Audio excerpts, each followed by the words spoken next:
What's up, everybody? Let's see what everybody's saying. What up, Harrison? AshtonBassin said, wait, AshtonBassin is on this. I better watch it. All right, NKR, what up, Backbone? Carping down under. I gotta catch me some trout soon. Yeah, you guys have like big brown trout and stuff around there? You caught your dream fish last night? What was that? I didn't see that comment before. What the heck was that? Let's see. Who's ready for the live? I'm ready for the live. What up, gripping and ripping? Ashton's in the house. Backyard boys should be somewhere in here, hopefully. NKR's freaking out. EDJ, how's it going? Thanks for being in here. What up, Weston Hamilton? How are things? Any plans for any fishing videos coming soon? Snags and Drags is about to hit 300. You're going to hit 300 tonight in this live stream, and you're actually going to keep it this time. Somebody share Snags and Drags link. We're trying to get Snags and Drags back to 300. Snags and Drags had 300 hook sets, which means subscribers, and lost a couple just due to random YouTube issues and stuff like that. Yeah, NKR won, which congratulations. That's a freaking awesome giveaway. But you won a jacket that's like 10 sizes too big for you. I'm super interested to see how that's going to go. What's up, A1 Fishing family? So what we're doing tonight, AshtonBassin, this guy in the chat, and then Backyard Boy, hopefully he's in the chat or somewhere around.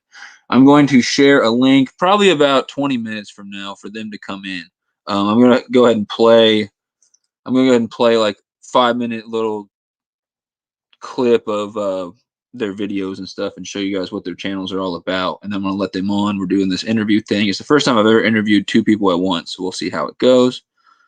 Super excited. Snags and Drags. On the reel, howdy. He said congrats for the win. Congrats to NKR for the win. New video that has to be edited right now. That's what's up, Weston. What's up, Michelle Whitford? Or Michael Whitford? Is it Michael or Michelle? Let's see. What's up, Tips Icy? How's it going? All right, so Tips Icy, big supporter of the channel. Thanks for being in here. Tips Icy's links in the description if you haven't checked out Tips Icy's channel. Got some awesome videos there. But yeah, recently donated to the channel for the kayak fund and everything like that. Huge supporter. Thank you so much. Carpin. Backyard Boy said I'm late for my own interview. That's hilarious. Yeah, in about 15 to 20 minutes, I'll give you guys the link to let you come on. I'm going to go play a little bit of your guys' videos first and show that. But then I'll let you guys on here. Is it time for the perch spawn, said A1 Fishing family. Well, we don't have perch around here, but let's see. Backyard Boy should know if it's time for the perch spawn. What up, Frontier Survival? How's it going? We get people sharing links. That'd be awesome. Thanks for everyone for being in here. We got 19 people. Smash that thumbs up button for me and my guests. We really appreciate it. I have a funny story for everybody. Okay, so when Backyard Boy, don't type it in the chat because I'll have you tell it when you come on. So when you guys come on here, I'm going to go ahead and let you tell the funny story. First, I'll let you guys do any announcements if you have any announcements with the channel, and then I'll do Backyard Boy funny story, which is awesome. And then we'll get right to what I have is a few questions for both you guys, and then like 2 questions that are specifically for Backyard Boy, 2 that are specifically for AshtonBassin. I'm going to ask some random non-fishing questions because I always do that at the end, like what's your favorite food, stuff like that. I haven't really thought about those yet, but I'll think of something. And then if they have any questions for me, I'll allow that. That's a new thing that I'm going to do in my interviews. If the interviewee wants to ask the interviewer a question, I'll provide for that at the end. Then we're doing Q&A where you guys can ask them questions. I don't know how long they can stay. You guys can type in the chat what time you have to leave by. But I usually let this drag on a little too long. I'll try to keep it quick and keep the whole interview like an hour and a half so that they don't have to leave or anything like that. And then we might talk a little bit afterwards. I'm not sure how long. I'm really trying to go tonight because I have nothing planned for after the interview. And tomorrow is trivia night. So that's really the only announcement I have is we're doing SunfishKing trivia tomorrow, probably at 7:30. So guys, come in for that. That'll go at least 5 hours. So you can come in, you can leave, whatever. And what I'm going to do right now For anyone who's in here, this is how I'm going to reward you guys for being in here. Anyone who's in here who's going to be in the SunfishKing trivia at some point tomorrow, I am going to let someone here is going to start with 1 point instead of 0 when everyone else starts. So yesterday, I asked you guys how many trout did I catch, or was it yesterday that I went live? What I always forget when I go live. I think it was yesterday. Yeah, it was last night. Okay, so yesterday I asked you guys how many trout I had gone out and caught, and Off the Hook said 7, and he was right, and so he got a shout out. This time, instead of a shout out, I went out between, and that's why I was like almost late for this thing and don't really have time to plan, because I wasn't going to fish today, but it was too tempting. It was raining, and I felt like the rain would make the trout really be biting and stuff like that, and I was totally right. It was awesome. I definitely caught a couple fish, but I went out between 4 p.m. and 6:15, 2 hours and 15 minutes. How many trout? And all I caught was trout, nothing else. I was using power bait, fishing off a dock, and they were stalkers. How many trout did I catch? The first person to get it right, or the closest person, if nobody gets it right, we'll start the trivia with 1 point tomorrow. So answer that, and then we're going to get right to the whole videos and interview process before we stall anymore. Tip says 7. He guessed 7, so the first guess is Tips was 7. And I'm not going to say, like, if someone gets it right, I'm not going to say, oh, you're right, until I get through everybody's guesses. But someone's going to start this trivia tomorrow with 1 point, and I won't forget.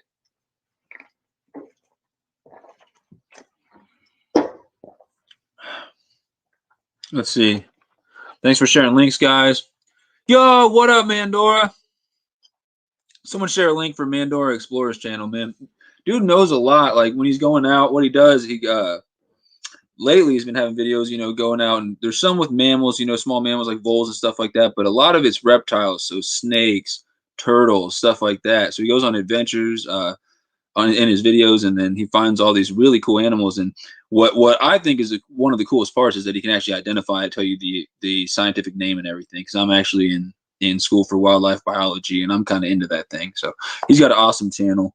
Giveaway coming up really soon. So yeah, check out Mandora Explorer, guys. And thanks for being in here, man.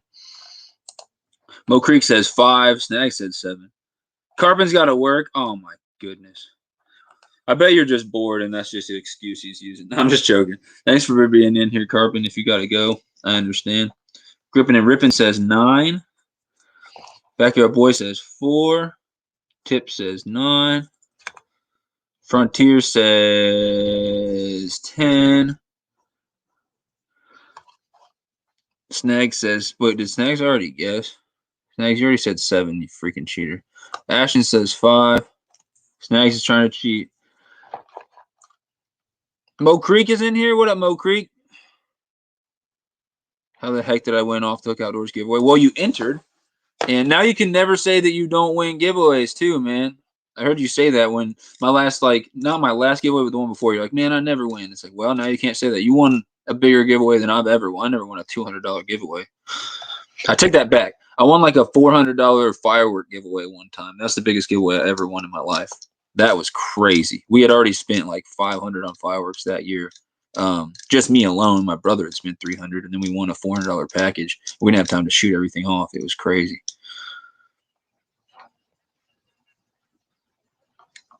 Let's see. Who else guessed? EDJ13. Terry Kennedy, what's up, man? He says 26. I wish. Oh, my goodness. Oh, my goodness, I wish. I need to go out and catch some more fish on that, on this puppy. He's the one, that's my boss. He's the one who gave me this Lou's American Hero. And I still only caught the 1 fish on it because I always end up catching them on worms or something else on the spinning rods. But that's what I caught it on, was that Guggen Squad clickbait with the 10,000 lakes jointed swim bait. And it looks so freaking good in the water. Caught that in a pond here in Missouri. I cheated too. I first had 7 to jump the gun. I think you caught 9, LOL. What up, Kentucky Guy? So Kentucky Guy is also a big supporter of the channel. Recently, Won this super freaking tackle box from him that he had just stuffed full of awesome baits. And then he also is going to be the sponsor of these live streams for the next month. So I think on the 15th, here in like 5 days, I'm going to start, instead of every single live stream, I've been saying Off the Hook Outdoors is the sponsor, which Off the Hook Outdoors is the sponsor. Both these people's descriptions are in the link for this video, or their links are in the description for this video. If you guys want to go check out their channels and stuff like that. But both really awesome channels for sure. Kentucky Guy has community tab, recently hit 1,000 Hookset subscribers. And when Kentucky Guy 300 or so more subscribers gets to 1,500, dude is giving away a kayak and a GoPro. So somebody's gonna win a freaking, like, the best giveaway I've ever heard about in like the small YouTube fishing community. Hey man, what are y'all throwing in this rainy weather? All water levels are high. Yeah, guys, real quick, and I'm gonna play these videos because these younger guys who I'm gonna interview, they can't stay on here all night. I appreciate them being on here. But real quick, what are you guys throwing in the muddy water or in the fast moving water? I was fishing for trout, so I was out there with power bait. But I mean, I know that in cloudy water, sometimes you match the color of the water, so you're throwing like green pumpkin stuff and peanut butter PB&J, like jig combinations and soft plastics and stuff like that. But then also sometimes if you can get some shine or something like that, you can get some like chartreuse or something in there. It can also have that contrast. But I'm just curious what you guys are all throwing because I'm not the bass master. Obviously, worms are anytime I go out in like really muddy or fast moving water in a creek or something. I'm a big creek fisherman. I bring live worms with me because you don't know what's going to be in there. Sometimes you can catch the bass in there, but a lot of times it's a bunch of bullheads or something, which, they're fun to catch on. I like to go out on my light. I don't really have, I got this here. Go and catch them on the light, tackle and stuff like that, and just catch a bunch of bullheads out of the creek. I had a day one time, I caught like 40, 45 bullheads out of a neighborhood creek here where I live in Missouri, just right after a rainstorm. So now after a rainstorm, a lot of times I go and try to catch bullheads. But for bass, you guys can say what up, A7 Aquatics, what you guys would throw in the cloudier water or in the like fast moving water if you're in like a creek or a river. You stay for a few hours. That's what's up. I heard black and blue jigs are really good. Yeah, those work. In my opinion, black and blue jigs work in like all conditions. There's not a place where I wouldn't throw black and blue jigs or that same black and blue combination for Senkos, soft plastic, like 5-inch worms. You can get like black or blue with black fleck, or there's some that are like black on top, blue on the other side. I've seen a lot of crazy ones, but black and blue seems to be a big color combo. What I was actually throwing before I was throwing this clickbait around for a while and didn't get any bites on it, but was a blue crawl on like a black and blue football head, and I was dragging that around. What up, Fish Layer Freshwater? Mo Creek said, "Great Outdoors Exploring picked you up. Looking forward to your first video." That's awesome. I would listen to Terry. Dude like fishes tournaments and stuff like that, and he knows what he's talking about. So he says red tinted square bills in the spring mimic crawfish. Yeah, so like he when he gave me that American Hero, he gave me this red, I think it's called a wiggle wart, and it's like got a rattle to it and got the bearings in there that make it wobble. But I also like throwing either the KVD ones that are like the red crawl or just the Walmart, what is it, Ozark Trail, that are like $2 somewhere in here. I got them. So I really like those red. Most of the time if I'm throwing a crank, it's either a red crawl, like these are the Ozark Trail ones that look almost like the Strike King KVD ones. And this is the 1/3 ounce. I like to throw this or the one just a little bit bigger than that. Obviously, big baits can get you big bites. Or I'm throwing the shad imitation most of the time. But I did have a custom crankbait made for me. I can't wait to get that. That's a little more of a sunfish imitation. But yeah, I've got a couple red colored crawls. A lot of people like to throw lipless, I know, in the spring. I haven't thrown a whole lot of lipless though. On the Reel says, and thanks for being in here on the Reel, do you think a white soft plastic worm would work on the bottom at night? A white soft plastic worm will work on the bottom at night. I know a lot of people who fish at night like to use like to use a spinner or like a chatterbait or something like that. What are you guys throwing at night? I'm actually super curious about that. Because I've never really like solidly gone out for a few hours and night fish for bass, and I need to, especially when, you know, there's certain conditions and I need to look at what it is, whether it's the majors and minors and stuff with barometric pressure, or whether it's has to do with moon phases. But I know a lot of research I need to do on that, when the best time to fish for bass at night would be. And I know Jeremy Albritton, who I had in here, was telling a story about how he was tearing it up when the moon was up, and then the second the moon had like gone behind some clouds or something, you couldn't see the light from the moon anymore. The bite had just turned off. So I don't know how much that affects it, but I definitely need to do some more night fishing for bass. I've caught bass at night, but it's always been like catfishing with live worms or with pieces of hot dog, stuff like that. Thank you, Mo Creek. They locked down KC Mo for like 10 months and couldn't do much. I was fishing every day. I live right near Casey Mo. I've been fishing every day with no stop since before the pandemic. But then again, I'm not fishing the urban areas. I'm out fishing places that are, you know, like I'm one of 5 people on the whole bank sometimes. When I go out this weekend, I'm still getting used to all this rainy weather. I love fishing. At first, when I first started fishing, it would rain and I'd use that. Well, plus I was terrible at fishing. So like when you're not good at fishing, it's not the funnest thing in the world. You spend a lot of days getting skunked.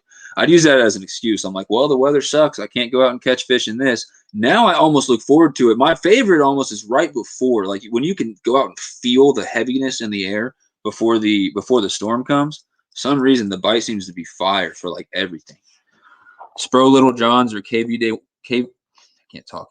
KVD 1.5s. I'm writing that down too. So I always like to take notes from you guys. I appreciate the people who know a lot more than me about certain types of fishing, like bass fishing and stuff like that, who come in here. But yeah, Spro Little Johns or KVD 1.5s.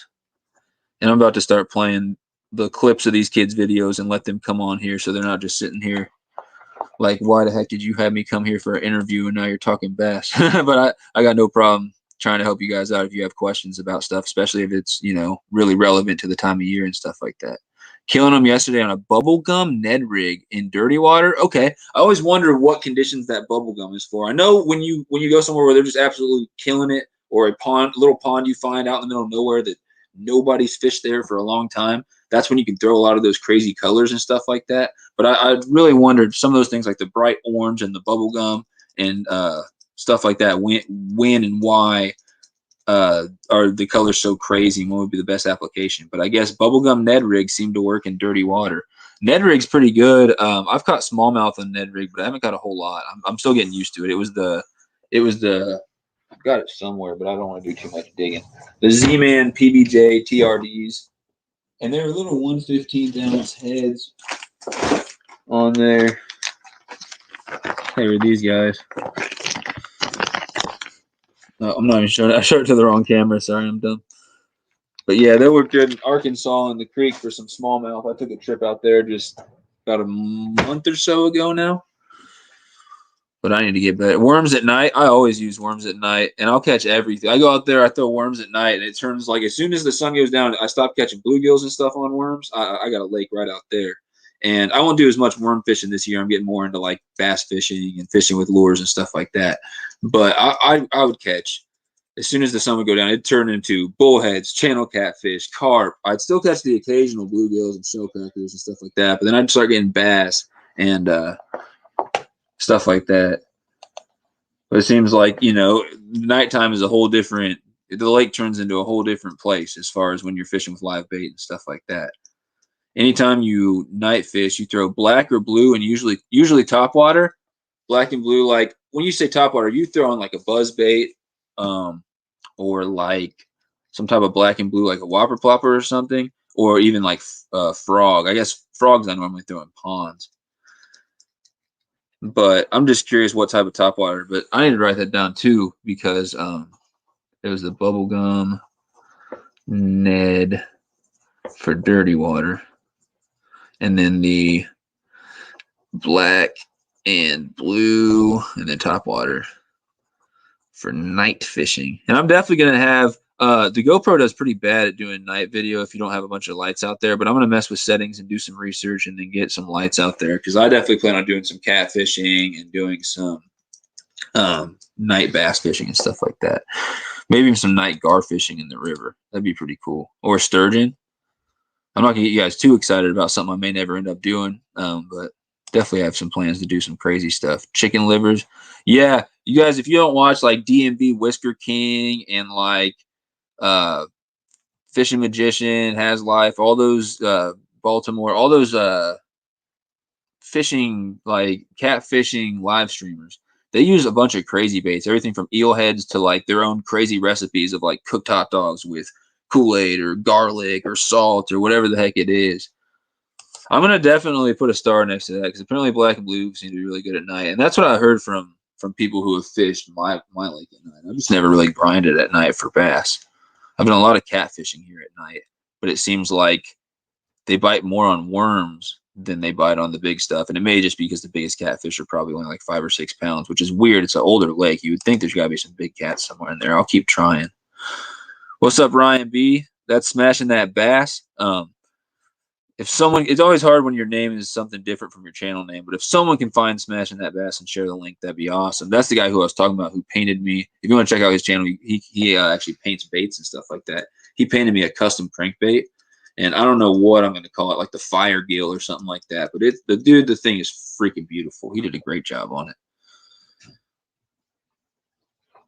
The drop in barometric pressure and after storm is a ride. Yeah, the barometric pressure and the changes in pressure, all that definitely affects the bite. And I know it seems like lately, the crappier the weather, the better the bite. Which I used to never go out in bad weather to fish, which I don't know what was wrong with me. What up, Henry Harrington? If you guys are on Fishbrain, check out Henry Harrington's group. It's, I think, Addicted to Fishing on Fishbrain. Let's get some more members in that group. He's got over 100 in there. It's an awesome group. I'm going to go ahead and start playing these videos real quick. Terry, you love the Whopper Plopper and the Frog. Can't go wrong with the buzzbait either. Okay. Clearwater at Stockton, you'll throw a spook at times. Yeah, a lot of people have been talking about the spook lately. I need to look into getting 1 or 2 of those. You got to think what the fish is seeing. It says Mo Creek. And Mo Creek's been fishing for a long time, so another person you should definitely take advice from. A silhouette against the sky. Color at night is less important than profile or vibrations. Ryan V said, thanks, man. Yeah, that's Smashing That Bass. So if you guys don't know, I'll put the, like, how to spell the channel in the comments. It's Smashing That Bass. Definitely catches some nice fish. I've been watching his channel since way before I had my own. So real quick, AshtonBassin, just do it alphabetically. It's AshtonBassin and it's Backyard Boy. Guys, definitely share those links. But hopefully I did my duty and put their links in the description. If I didn't, then I'm dumb. But someone share the links for them. I'm going to do AshtonBassin first because it comes alphabetically. And I'm going to play. His new video is 5 minutes, so I'm going to play the whole thing. And then I'm going to play probably the first 5 minutes of Backyard Boys. Unless, Backyard Boy, you have a starting point that you want me to start the video at, just comment in the chat. But I'm going to share the screen real quick and get AshtonBassin's video up. Like I said, I was fishing for trout. I actually been busy working on college stuff all day, but I got out for like 2 hours fishing for trout. It was I never answered who won, did I? It was 10. I caught exactly 10, so that was Frontier Survival. Sorry, I got bad sleep last night, and I'm totally scrambled trying to. I literally I didn't start coming up with questions for this thing until 7:20, so 10 minutes before the interview started. So that shows like my brain is everywhere right now. But I think I got some good questions, hopefully, and stuff like that. But I appreciate y'all being in here. I'll try to be more organized for next time. I usually am more on top of my game. And again, tomorrow's the trivia, so I'm looking forward to that. But I think it was Frontier Survival who said 10. So if you are still in here, Frontier Survival, you got it right. And if you come in here at any point during my trivia tomorrow, I'll give you a free point just for getting that right. So you'll start out with 1. And I'll go ahead and just put your name on the scoreboard when I start, whether you're here or not, and give you that 1 point. EDJ, Z-Man, Nedrig, TRD are awesome in the creeks. Yeah, I threw it out. Not how I thought you would fish a Nedrig. I thought it was more of a popping it around on the bottom. And it is, I think, in more stiller creeks. But the water was moving pretty quick. What I did, and I remembered water this time, so I'm not drinking 17 monsters to try to keep my throat from being dry. But I threw it out in this, I think it was a creek, not a river, but it was moving pretty quick. And I opened the bail. I was using a spinning reel, and I just let it go. Just let it glide out in the current, trying to get any fish interested in it. And then I would shut the bail, and I would slowly work it back. And I would do a little bit of like maybe wiggling it and stuff like that, but basically just slow retrieving it back against the current. And I got 2 smallmouth back to back in this one spot. We grind it all day. I was fishing with a girl who lives down there, and she knows what she's doing, and she catches, you know, nice ones all the time. She caught some nice rock bass. I didn't get into any rock bass, but I think she caught 2 rock bass. I caught 2 smallmouth. So, I mean, it wasn't like a day where we slayed. I went all the way to Arkansas just for that. But then at the end, I wanted some more fish, so it wasn't like, you know, just me going down there for 2 fish. So I went and fished with worms in a little creek just right off the side of the road. I caught some new species and stuff like that. It was awesome. I had this big, crazy banded sculpin. I caught I think a big head chub. It was one of my, like a new chub species for me. And then I caught ended up being, I believe, my first largemouth of the year, unless I'm mistaken, on a worm as well. So I was like, it's much less of a wasted trip with all that footage. So all that video stuff will be coming out soon. I thought I was going to get to edit today, but my freaking, I'm literally too addicted to fishing. I just couldn't resist going out there and fishing for a little bit. So yeah, I caught 10. Good job, Frontier Survival. What time is the trivia? I'm excited. I'll make it in the morning. Actually, I'm going out fishing in the morning with some guys from school. We're going to go out and they want to try to catch some species they haven't in the Blue River. I'll probably end up hooking into a freaking dead body out there. But it's going to be 7:30 p.m.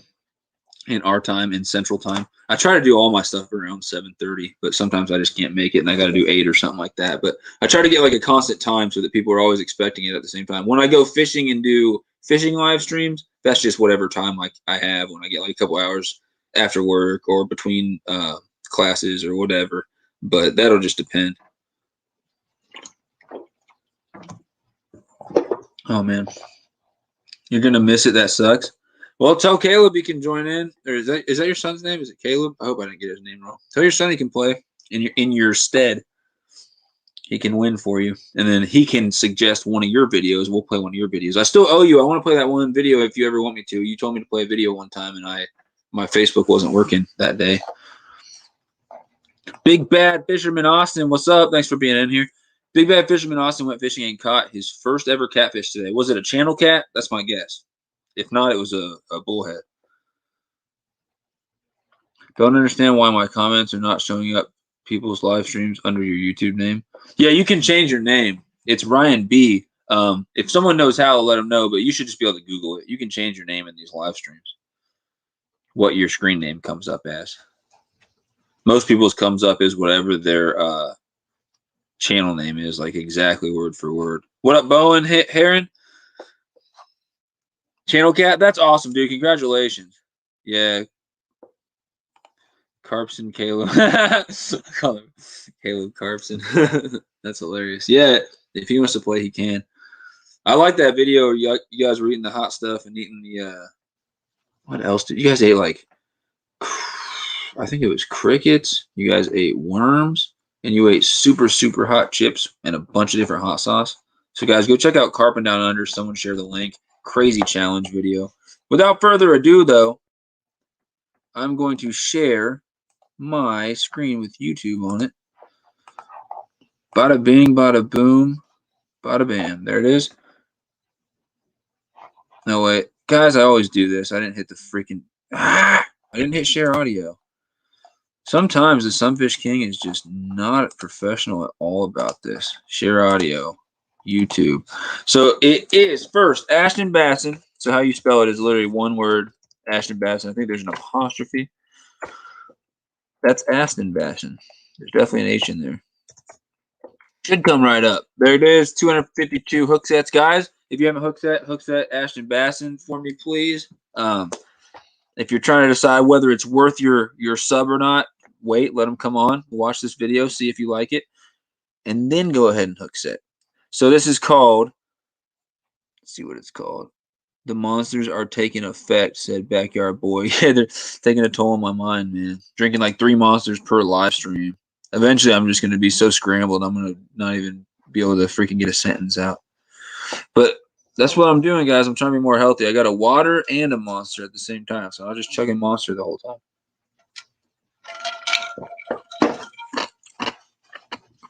So, unexpected lure catches unexpected monster fish. In parentheses, biggin. In case you didn't know what a monster fish is, it's a biggin. So he's got a troll. Everybody has a freaking troll that dislikes all their videos. I think it's either PETA, it's some Karen out there who's just against fishing, or I don't know, because I always get it too. The second I put a video out, somebody thumbs it down when it's like one of these recorded videos. Freaking weird. But I'm going to play the video, and then I'm going to read AshtonBassin's description because I forgot to read the description for the channel. But yeah, let's see. Came out today. Brand new video. Go ahead and view it to get those views up. Go ahead and hit that thumbs on it when you get the chance. But it is called, again, Unexpected Lure Catches Unexpected Monster Fish. Let's get right to the video. And you guys will let me know if the volume's good, if you can see it, if it's laggy, anything like that.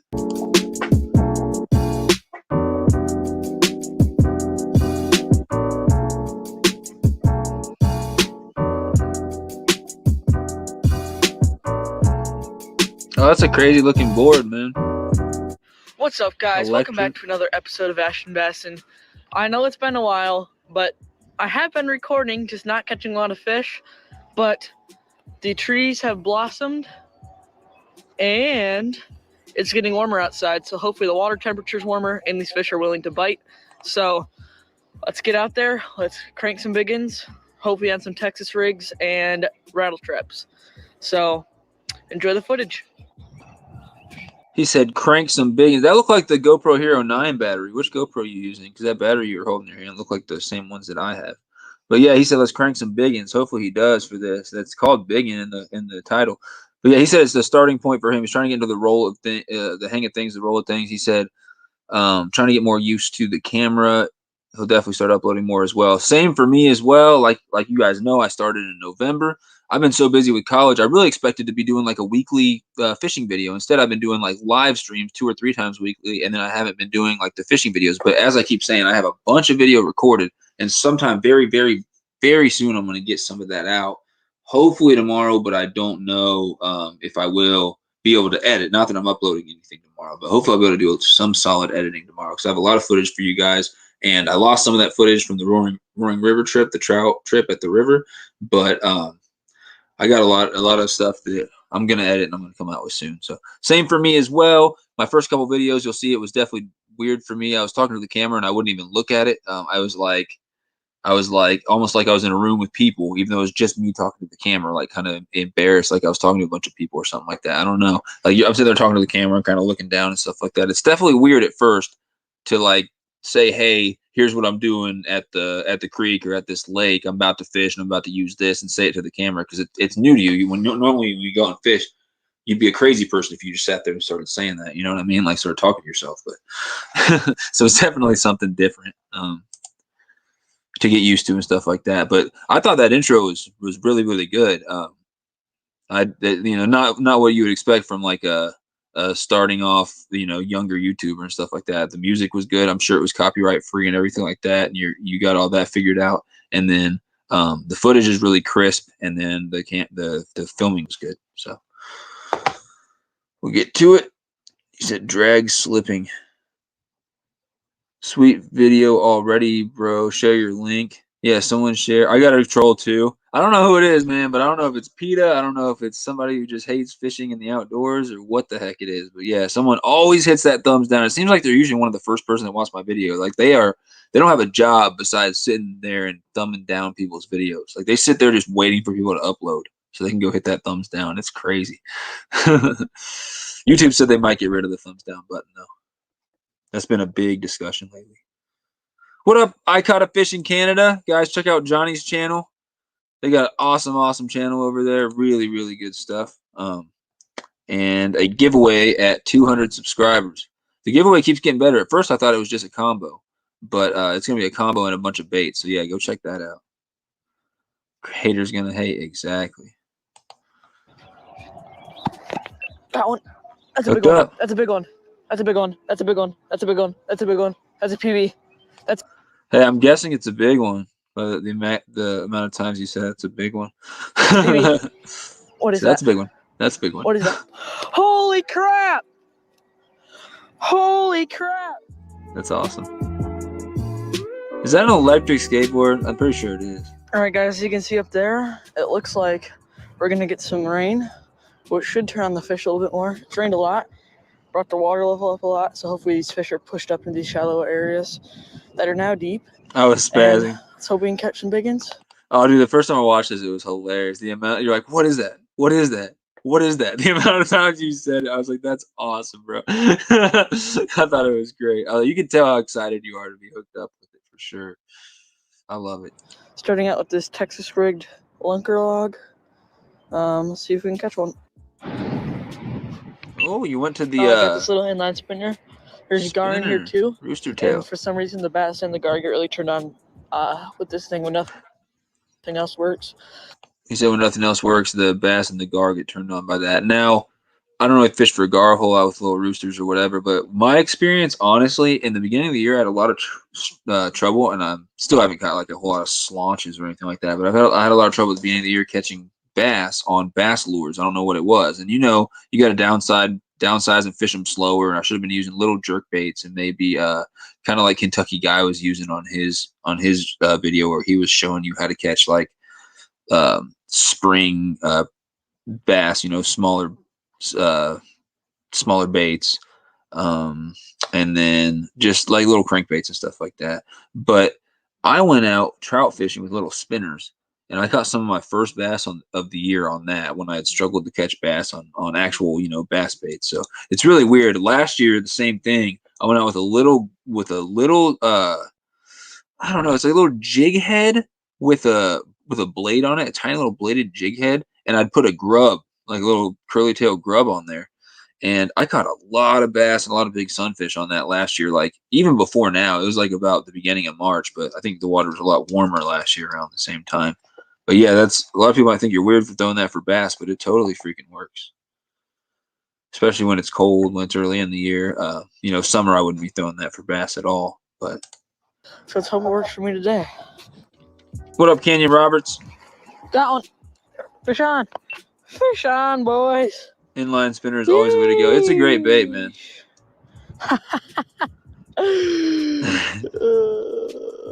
I do not like these tiny little ones. They shake too much.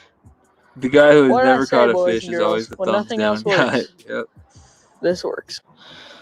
Woo! Oof. First fish on video, boys. Nice little 1 ouncer. Yeah, dude. It totally works really for close to the bass camera. 9 when nothing pounder. else is working. And it doesn't only catch tiny ones like Gotta that. love it.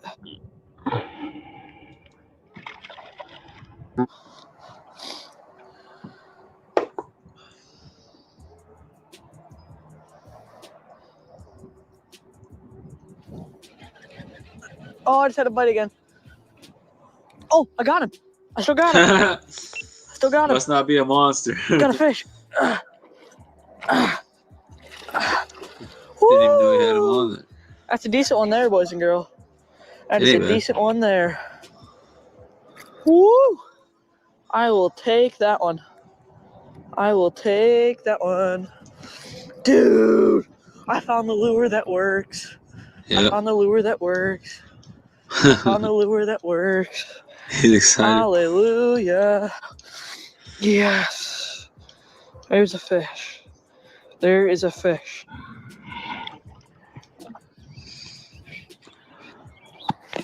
That one.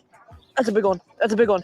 That's a big one. That's a big one. That's a big one. That's a big one. That's a PB. Man. That's a PB. What is that? What is that? That's a catfish.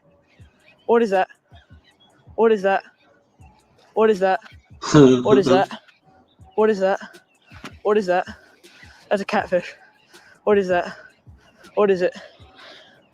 He said, "What is that?" so many times. What is that?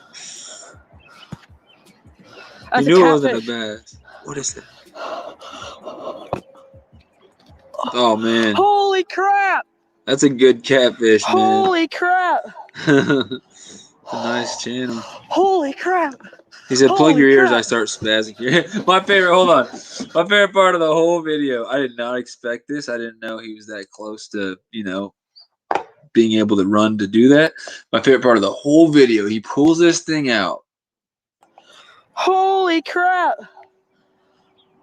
He puts the rod down Holy and crap. starts dead Holy sprint. crap. He starts dead sprinting up to the house. I don't know why.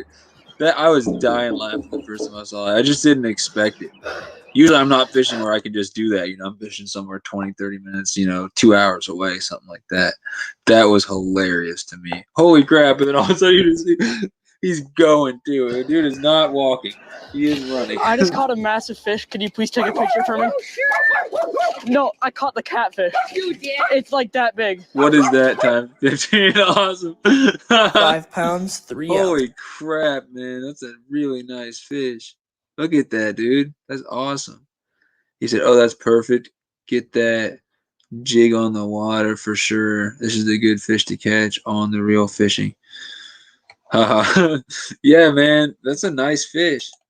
Sorry for the abrupt ending on that video, guys. I was super excited. I fished for around 10 more minutes and then I ran home and told my mom. I was just super excited because I never caught a catfish before. I didn't know they were in there, and it was pretty. Let me know if I should do some more catfish videos. Ow! And don't forget to like, subscribe, and turn on post notifications so you don't miss anything. And keep having fun and keep fishing. You heard him. Do all that stuff. Like, subscribe, turn on the notifications, and keep fishing. Awesome video. I like it. Hook set from me. Yep. Carpin was just waiting to see your video to make sure it wasn't just utter garbage. But yeah, he just hook set. I'm joking.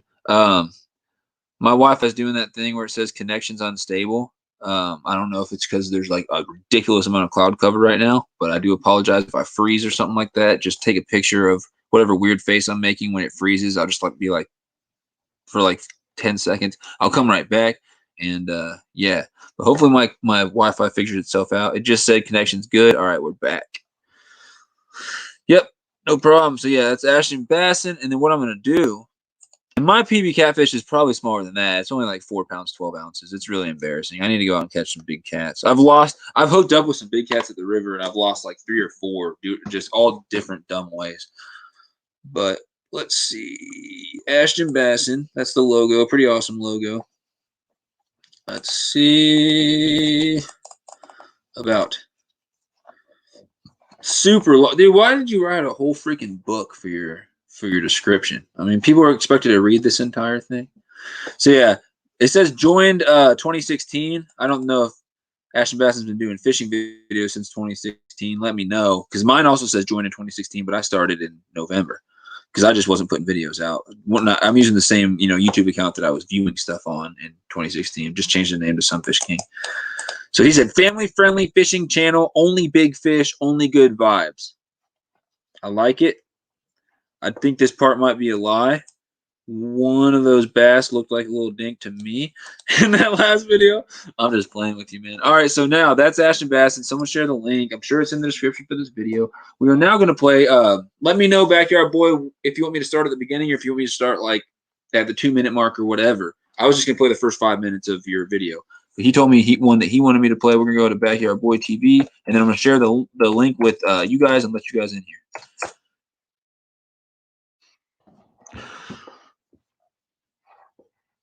His PB's 8 pounds. That's what's up.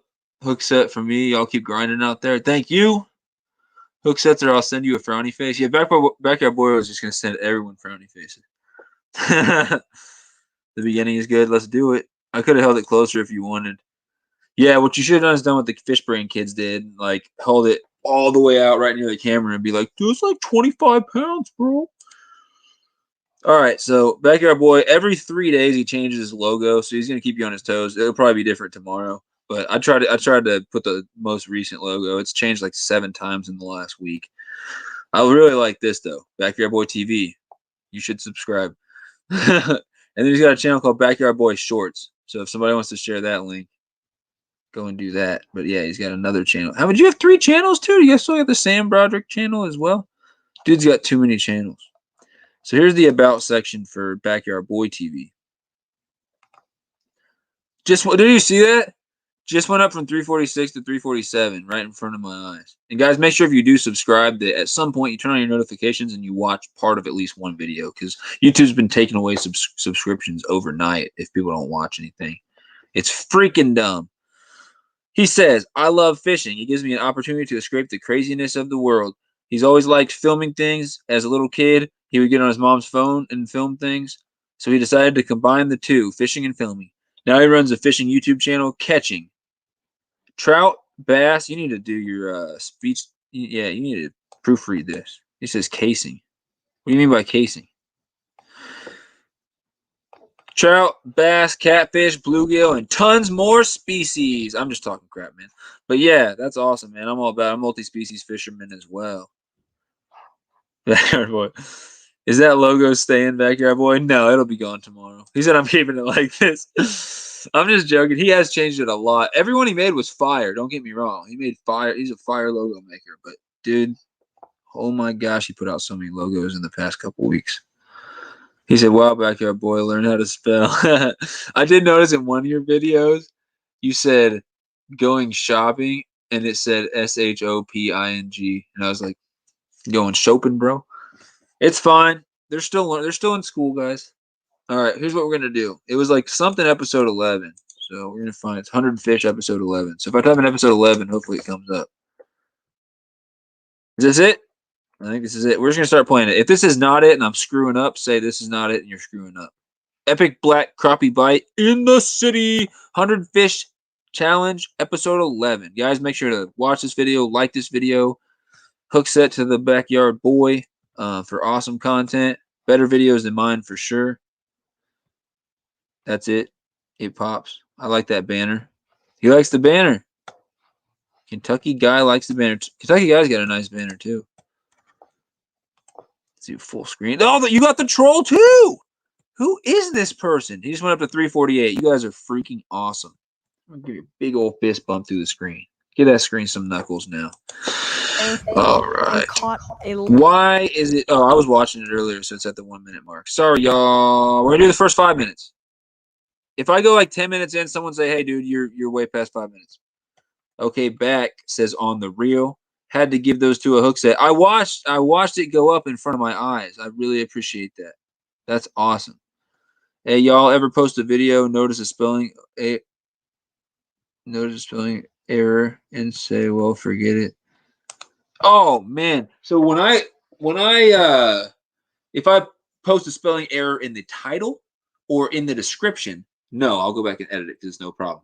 If I notice a spelling error after I posted the whole thing in the, which I have actually done exactly what you're saying before, in the actual video on some like part of my editing where I would have to go back and it wouldn't take any time to re-edit it, but how my software works is I have to edit it and then re-export the new edited version back to my computer, and that takes a really long time depending on how long the video is, and then re-upload it to YouTube. And yeah, no, it ain't worth it. Unless like if you mess something up bad or you accidentally type a bad word, then yeah, I'd be like, oh crap, I gotta make this private and I gotta go change it.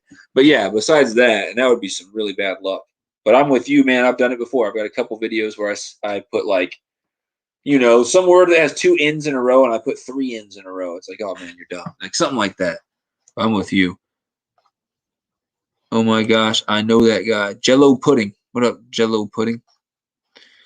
Thanks, bro. Cooper is in the house. Is that Jello Pudding? Yeah, that part does suck. I'm with you. This kid is my cousin. How many cousins you have? Did you have some other cousin? There was some dragon thing or something like that. Dude, you got cousins out the wazoo. Jello Pudding says shh, double shh. Okay. All right. We play the first 5 minutes of this video, and then I'm going to share the link and let Backyard Boy and AshtonBassin in here.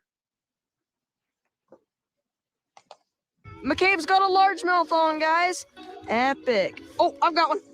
Doubled up. What do I have? I've got a crappie. McCabe's got a largemouth. Got him. Oh no, my bail. My bail flipped. Another crappie. Thing barely bent your rod, dude. Are you kidding me? I didn't even have time to reel and I got one on. But I have contributed the. Oh, I've got a good one. I've got a good one. Can we get a double?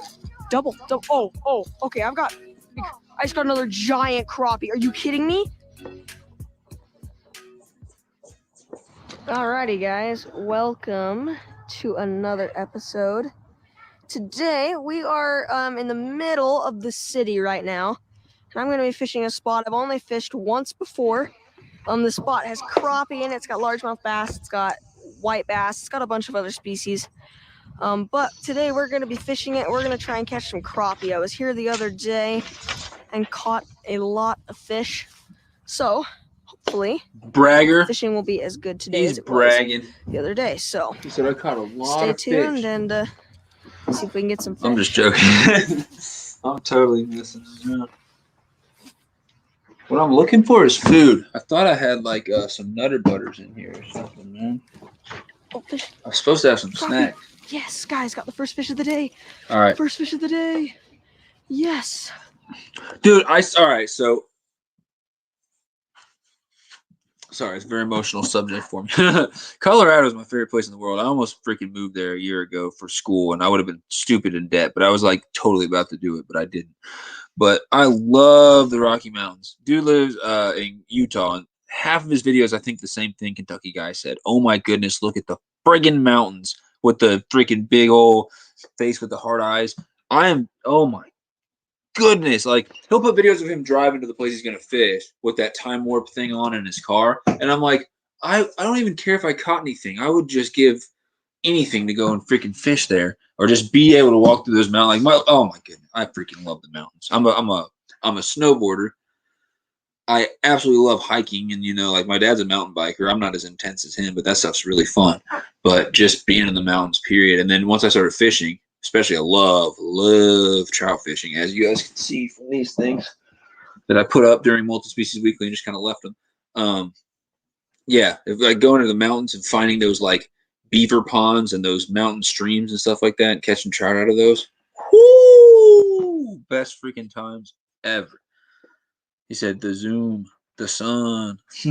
All right, guys, I'm gonna leave this plan. I'm about to go grab some snacks. I meant to have like some chips in here or something like that. I totally screwed up. So I'm gonna leave this plan. I'll be back in like a minute, probably 2 minutes. The mountain life is. I'm with you, man. Yes. I'll be there. Oh, what a beautiful. One day I'll be living in the mountains. Mark my words. There, boys. Hang on a second.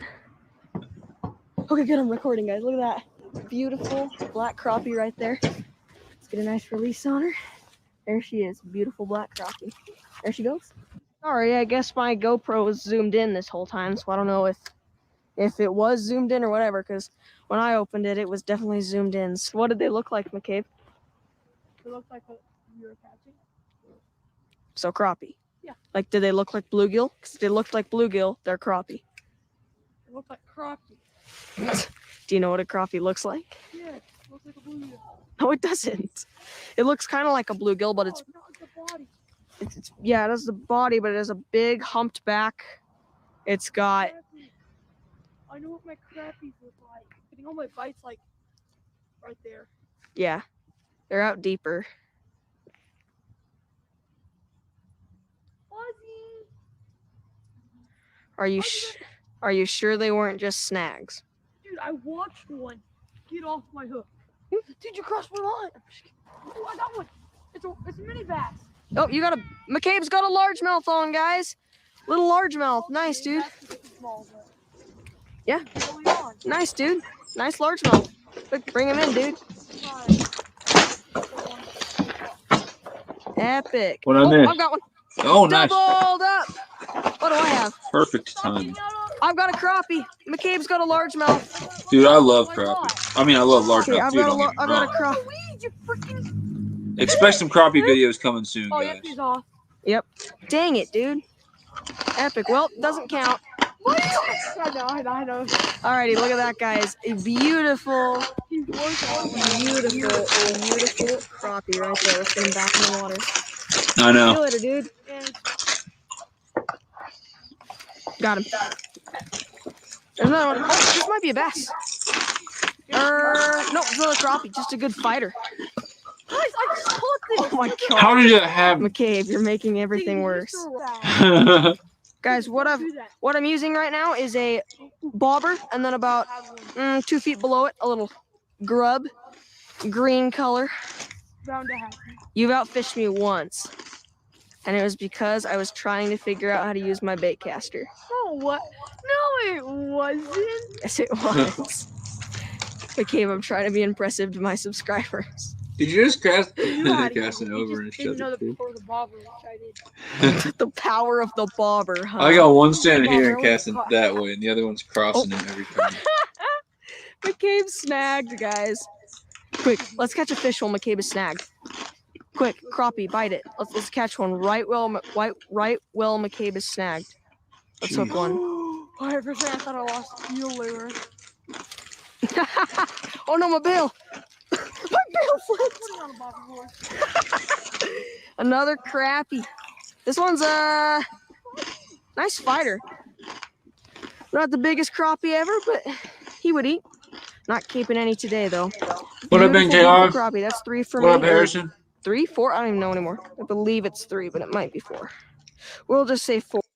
I do that too. Today, I went out to the lake and I said in my intro, I was like, it's the 7 trout challenge. I ain't got much time. I'm gonna try to catch 7 trout. I don't know why 7, just I want to catch 7 trout. I get there and after 3 fish, it was either 2 or 3, I went, I have no idea if I caught 2 or 3. I don't know which one. I literally lost track between 2 or 3. I'm like, oh my god. So yeah, I do that all the time. But yeah, NKR, who's right here, just won Off the Hooks giveaway, which is freaking crazy. So congrats on that.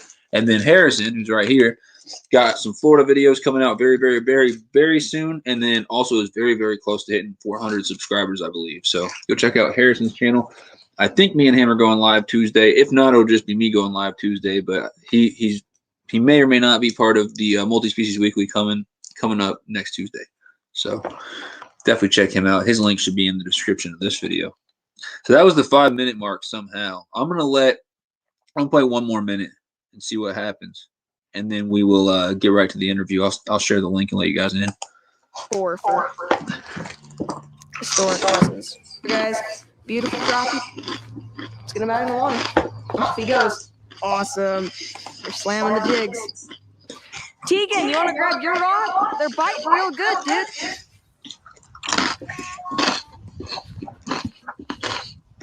Let's see 1 more fish.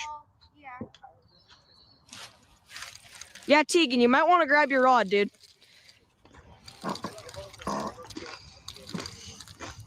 Another crappie. Man, it is just fish after fish. Oh, this is a little nicer one. He's got some poundage to him. Look at that. That is a beautiful crappie. You know what? I'm going to keep this guy. We've been catching so many. McCabe! I think I'm going to keep this guy. It's a view. I would, bro. That's a sandwich right there. All right, so we're going to end it right there. Sorry I played 6 minutes. I didn't mean to make that unfair, but I was getting snacks, so I missed some. I'm going to, first off, stop sharing the screen. And guys, if you want to, if you have the ability to, the biggest favor you can do me right now, besides already just being in here, is go share this out on some social media, because we're about to get to the actual like meat and potatoes of this thing. We're about to do the actual interview. I got questions for these guys. I'm gonna let them ask me questions if they have any questions at the end, and then do a Q&A, and it's gonna be freaking awesome. So without any further ado, I am going to, once I make this full screen, I'm going to invite, let me put the link in the chat. This link is only for Backyard Boy and AshtonBassin. I don't think I can have any more guests tonight after that. I gotta prepare a lot of stuff tomorrow. I'm going fishing in the morning. I gotta somehow have time to do the whole trivia thing. I need to think of a lot of questions and stuff like that. I want to make the trivia night really good tomorrow. So I'm not gonna go super late tonight, but yeah, SunfishKing, you're so unfair. Well, gosh dang it. Well, to be fair, you got more subscribers than him, so you got 1 more minute of playtime. All right, y'all. Both awesome channels, though, for sure. Did I share the link yet? No, I'm an idiot. What up, Outdoor Life in Oklahoma? Someone shared some links please. I know you guys already have been. You guys are freaking awesome. Sunfish Squad. Let me know if that works, guys. That link is for you, Ashton. He said, wow, just wow. Any crap talking that happens tonight between me, AshtonBassin, and Backyard Boy is all just playing around. We all like to give each other a hard time, so it's gonna be pretty entertaining. Just know that none of us are like actually mad at each other or have any hard feelings. They roast each other all the time, so be expecting that. But did I share the link or am I just being dumb? I did not share the link. I'm a freaking idiot. Golly, there's the link for you guys. Let me know if it works. Oh, I did. I shared it twice. Yeah, it's in there. It's in there. We're gonna wait for them to come in. So you guys just click that link, come in. Make sure you close YouTube. Do not have the YouTube tab open, or else there'll be a problem with the audio.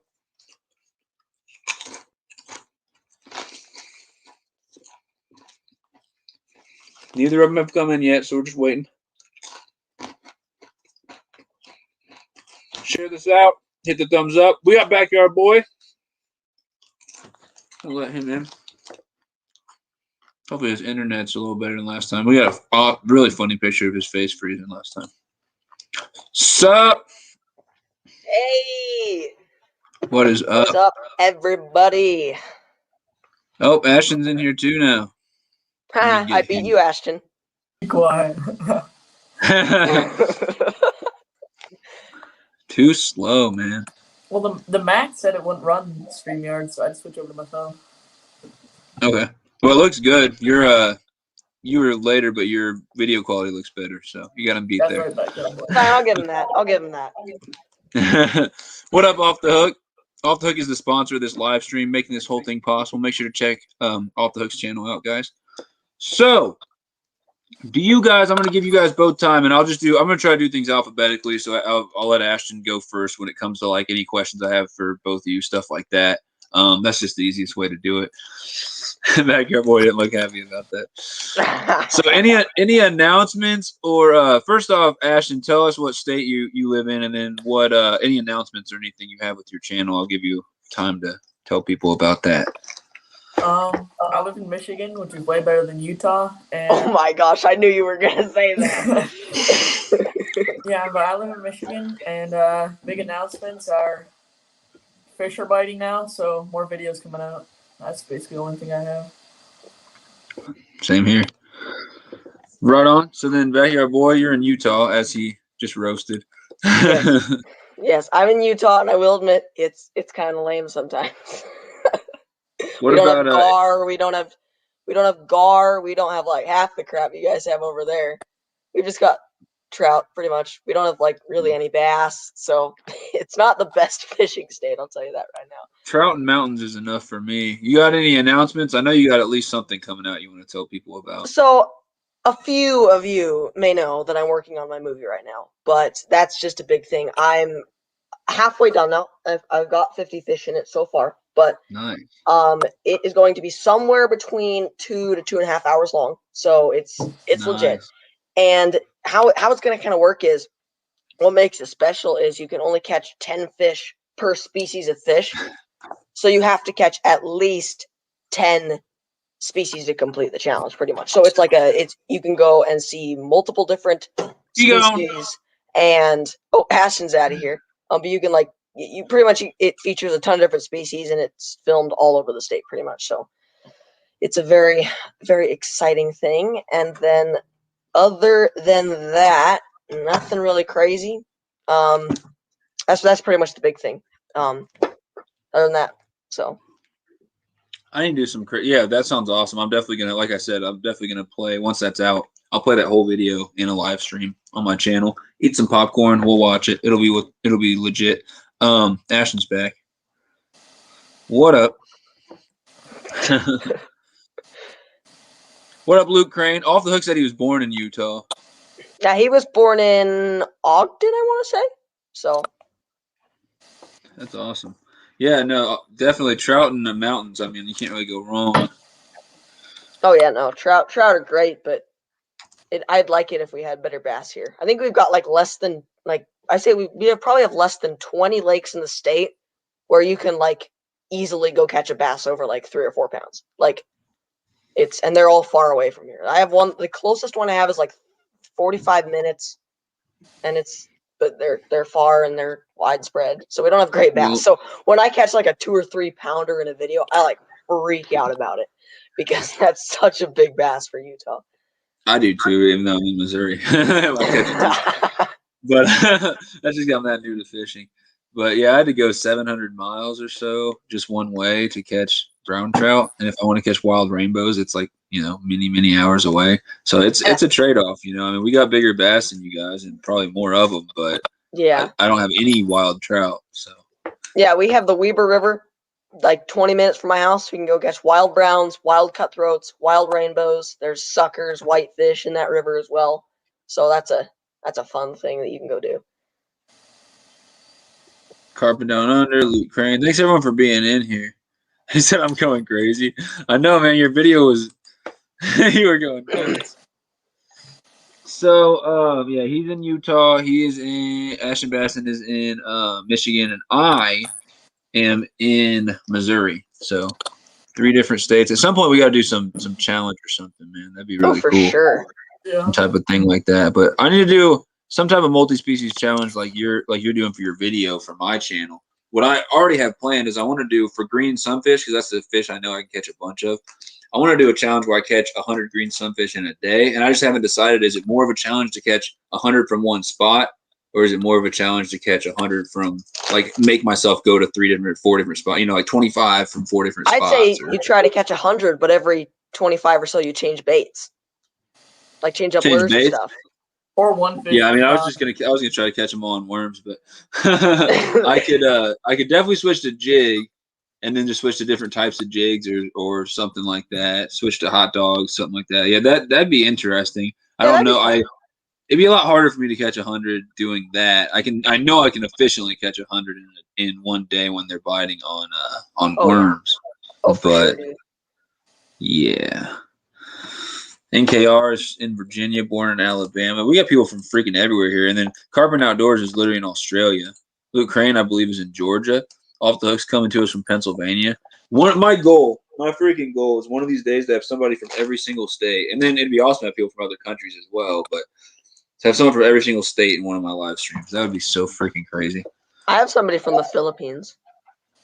Yeah, I do have for me, I think 1 or 2 maybe Philippines, but I have a lot of people from like Indonesia and yeah, I have one from Indonesia too. Australia, and yeah, it's interesting. Outdoor Life in Oklahoma is in Oklahoma. That's a big surprise. I'll be darned. Yeah, it'd be hard for you to live in like New York and try to do like a channel about outdoor life in Oklahoma. That'd show a lot of dedication. Like, yeah, I got to drive all the way to Oklahoma to get any content, but when I do, it's fire. Yeah, I have to. Luke Crane, same thing for me. I have to translate them, and I've actually met some cool people who are in Indonesia. I just have to translate their comments. You got fans from Germany and Indonesia and Kuwait and Iran and India and UK and more. NKR is world famous. What up, Fish Layer? He said, just saying a quick hi. He never wants to stay. He always pops in and pops out. All right, guys. So I got some questions for both of y'all. I got a couple of specific questions for each of you, too. And then we'll do a Q&A if you guys still have time, and I'll let people in the chat ask questions and stuff like that. Before we get to that, Backyard Boy, do you still have a story you want to tell people? Is that still a thing? So today we went fishing today. I went fishing. That's a great story. But I decided that today it would be an amazing idea to drive an hour away to a pond today, and so that I could come back, and hopefully we were gonna leave at like 5 so that I could get back by 6 because it's 6:30 when we started here local time. So we, get everything done. We zoom out there, and the reason why I got here, in case you're wondering, it is one of those lakes that is connected to one of those like warm water power plants. Oh man, yeah, those are fire. So the water is like super warm and super clear. So I'll go and I'll catch bass in like February and like early March there. So right now they're having the bluegill and bass spawn right now. So we always try to make some trips up there. So we head up there, and long story short, I think I tried 20 different baits, 20 different lures, fished for like close to 3 hours, got I think 2 like 8-inch bluegill, and then hooked 1 largemouth and lost it right at shore. And I was snagging and getting tangled. It was a horrible day of fishing for some reason. I don't know why. It was 70 degrees here. It was like the warmest day we've had so far, and it was not working out. So we get ready to come home, and my siblings they're at the beach and they do not want to leave. So we end up pulling out about 5:15. So we're like, okay, it's gonna be close. We're gonna get there by like 6:15. So mom gets on the freeway, we start going, and all of a sudden, my little sister in the back just starts crying. We turn around. We had a hand sanitizer bottle in the back of the car that we don't know why, but because of the heat or something, it exploded when she touched it, and it sprayed all over her face, into her eyes. So she's screaming. So I almost to pull over, grab a water bottle, start rinsing her eyes out. I'm like handing back napkins. It was so crazy. So we pull in. I think we pulled in right at 6:27 my local time. So I ran inside and got on, and then learned I didn't even need to be on the show for like another 30 minutes. But it was so chaotic in the fishing with that. It was sketchy. Is she okay? That's crazy. Yeah, she's fine. It was so chaotic, and we were in like our tiny little family car. So it was. Were you changing altitude? Do you think that had something to do with it exploding? Because that always happens to me going to Colorado. We got shampoo bottles and chip things exploding because we'll go from where we are much closer to sea level, and we drive up to Colorado. Our chips and stuff explode by the time we get there because of the pressure change. Oh, crazy! Yeah, every time. We didn't change like drastic elevation. We went a little lower, but we just moved to a different place in the Salt Lake Valley. Pretty much is what we did. So trying to find a trash container here. Isn't working out. All right, so great story. That's actually kind of horrible, but great story. Well, now looking back on it, it's pretty funny, but in the moment, it was scary. Later, Carbon. Hook up from the beast you caught last night. What was it? You said you caught your dream fish. What was your dream fish that you caught? He's cooking up a beast. I bet the fillets are huge. All right, guys. You guys ready to get to the questions? Yes, sir. The interrogation. All right. Mm-hmm. So the first couple questions are for both of you. I guess I'll kind of... I don't know how you want to do this. Just let like Ashton answer first, or let you guys both answer. But you guys might just be talking over each other. I don't know. The only reason I say Ashton first is because that's alphabetical. But yeah, we'll just favor way, Ashton more for today, but only for today. Okay. You think you're funny, don't you? I'm hilarious. You caught a nice catfish, man. I'll give him that. So, guys, this is questions for both of you. These next few questions are for both of you. And I guess we'll let Ashton go first because he's the favorite. Tell me. Just for today. Just for today. Tell me about your guys' channel. What's it all about? And what made you decide to start a YouTube channel? My channel, AshtonBassin. I used to be just mainly towards catching bass and trying to break my PB. But then, I realized that there are a lot better fish in Michigan, like, that are underrated. That I also like catching, like, pike and catfish and stuff now. Oh, pike are awesome. Yeah, well, pike is a big fight. But I still mainly, catch bass and target bass, but, I'm also down to catch any other fish, turning more multi-species than anything. And, oh, yeah.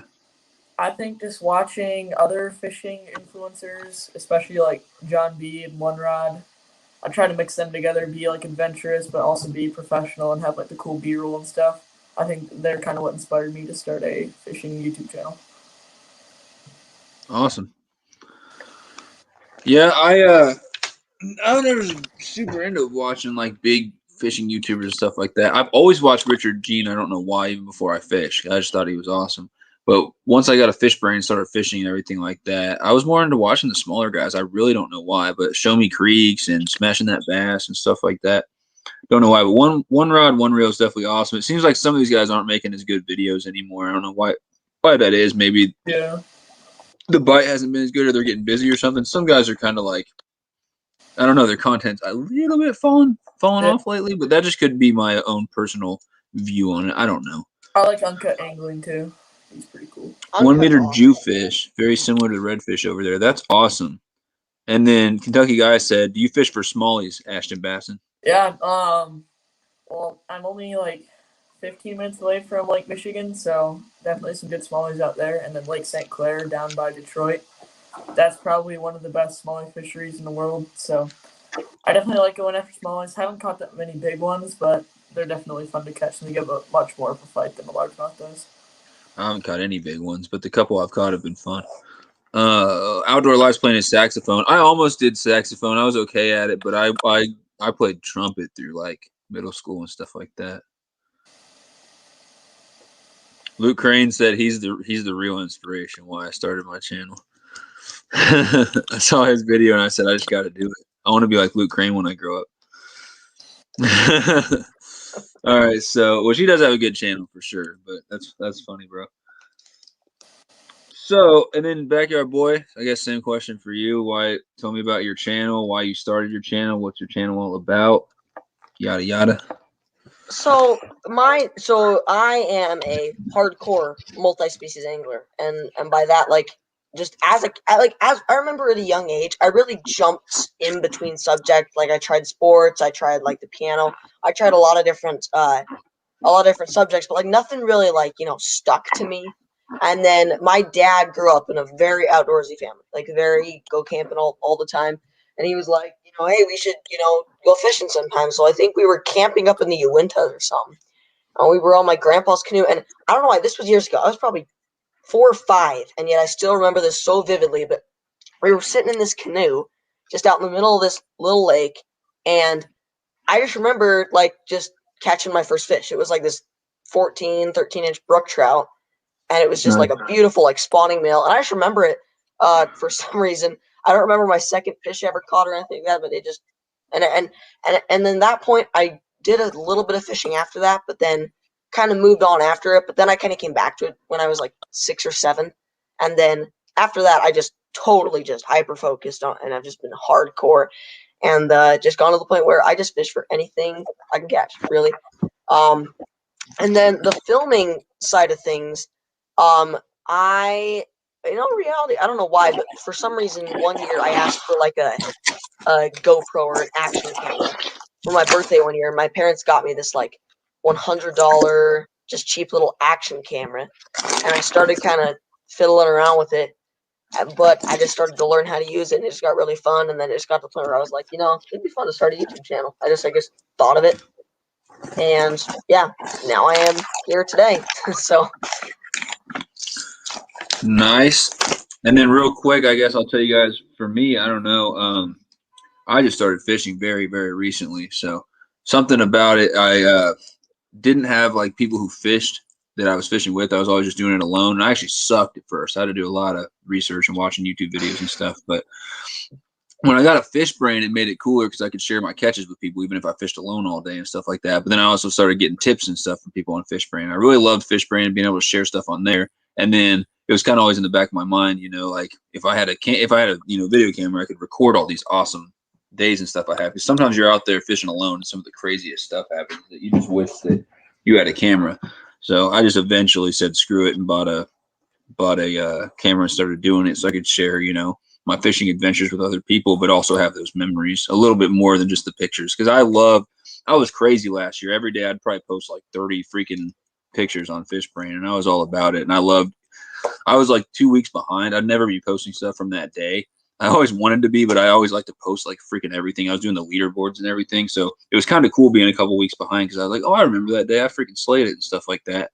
So it's always good. I sometimes still, and it's kind of weird, other people probably don't do this, but I will sometimes go back and watch some of my old videos and stuff on YouTube, even though I don't have many great old videos on YouTube, but still like just to relive the memories and stuff like that. So yeah, a lot of good reasons to have a channel, but one thing that I bet none of us really thought about at all was how much work it would take to actually run and maintain a channel and consistently upload and have, content that doesn't suck. Dude, I'm Not telling you right now, easy. this movie I'm working on, I went into this thing completely blind, and holy freaking snot, it is so hard to get that done. It was so much harder than I thought it would be. When you say you have 50 fish caught, have you edited any of that, or is that just film? I've edited most of it. I kind of Wow. I'll go fishing, I'll come back and edit that a little bit, but then at the end when I'm done, I'm just gonna do like this last full edit. It's gonna take me probably like 4 freaking days, and then just kind of finish that out. The coolest part will be to see your progress, your editing skills before Oh, yeah. and after having to go through a challenge. Because at the start, you can tell I'm getting used to like trying to record more B-roll, trying to like talk a little bit more, tell what I'm doing more. You can tell like at the start it's a little shaky, but like by the end it gets to like right now I've got it down pretty much to where I'm like saying here's what I'm using. I'm like saying okay, here's the water clarity. Because this is the water clarity, I'm using this, or because the water temp's this, I'm using this. Like I'm getting more into that. But at the start, you could tell I was very like the intros weren't as good, but it's definitely been a big improving point. Gotcha. Yeah, same here. I've definitely got some big plans for my stuff I have filmed, and hopefully that the editing keeps getting better, and I keep learning and stuff. Johnny from KyGuyFishing Canada says, Fishbrain's an excellent tool. We learn a lot from different anglers. I agree as well. I've learned as far as learning locations, as far as learning techniques, as far as literally I've gotten inspiration and motivation from Fishbrainers, and a lot of people have told me they've done the same for me. Like guys who have fished for years and stuff like that, who have just gotten to a slump where they went out 5 times in a row, know what they're doing, but just got skunked on bass for some reason or something. They'd see me posting some fish last year, being a first-year angler, and they're like, "Man, you've really inspired me. I went out the other day. I haven't had a lot of confidence lately, and I actually ended up getting a couple fish because I just saw how many you've been posting lately." Stuff like that. So there's a lot of different ways Fishbrain helps. Yeah, it's pretty awesome. On Fishbrain, as long as you can like block out the Fishbrain Karens and decipher the constructive criticism from like real criticism, it's really a great community to be in. Oh yeah, I couldn't agree more. Yeah, you guys got a couple haters on there, and when I first had my my Fishbrain account, I would those people that would say dumb stuff, I'd respond to them, end up getting in some stupid argument, and it always ended up dumb. Now I just instantly either block them or ignore them depending on what the comment is. If it's just something dumb, I ignore it. If it's someone being, rude to somebody else, I block them or report them or whatever. But you got the people like Backyard Boy here posted a bass that he caught from somewhere, and he legally kept it and cooked it. It was like literally one freaking fish, and these people tore him up. I'm like, he is a young kid who is just catching freaking fish, and that's like survival skills, man. Back in the day, you would have been praised for being able to do that. You know what I mean? And I thought it was awesome. I was like, when I was a kid, when I was your age at least, I don't think I'd be out there doing that. I did try to fillet and cook up one catfish when I was somewhere around your guys' age, but we got meat from it, but it was a mess. It wasn't done as well as that. Like I don't know why people get mad about that stuff. It just kind of irritated me. That's just one example. I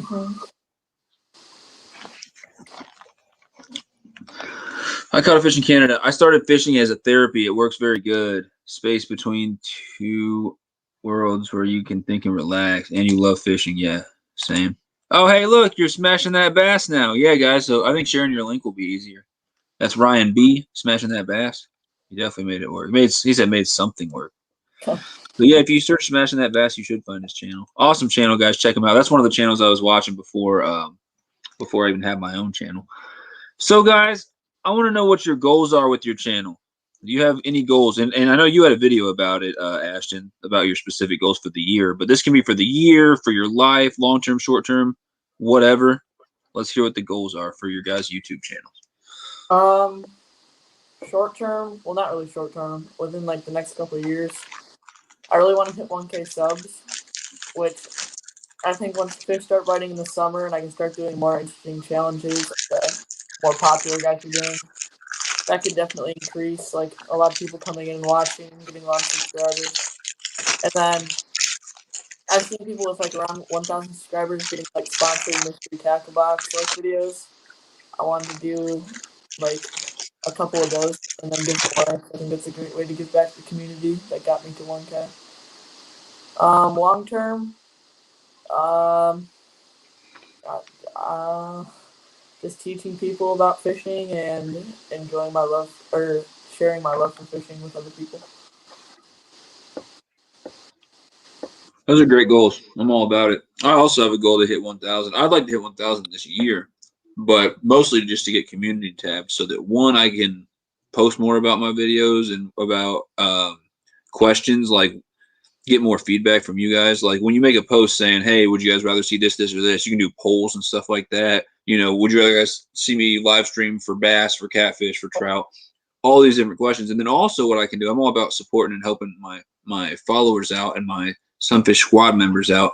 I could post every once in a while some of your guys' videos. You guys come out with a video and I could, you know, put a post about it on my community tab. So that's the main reason I want 1,000. And then eventually once you get, you know, 4,000 watch hours, and you can apply for monetization. And then as soon as you're getting money back to your channel, it opens a lot more possibilities for you to, you know, get stuff like kayaks and actually be able to afford to not have to work 6 days a week and never be able to make videos and stuff like that. Not that that would happen right away. Monetization, usually you get a couple cents or something like that when you first get monetized, but every little bit helps giving back to the channel, which is why I have my PayPal link, my Venmo link, stuff like that in my descriptions where people can donate to the channel. Then I always try to give them big shout outs and stuff like that.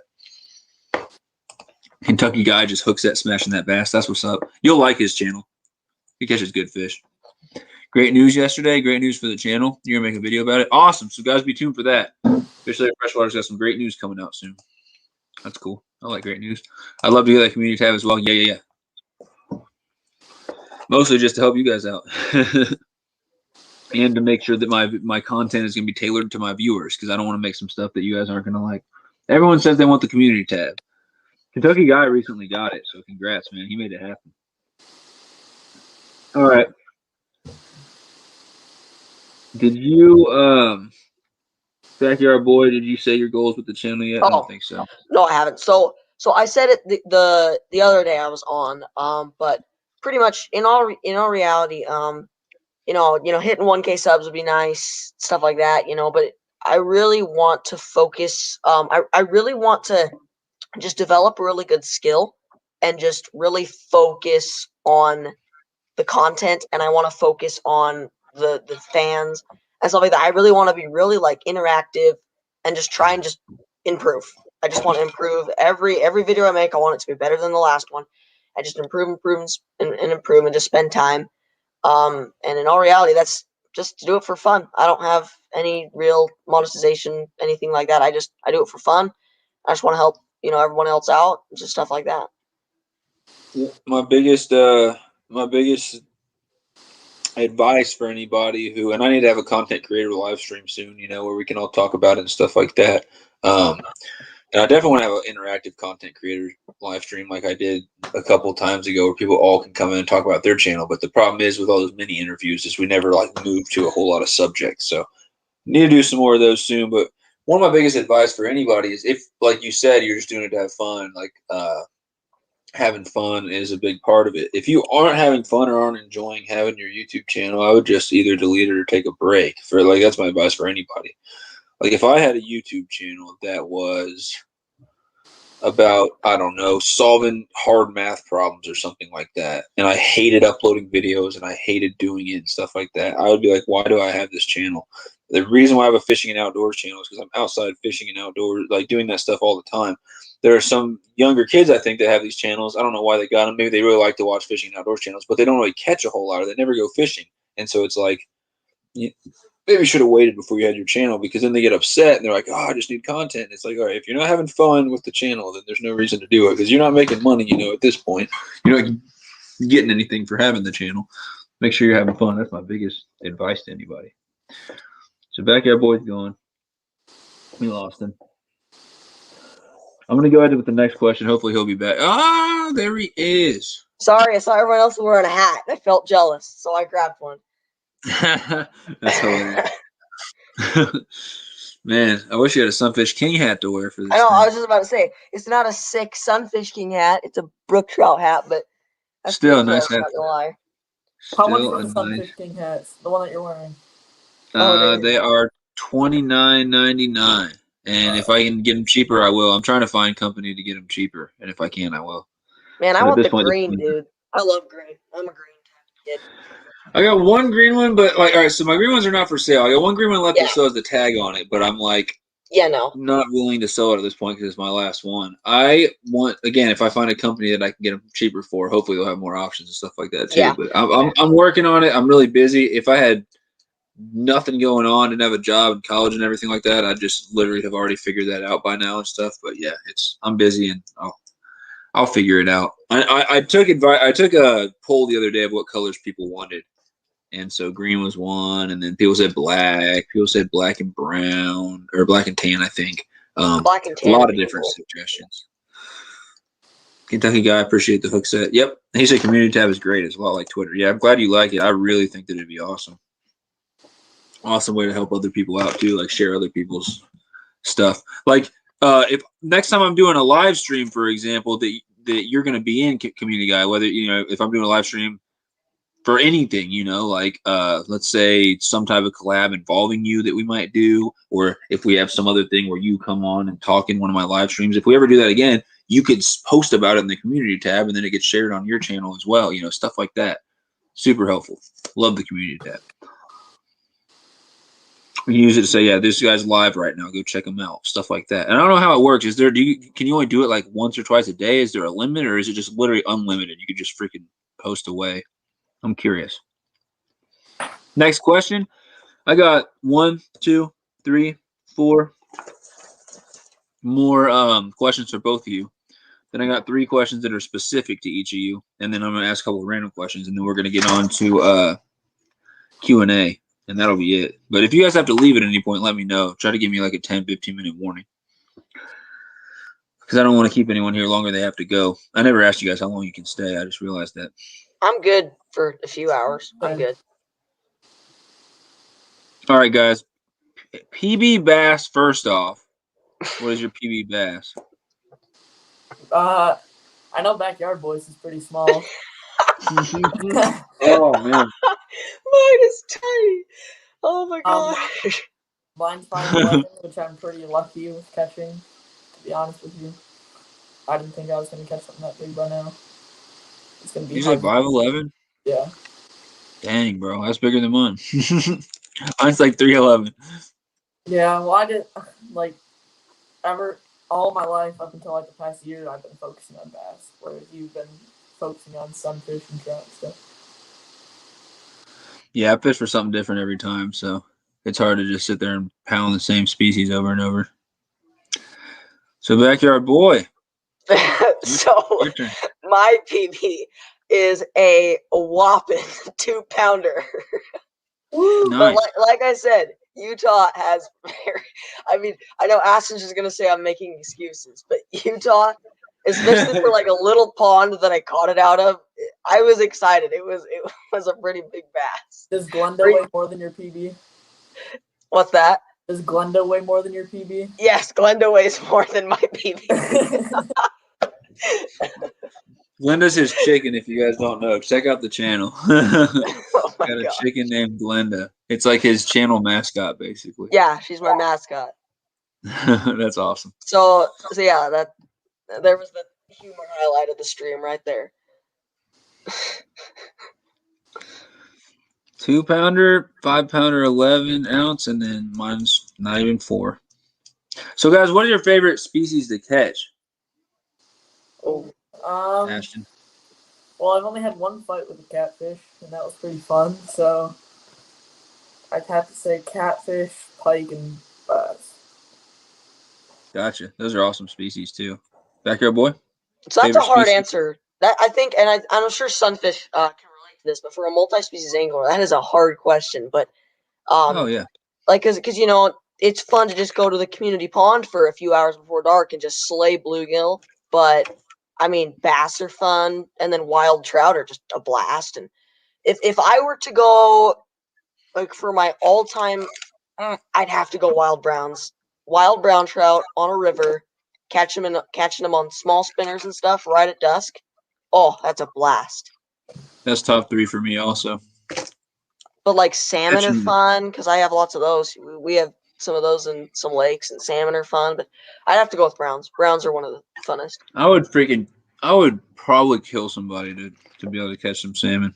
I know that's messed up to say, but Oh no, I'd dude, probably they're a kill a blast. man to be able to fish for some salmon. Dude, I'll That'd tell be you, you awesome. hook them, you hook a salmon, and the first thing they do is shoot up to the surface. Even if they're like hundreds of feet down in the water, you'll hook them, and they just come flying up into the surface. You got to reel as fast as you can, or else they'll get off. Yeah, I It's want the to go most. trolling in Lake Michigan for some Atlantic salmon. I heard they give up some pretty good fights. I need to get on Oh, some trout though.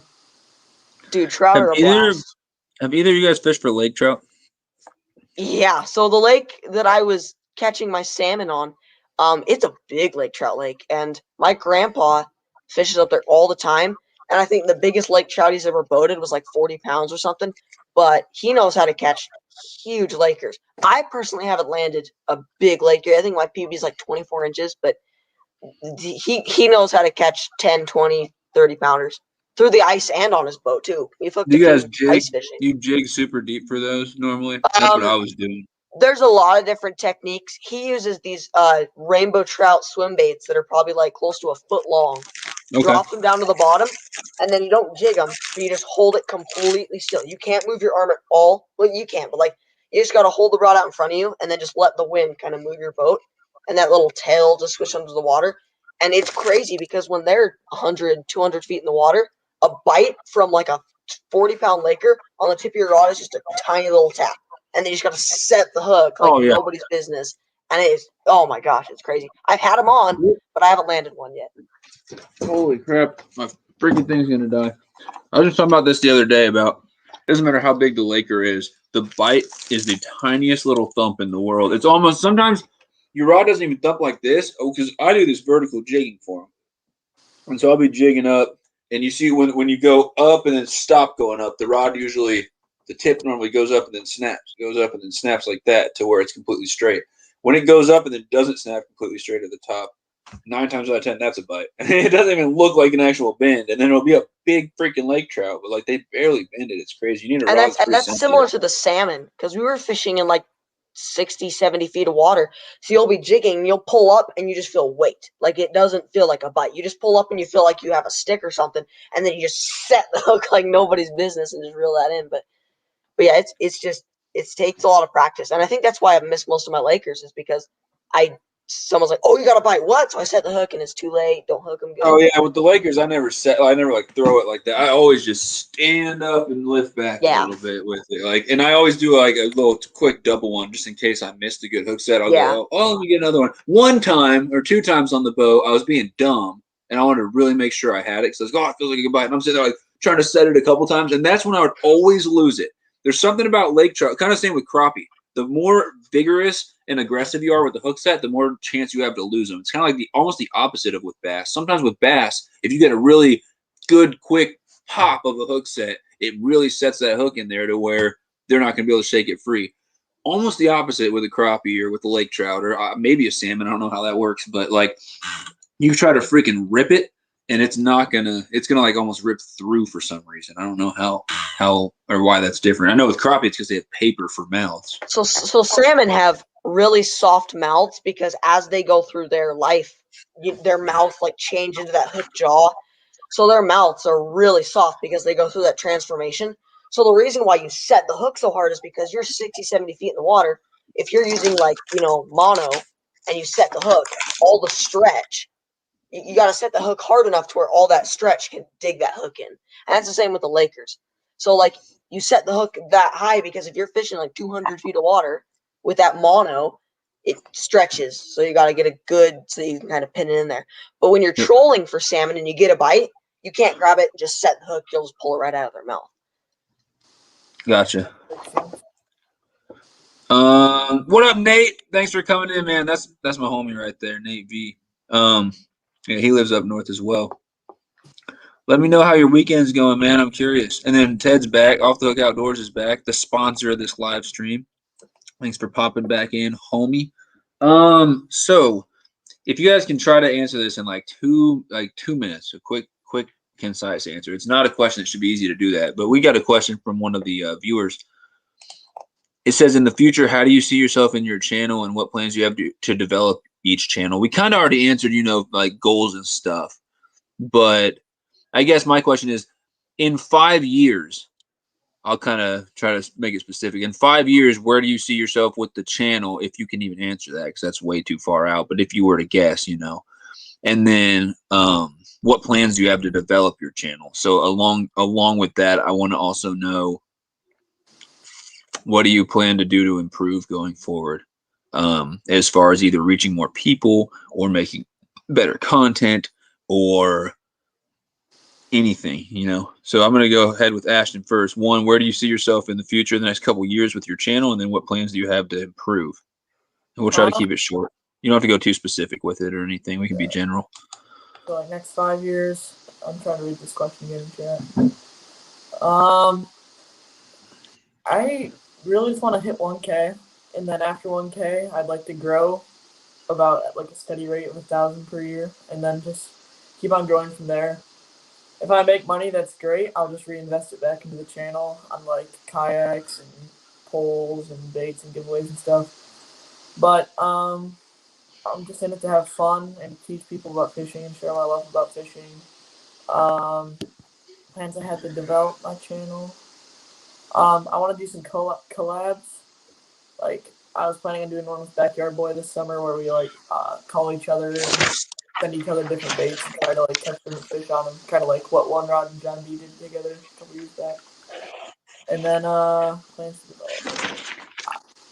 I think the big cameras are called DSLRs, right? Yeah, I want to get one of those within like the next year, just to get cool B-roll and be able to focus in on different things. So right now I'm just shooting on a GoPro. That's really all I have. All right, so better filming equipment, collabs, and then real quick before I get to Backyard Boy, anyone in the chat right now who's got a channel, who's interested, I don't care who you are, I'm pretty much interested in almost anyone. If anyone has any ideas for a collab or is interested in doing a collab with the SunfishKing, as far as like they said, bait challenges or competition or something like that, let me know. We'll try to make it happen. I am all about collabs. That's like one of my favorite things, and I really haven't done many besides these live streams. I haven't done any, like, the only fishing collab I tried to do didn't work because we tried to stream at the same time, and so next time it'll be like I'll make it smarter. I stream for a couple hours, you stream for a couple hours. We do a competition with the same baits or different baits, or however we want to do it. But anyone who's interested in collabs, let me know, and then let me know specifics. We can talk about it. But I definitely want to extend that offer. Now, Backyard Boy. I'm gonna go grab a drink. He's gonna miss out on all the really insightful stuff that we're gonna talk about here in the next couple of minutes. So, Backyard Boy, where do you see yourself in the next few years with your channel going forward, and then what plans do you have to continue to improve in any way as far as viewership or content or anything? So in 5 years from now, I would say, so have you watched any 618 Fishing yet? Have you watched any of his videos? Not enough to know, no, not really. Well, no, at least have you seen his B-roll? A little bit, yes. Towards Like, the I think beginning of the videos. in 5 years from now, I want to like have a nice drone, like Ashton said, a nice camera, and I just want to be able to just make some. I really want to focus on just honing in my skill and just make it as, like, just the best content possible. So I think that's kind of what I'm going to focus on most. So in 5 years, I hope to see myself with some really good content, and like you said, I really want to do some interactive stuff, a ton of collabs. The collabs are awesome. I've got, I think, like 4 collabs planned with some others who have YouTube channels and some who don't. But like, I want to do a ton of stuff with Bodie, a ton of stuff with McCabe, of course, as well. But I just kind of want to just really interact with everybody and just kind of really focus on making my content as good as possible. Mandora Explorer. Great answer. Mandora Explorer said sweet live right now, but we playing on your TV. That's what's up. It's raining pretty good. I'm gonna go pick out some night crawlers outside. Dang, I should be doing that. All right, guys, I'll be back. No, I'm just joking. I should be doing that too. I got some in the fridge though. I'm a huge worm fisherman. I don't know if I'm gonna fish as much with worms this year, but oh my goodness, worms can catch anything. Who do you think you'll link up with to promote and push?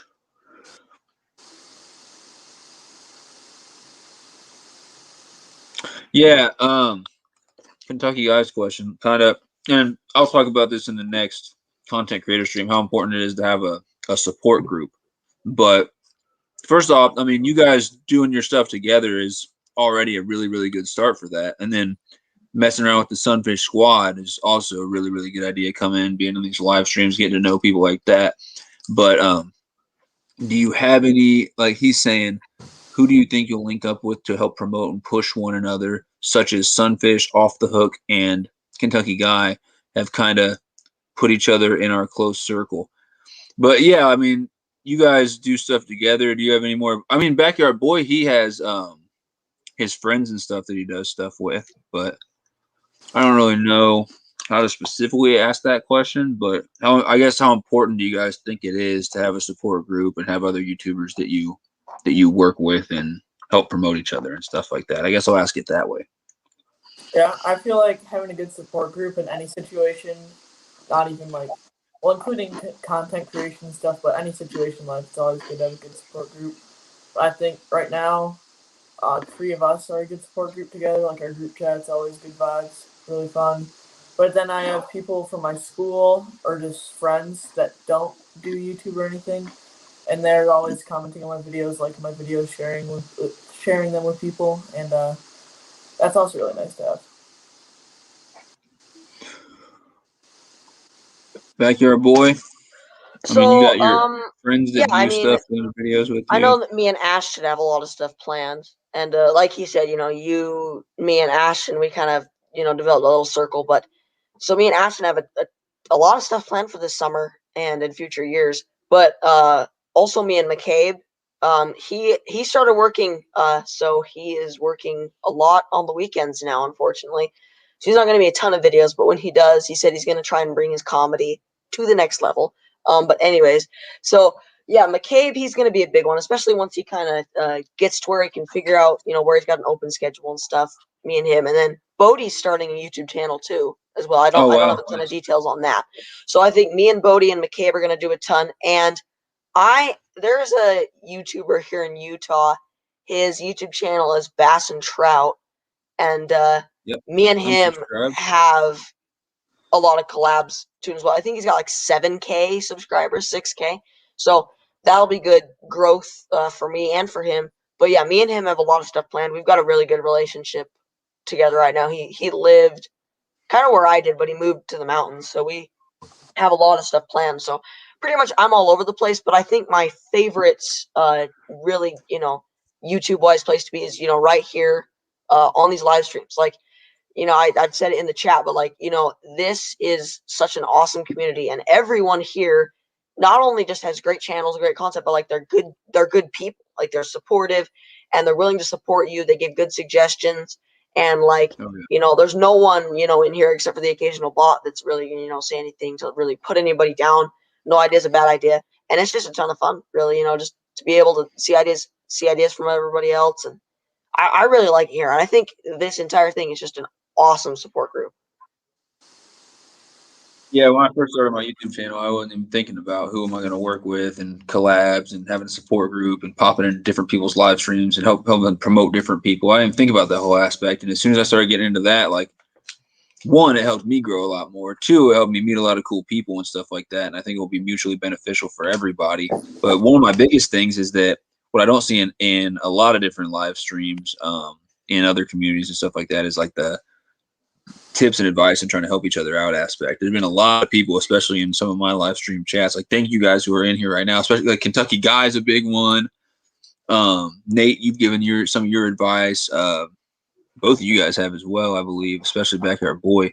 But anyone here, especially that Bass, who's given advice when people have come in and say, had questions about whether it's bass fishing, trout fishing, fishing in general, and have actually helped people learn. That's the coolest thing to me, because I'm new to fishing, and you can go about it the wrong way, like some people do, and they've been fishing for 3 years, and they're like, I struggle to catch anything. Or you can go about it the right way and actually do the right type of research and, actually get out there and grind a whole bunch and ask the right questions to the right people. I don't know, it help you become a better angler, a better YouTube creator, whatever, to get advice from somebody who has more experience in any of those things. And I like that my live streams can be kind of a platform for that to happen.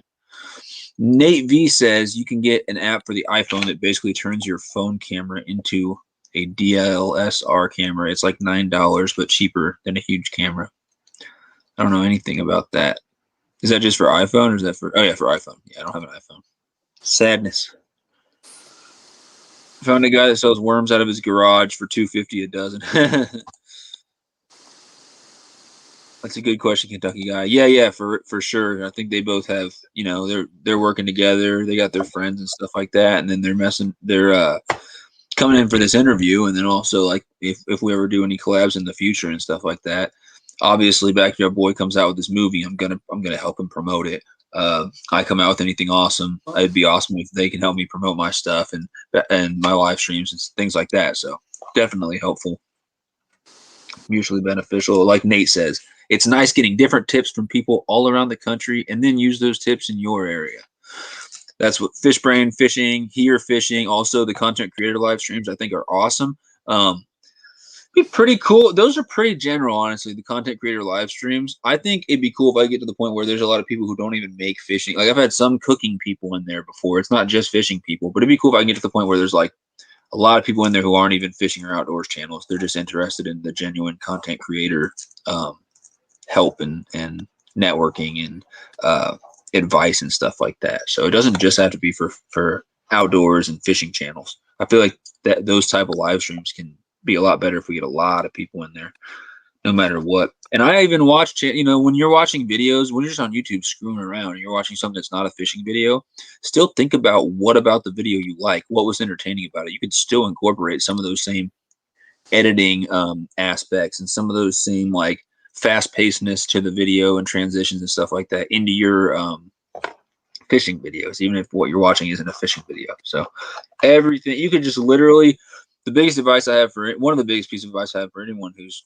new into something like creating content or even fishing like me is just be a human sponge and just literally absorb any good information that's out there around you and just be willing to learn in any aspect.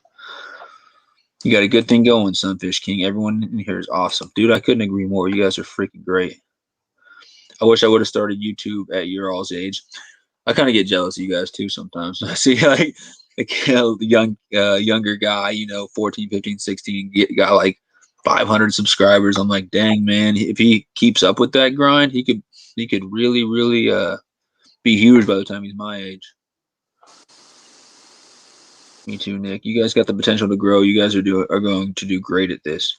Yep, and that's why I had you guys on for the live stream, because I really think that both of you guys show a lot of potential, and I really like you guys' videos. Snags and Drag said, I'm back. What did I miss? Everything. You missed so much. These guys just told us their deepest, darkest secrets. Ashton read the first 5 pages of his journal. Of his personal diary. I'm not like that. All right, so no, you didn't miss much. I mean, we just talked about goals with their channels, PB basses, favorite species, and then we did some questions that people had about their like goals, how they're going to improve their YouTube channel and plans going forward. So the next question I have for both people is, what's your favorite fish to eat? Because I love eating some fish. Crappie. Or perch. Crappie and perch. I do not salmon though. I don't like the red meat. I just try to stick to white fish and perch and crappie. So for me, and this obviously may get some mixed emotions in the chat, you could say, but there have been times, I think I've done this 3 times, where I intentionally kept and cooked a largemouth, but there were 2 other times where I was fishing this little spinner for trout, and I hooked this like 1-pounder, and I was using such a small spinner that it sucked it in like past its gut and like all up in its gills and crap. So I ended up keeping that one, but in all reality, largemouth taste so good. And I know, and obviously, like, I've only kept 1, but and the best part is that the pond that I live closest to, it's very stunted. So fortunately, it's not a huge deal to really take out a few big ones. It's a pretty stunted pond, but they taste so good, dude. Like, I've cooked them multiple different ways, and every time they've been good. But at the Weber River, the river 20 minutes from my home, those brown trout literally have salmon meat, and and they're good too. Throw them on the smoker. Oh gosh, they're really good. So largemouth are good, but then like Ash said, you're pretty much like any panfish, you're pretty much guaranteed to taste good. Panfish are good, and then most trout. I mean, I think it depends on how you cook it, really, in a reality. So. Yeah, I like all fish. I don't know if I pick a favorite. Probably some tuna or salmon from the ocean, but like a sushi grade or like a tuna steak or something. It's like pan seared or something. I don't know. There's a lot of I like ocean fish a lot, but out of freshwater fish, I mean, you can't go wrong with, like you said, any crappie, perch, bluegill, like any panfish, and then shell crackers are the best out of the bluegill, like sunfishes, and walleye's delicious. I've heard that spoonbill paddlefish is freaking delicious. Channel cats are good. Just normal catfish, man. Oh man, fry those, dude. Oh, bro, catfish are so good. I should have mentioned those. Those are gonna be close to largies. Not gonna lie. They have very similar meat, actually. Some people don't like the catfish taste because it's a little stronger, but I'm a huge fan of catfish. That used to be my favorite fish to eat. If you eat a smaller one, you're pretty much good. The bigger ones are the ones that get the meat's like really mushy, lots of that like fish flavor. But if you go with a smaller one, like I like to catch, if I catch a 2 to 4 pound catfish, that's probably the best keeping size right there. Dude, I ate my PB. I've eaten my PB in at least like 3 different species. Yeah. I ate my PB catfish. It's savage, bro. I ate my PB catfish. I ate my PB carp. I've definitely probably eaten my PB red ear sunfish. But yeah, I've eaten some PBs, man. It is what it is. How does Carp, if you fry it, like you just try to cook it, like bread it up and fry it, it's terrible. It's horrible.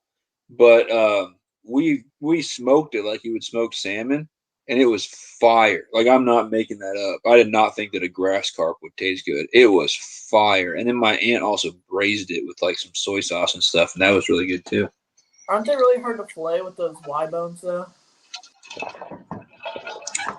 It wasn't necessarily hard to fillet, but they have a bunch of what they have is bones that are essentially free floating in the muscle and not really attached to anything else. So you could be eating them and get some random bones in your mouth or your throat. So Snags and Drags said carp for life. LOL.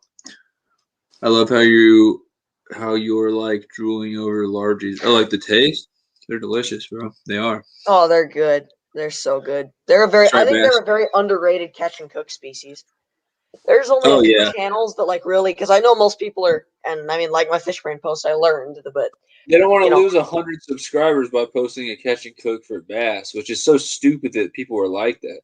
I know that's what happened to me. I cooked. I think I did cook my PB, but it was one of those instances where it like ate the spinner so weird that like there was no saving it, because like their mouths are so big. So if you're fishing with like these little spinners or like little worms for bluegill and bass, like they're so aggressive they just suck that in. It's like, well, I don't know what it really is to do. So yeah, that was one of those where I kept it, and McCabe tried it, and McCabe loved it. He was drooling over it even more than I was. Yeah, but I'm not that dude to go to, the white bucket guy to go somewhere with a white bucket and just start throwing every fish I catch. And no. You guys have seen people like that. When I say there's nothing wrong with eating a bass, there's nothing wrong with keeping a fish. That's not what I mean. I mean doing it responsibly and keeping them from different places so you're not always going to the same lake and keep it. But there are people. The urban lakes is a freaking free for all, man. Around here, like you go to Kansas City is the closest big city, Kansas City, Missouri. The urban lakes that are like in the city or just south of the city, or I guess just outside of the city in any direction, it's crazy, man. People will pull up, they'll drive straight up to the lake, even if there's no like parking place. They'll literally just park there in the grass. They'll be there all day in between, sitting in their car, like smoking cigarettes and getting drunk, and keeping channel cats and bluegills that are this big. I mean, they'll just put everything in a bucket. Some of them don't even use buckets. They take the fish out, and while they're still alive, they just put them in these little bags and just keep fishing with them. Fish in a Walmart bag, just flopping around, suffocating. And they will keep everything. It's just like maybe they're all like really in poverty and their families need to eat or something like that. We don't have a good plan for that type of stuff. I don't know what it is, but those are the fisheries that I try to stay away from, kind of for that reason. You know, there's probably not going to be great fishing if that's what's going on out there. Yeah. Good night, Johnny. I Caught a Fish in Canada's heading out. Thanks for being in here. Appreciate it. See you later. Let me know if you got any videos coming out or any live streams or anything like that. Guys, PB carps. Let's hear them. Outdoor Life in Oklahoma said, "What's your PB carp?" You guys catching any carps? Does it koi count? Yeah. Koi, because I don't really know the weight on it. I haven't really weighed them, but koi like this big. I released them though because koi are expensive and people in the private lake like them. They swim around. But like normal grass carp, probably like this big. I haven't caught really big ones. I got a picture actually. Back here, boy. Tell everyone what your PB carp is. You got a PB carp. So I did a video 8 months ago where I went and got this new like ultralight rod and went to try it out on this like golf course pond for bass. And I was fishing with this little curly tail and I hooked into it probably 10, 12 pound carp. I didn't get an exact weight on it because I didn't have my scale, but I mean it just about broke if I knew ultralight rod, I'll tell you that. But yeah, I mean it was I guess it was around 10, 12 pounds. So it was big. It was fat. It was ugly. Oh. So, what you guys have to look forward to this year? One of my many multi-species escapades. I like to catch monster bruiser grass carps. Just, I don't know if you've seen my Fishbrain post, but I like to catch really big grass carp. So that is not my PB, but I do have this picture hanging around. That is like a, I don't know, 20-something pound grass carp. Just an absolute missile. They're so freaking strong.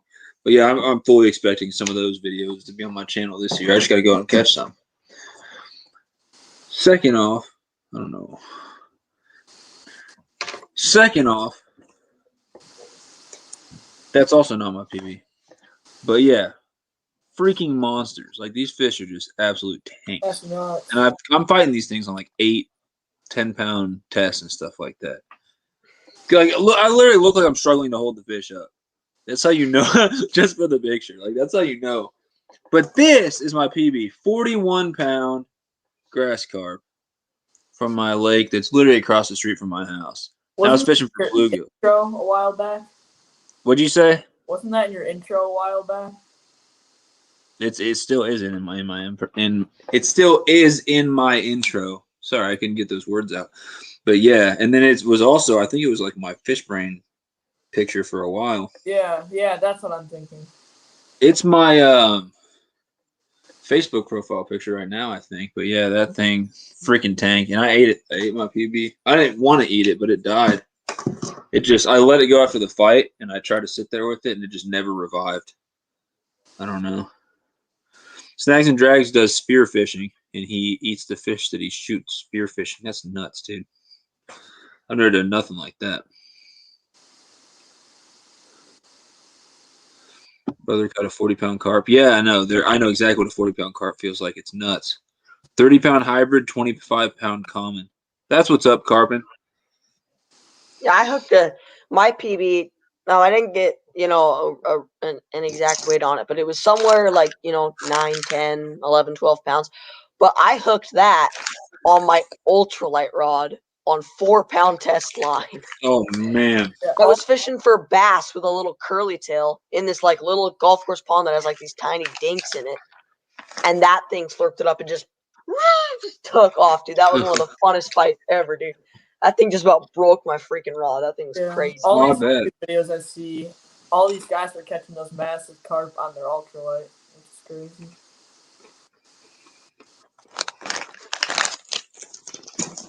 This lake I got here is like one of a kind. It's so old and they haven't stocked it in forever. And if you know anything about grass carp, they don't reproduce in lakes, only in rivers.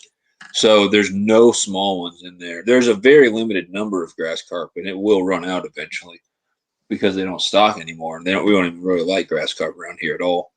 But the couple that are in there are very large. The smallest one I have ever caught was 10 pounds. Yeah. So I'm definitely going to be catching some more of those this year, guys. And getting that.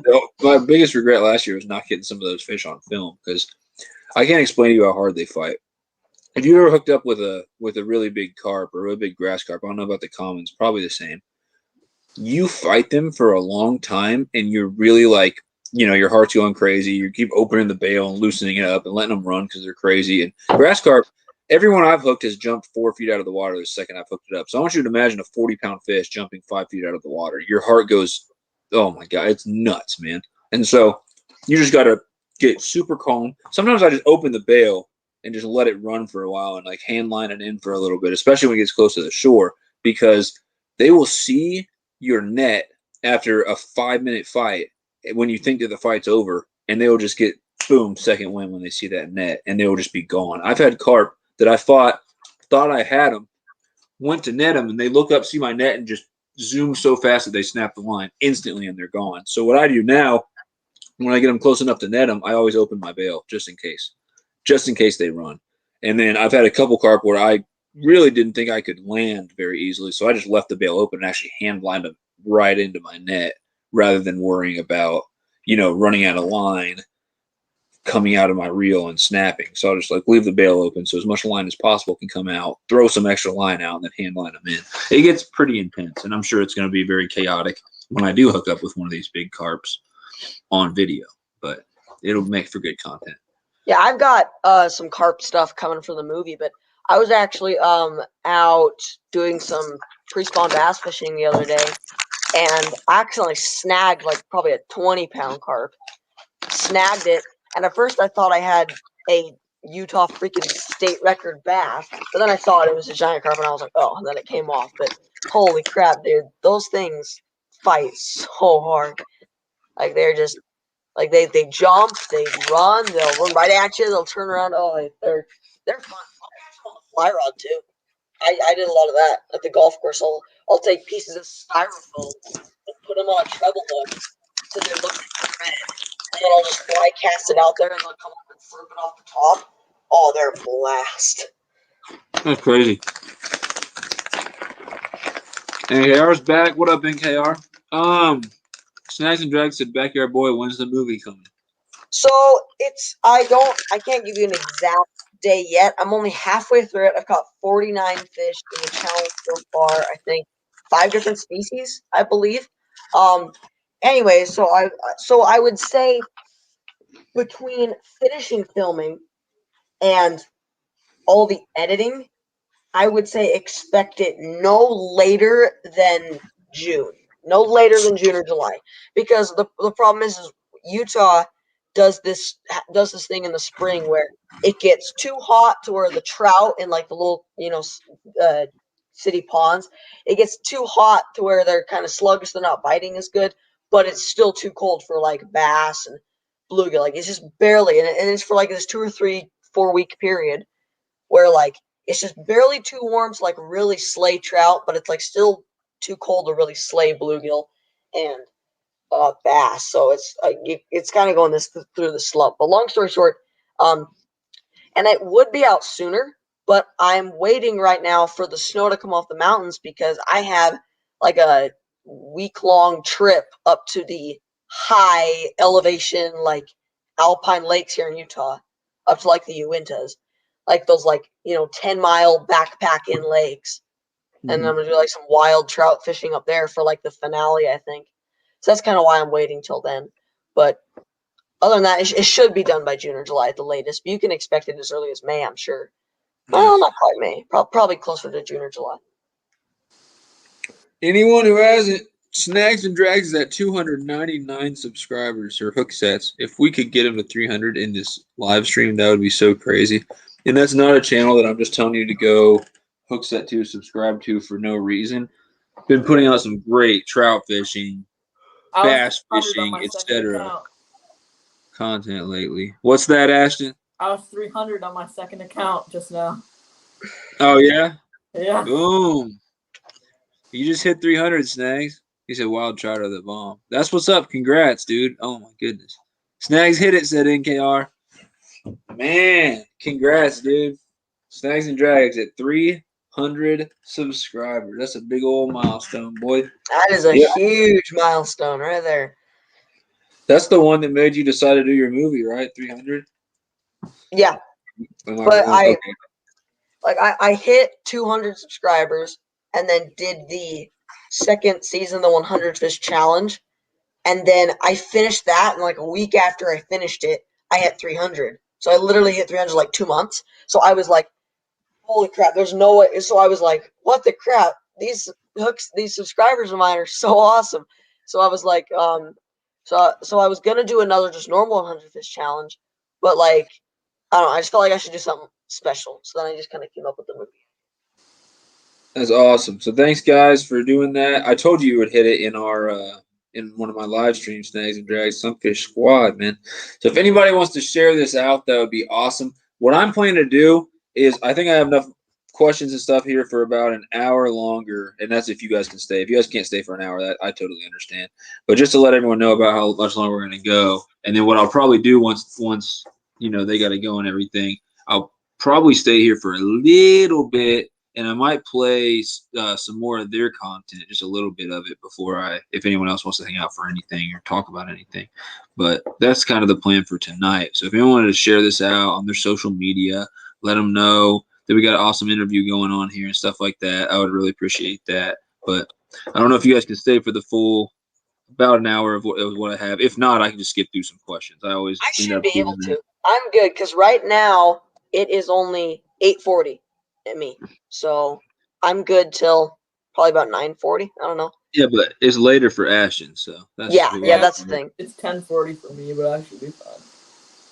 Okay, I'll try to keep it like 40 minutes or something like that if that's fine with you. But we'll just get right to the next question then. Try to go quickly, but not feel like it's rushed or anything. What would you guys say your favorite YouTubers are? And it can be anything. It doesn't really have to just be fishing and outdoors. Like, I'm just curious who you'd say your favorite YouTubers to watch are. Non-fishing related, Mr. Beast.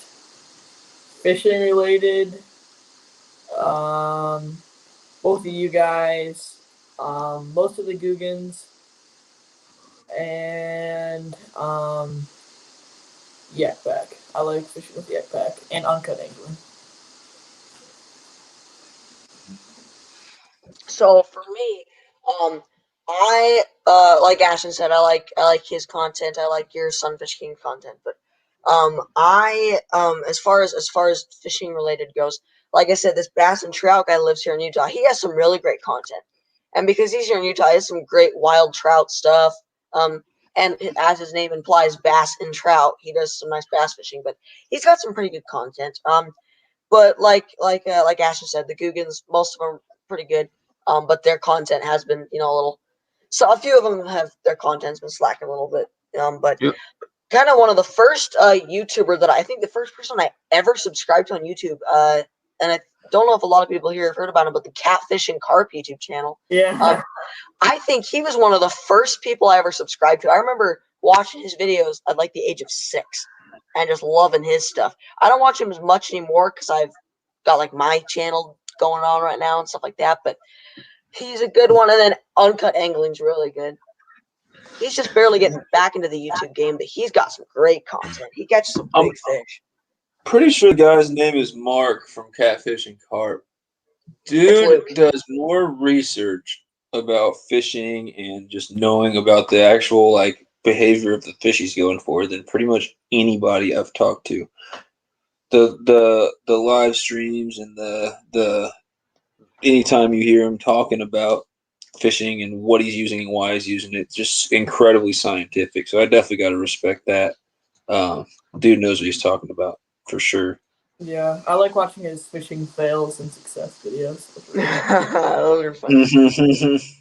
I think one of my favorite things about his channel is that he's done like a world tour, and he went all over the place and filmed in my state of Utah and some of the ponds that I have fished myself. But like, it was cool. He did that world tour, and he just filmed all over the place, and he's got a really legit channel. In fact, up until 2020, he did a video every Saturday for like 5 or 6 straight years. Like, he is seriously dedicated to his channel. Yeah, I like him. I wish I could do that. I really do, but I've been making up for it with the live streams. I feel like, I haven't been putting out as many edited videos, but I've been trying to go live at least twice a week. later on the reel if you're still here. Appreciate that. He said congrats to you guys on your success already.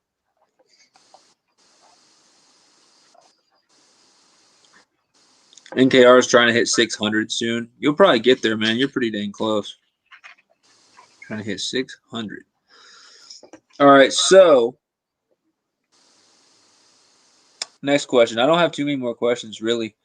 I got 2 more questions that are for the both of you before we move to the next little section here. First one, do you guys have a favorite rod or reel combo? And if you have a couple different for like different species, that's fine too. But I'm just curious.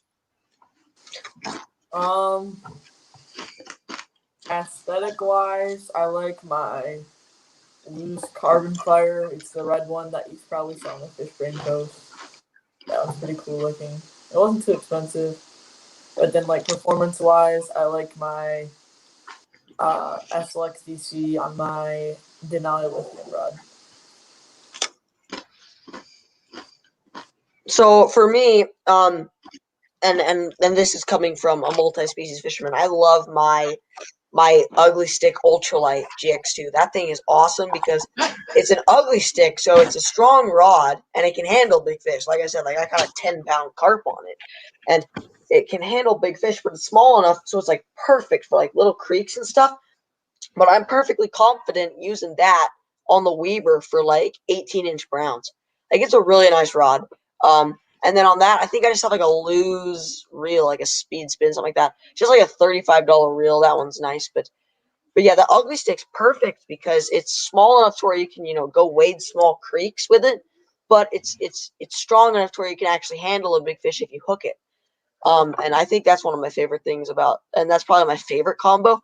But as far as like bait casters go, my American Hero combo, that's the only bait caster I have. But that rod's great. It's a great starter combo. Yeah, It's inexpensive and it really does catch fish. It works. It really does. And then those are like the combos that I own. But other than that, yeah, those are pretty much my favorite ones. And there's a few others, but like SunfishKing is showing that off very nicely there. Dude, that is a rockin' combo. For those of you who are looking to get a new bait caster and you're on a budget, that thing is an amazing option. Amazing. What is it, $80-$90, something like that? Yeah, something like that. I think I got it for $100, but it was like when it was a little bit newer. I don't know. I got it for like $100. Well, I think that's the MSRP is $99.99 or whatever, but I think you can like find it for $89.99 if you look hard enough or something. Backyard Boys, your loose speed spin, the red one in most of your videos? Yeah. It's something like that. I can't remember what I got it for, but it was like I think he has the exact reel, doesn't he? But it's like just that $35 loose reel from Walmart. I really like it. Which boy? What do you guys sum up?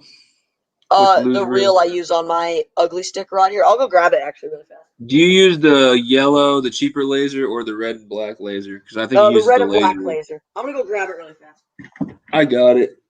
Oh, I just put it in the other room. He'll go grab it. Yeah, I got mine on my ugly stick. Apparently, we have the exact same combo. I got that, and I'm not gonna lie. I was using that for like big catfish at the river because I'm stupid. So is Dragon Lover LIB65? Is that another one of Backyard Boys' thousands of cousins?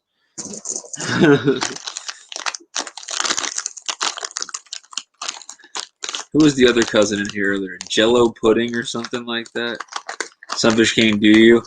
You're hilarious, NKR. Yeah, song's old though. Alright, he's getting his rod. I guess, Ashton, while we're waiting for him, do you have any favorite baits for bass that you like to throw? Or does it depend on the time of year usually for you? It really depends on the time of the year. Inline spinner never fails for any species, obviously. And for bass, I like Texas rigs, chatterbaits, and when the topwater bites on, I like my buzz baits.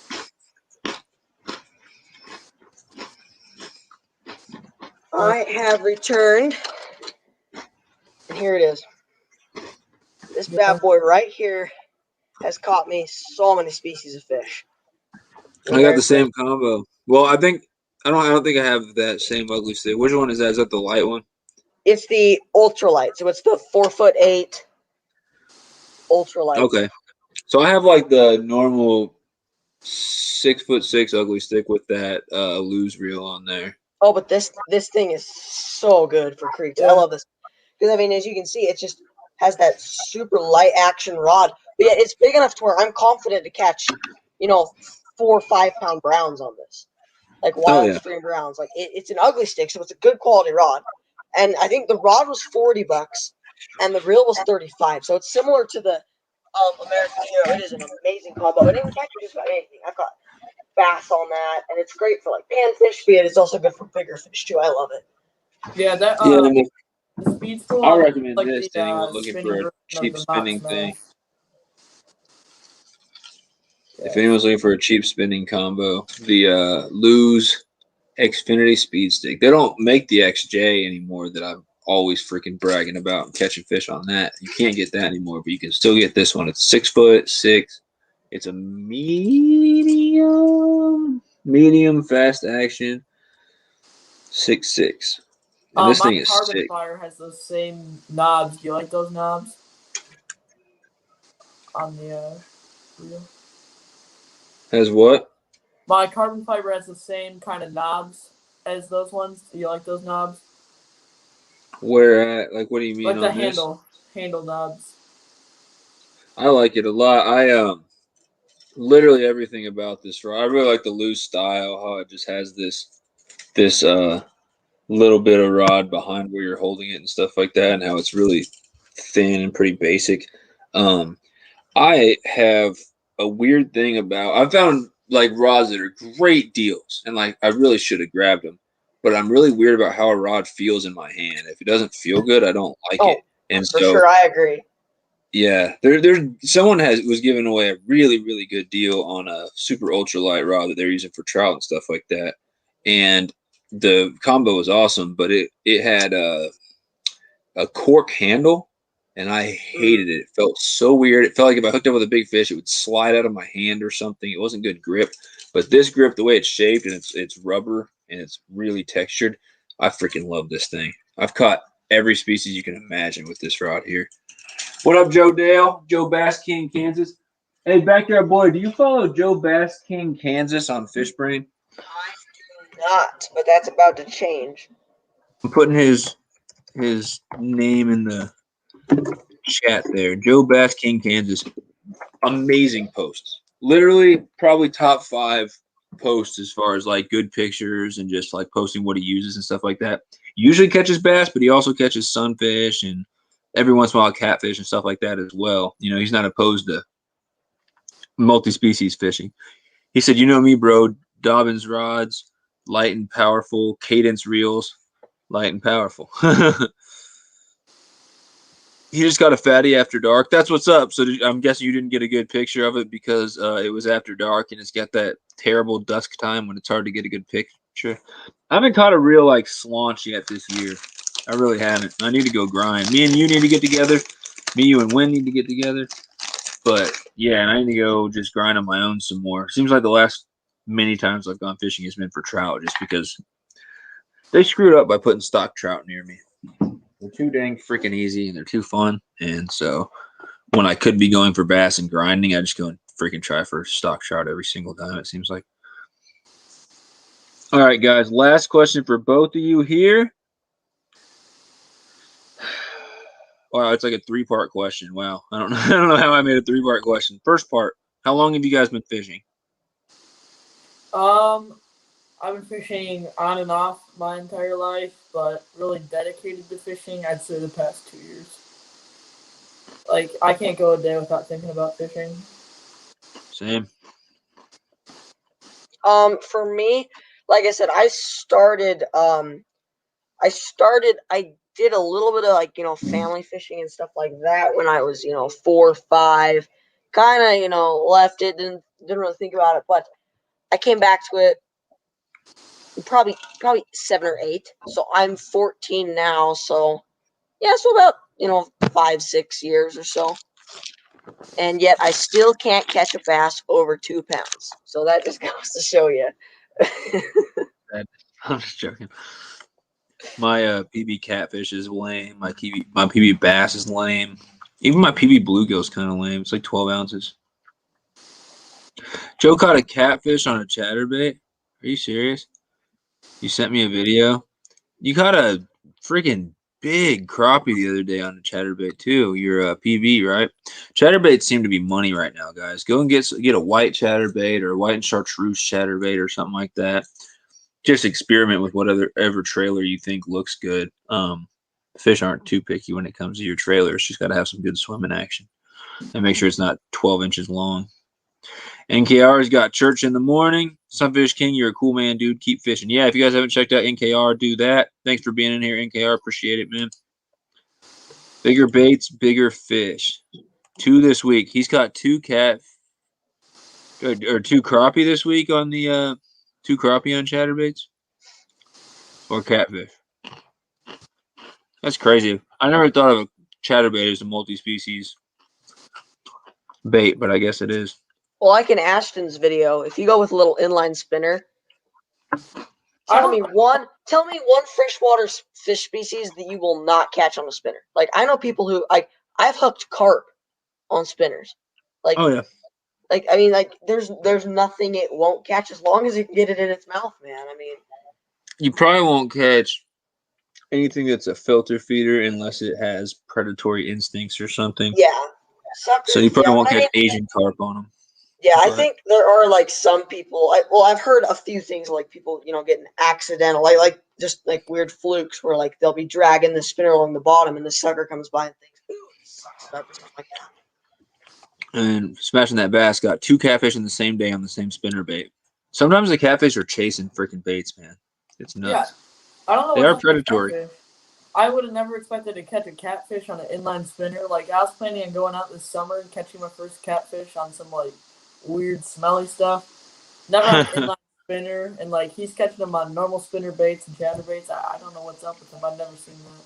Yeah, so we have this lake in Utah. It's called Willard Bay, and it's like this man-made reservoir where it's just the whole thing is like lined with this big rock, like big dam that goes all the way around. Pretty much what they did is they built these walls and then filled it with water, and they just kind of put it in the middle of nowhere.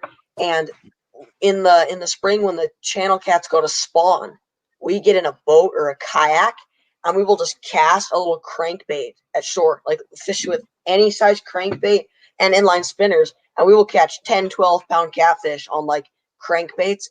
Dude, those things also fight hard. Those things are pigs, man. Especially on a kayak, you just get towed all over the place if you hook into a big one.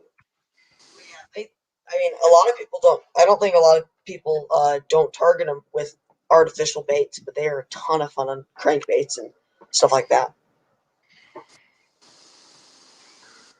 Sorry, I'm looking at my YouTube. I noticed that my man Jeremy Albritton's live catching crappie right now. I just went in his chat. I wonder what he thinks about this. I turned off the volume, so I don't know what he's saying. But I said, "What's up, Jeremy? I'm live right now. Nice fish." He's gonna be like, "Wait, you're commenting and you're live at the same time?" I have it turned off, so I don't know what he's saying, but he is looking at the camera kind of weird. He's like, "Wait, you're live and you're commenting?" I'm a multitasker, bro. What I did get on here for, I was trying to see if I had some exciting news or not tonight, because I'm like dancing on hitting 1,000 watch hours with the channel, which is not super easy to get people to watch 1,000 hours of your content. But if I hit that, that'd be awesome. Oh, I'm at 979. Sorry to get you guys excited. 979, and I will hit 1,000 from last night's live stream. It hasn't added those hours yet, but I was just seeing if I hit any super exciting milestone. But nope, just snags hitting 300 is all that's happened during this live stream. Catfish will smoke them like hell. Roll, roll, pull, roll, pull. There's a guy on YouTube that catches massive catfish on whopper ploppers and other topwater baits. That's nutty. These people yesterday were fishing off the dock, and I wanted to fish off the freaking dock, but I ended up fishing next to the dock and still catching some nice trout. But, with stock trout, it's always good to fish off a dock or a bridge or some type of structure.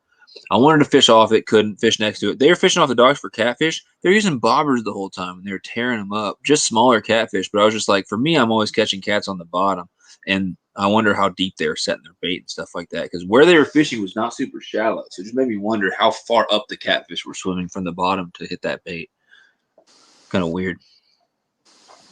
Carpin has big hydro dam out there that holds giant browns and rainbows up to 20 pounds. You've been busted on a few. Oh, man, I'd be right up there like every day. I know around like Niagara Falls area here in America, they have stupid monsters, salmon and trout. People catch like dumb big ones. Snags and drags. Dude, you've been grinding like crazy lately. New video coming out tomorrow morning. Golly. Guys, get ready for that. If you go to Snags and Drags channel, click that bell. Hit his notification bell next to a subscribe button so you know when his videos are coming out. They've got some really awesome videos coming out with Snags and Drags channel. All right, guys. How long you been fishing? You answered that. How about how many species? I mean, I keep track. I am probably at 38 if I were to actually like go through it. I'll do the math while you guys answer. But how many species do you think you've caught in your life? Backyard boy can go first. I have to count. So I have been fishing for 6 years. I mean, I can't give you an exact count.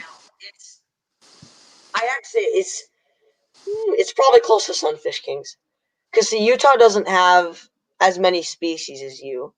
So you guys have like gar and grass. Like we have very few grass carp and stuff like that. So I'd say 20, 30 for me. 30, 40, something like that. Somewhere between 20 and 40 is what I've caught. Still counting. So I was at 30 at the end of last year, beginning of this year. And I'm at least at 37 already for this year. I've caught literally 7 new species already in 2021. Like I'm looking at the Utah species guidebook here. I can give you an exact count of how many I've caught actually. This year. Go ahead, Ashton. Mine's at 18 because I've been focused Nice. on bass for a long time. That's more species than most people have caught, I feel like. 18. That's crazy. Yeah, so my 7 new species I caught this year, and this was all in one trip. I went out and caught big head carp, silver carp, long-nosed gar, and smallmouth buffalo. All 4 of those in the same day. So that got me to 34, and that was early in the year. Then I went to Arkansas, and I got banded sculpin and big head chub, which I know the big head chub was number 37. So I don't know what type of fish I'm forgetting. I clearly caught something that was new and have forgot about it at this point. I don't know what it was, but I feel like I have. So I think that put me at 37, not 36, but we'll just say 36 because I can't think of it right now. When I go back and watch my videos, hopefully I'll figure out what the heck I'm screwing up on. And then I caught a log perch, just randomly creek fishing in one of the spots I always fish. I just randomly pulled one out. Was not expecting that. So I'm at least at 37, if not 38. So I just checked, and I've caught 22 species in Utah, but I've caught a few outside. So probably I'd go say 30 species probably for me. That's pretty good. Off the hook would be a great answer, guys. For what? Is he behind in the stream? And I keep a Australian species identification book and take off every species I've caught. Yeah, I need to get something like that. But yeah, I know I'm at either 37 or 38. I like to know my exact number, so let's just say 37. But for some reason, I feel like it's 38. I just must be forgetting something. I must be forgetting something. I don't know what, but I'm at least at 37. So what about your biggest, and this is the last question for both of you before I ask a couple specific questions for each person. Biggest fish ever. What's your guys' biggest fish you've ever caught? 32-inch pike. Pike? Yep. That's a monster, man. So do you have any idea what that weighs, what a 32-inch pike weighs?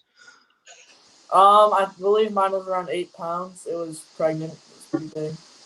Oh, wow. And what did you catch that on? You don't have ice fishing, do you? I've got ice fishing. Do what? Do you ice fish at all, SunfishKing? I caught my first 2 fish through the ice. They were both rainbows on a live stream, actually. Competition against Sharp Fishing TV and Forward Fishing. It was all them against me, and it was who could catch either the most species, the most fish, or the biggest fish. And they caught one of them caught a 9-pound carp, but I caught 2 rainbow trouts. So we ended up just tying, and we never broke the tie. Yeah, well, it was on a tip up with a treble hook on the bottom, hooked through the back of a pike minnow. Oh, wow. So I didn't hear the Well- question because my parents walked in. So The question was, dude, I have an ant crawling in here, like on my table. It's not ideal. The question was, what's the biggest fish you ever caught? Ever.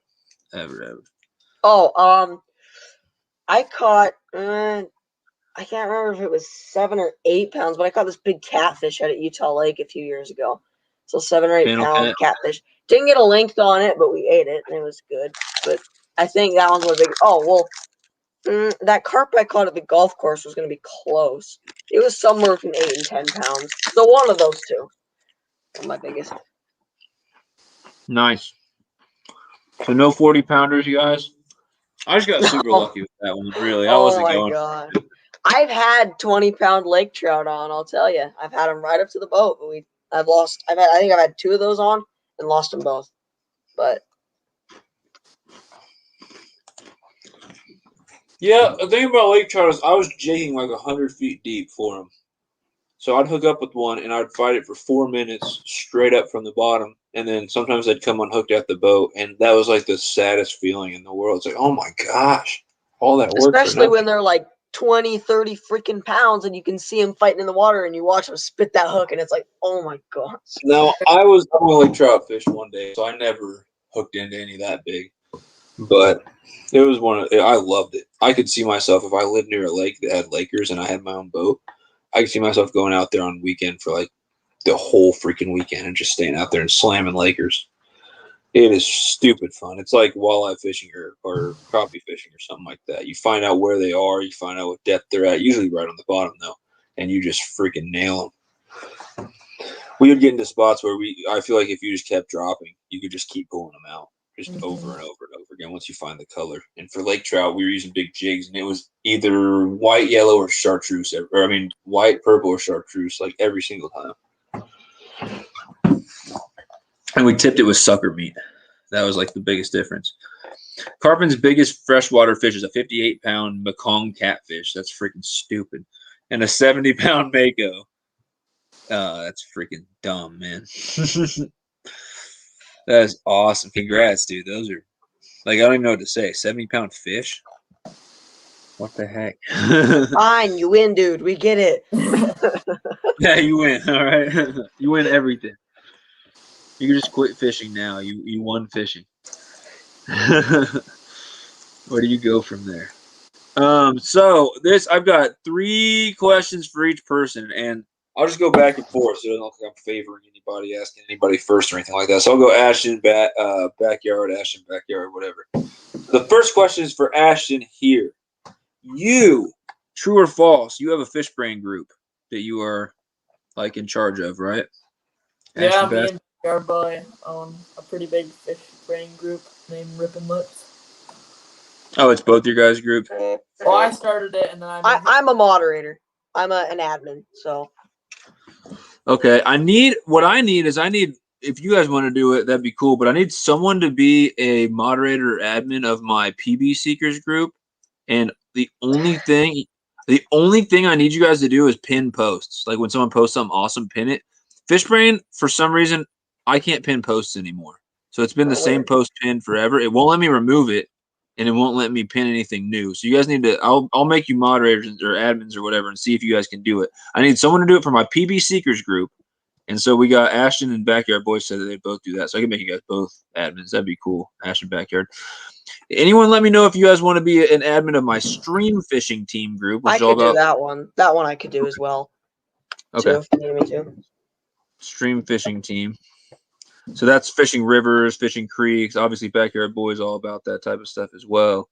And then another one might be harder to find because I have to find someone who's into this stuff. But I also have a third Fishbrain group, Micro Fishing Maniacs. So I got to find someone who can moderate my micro fishing group. But that's not as important, you know. They just got to pin posts of little fish every once in a while. Micro fishing.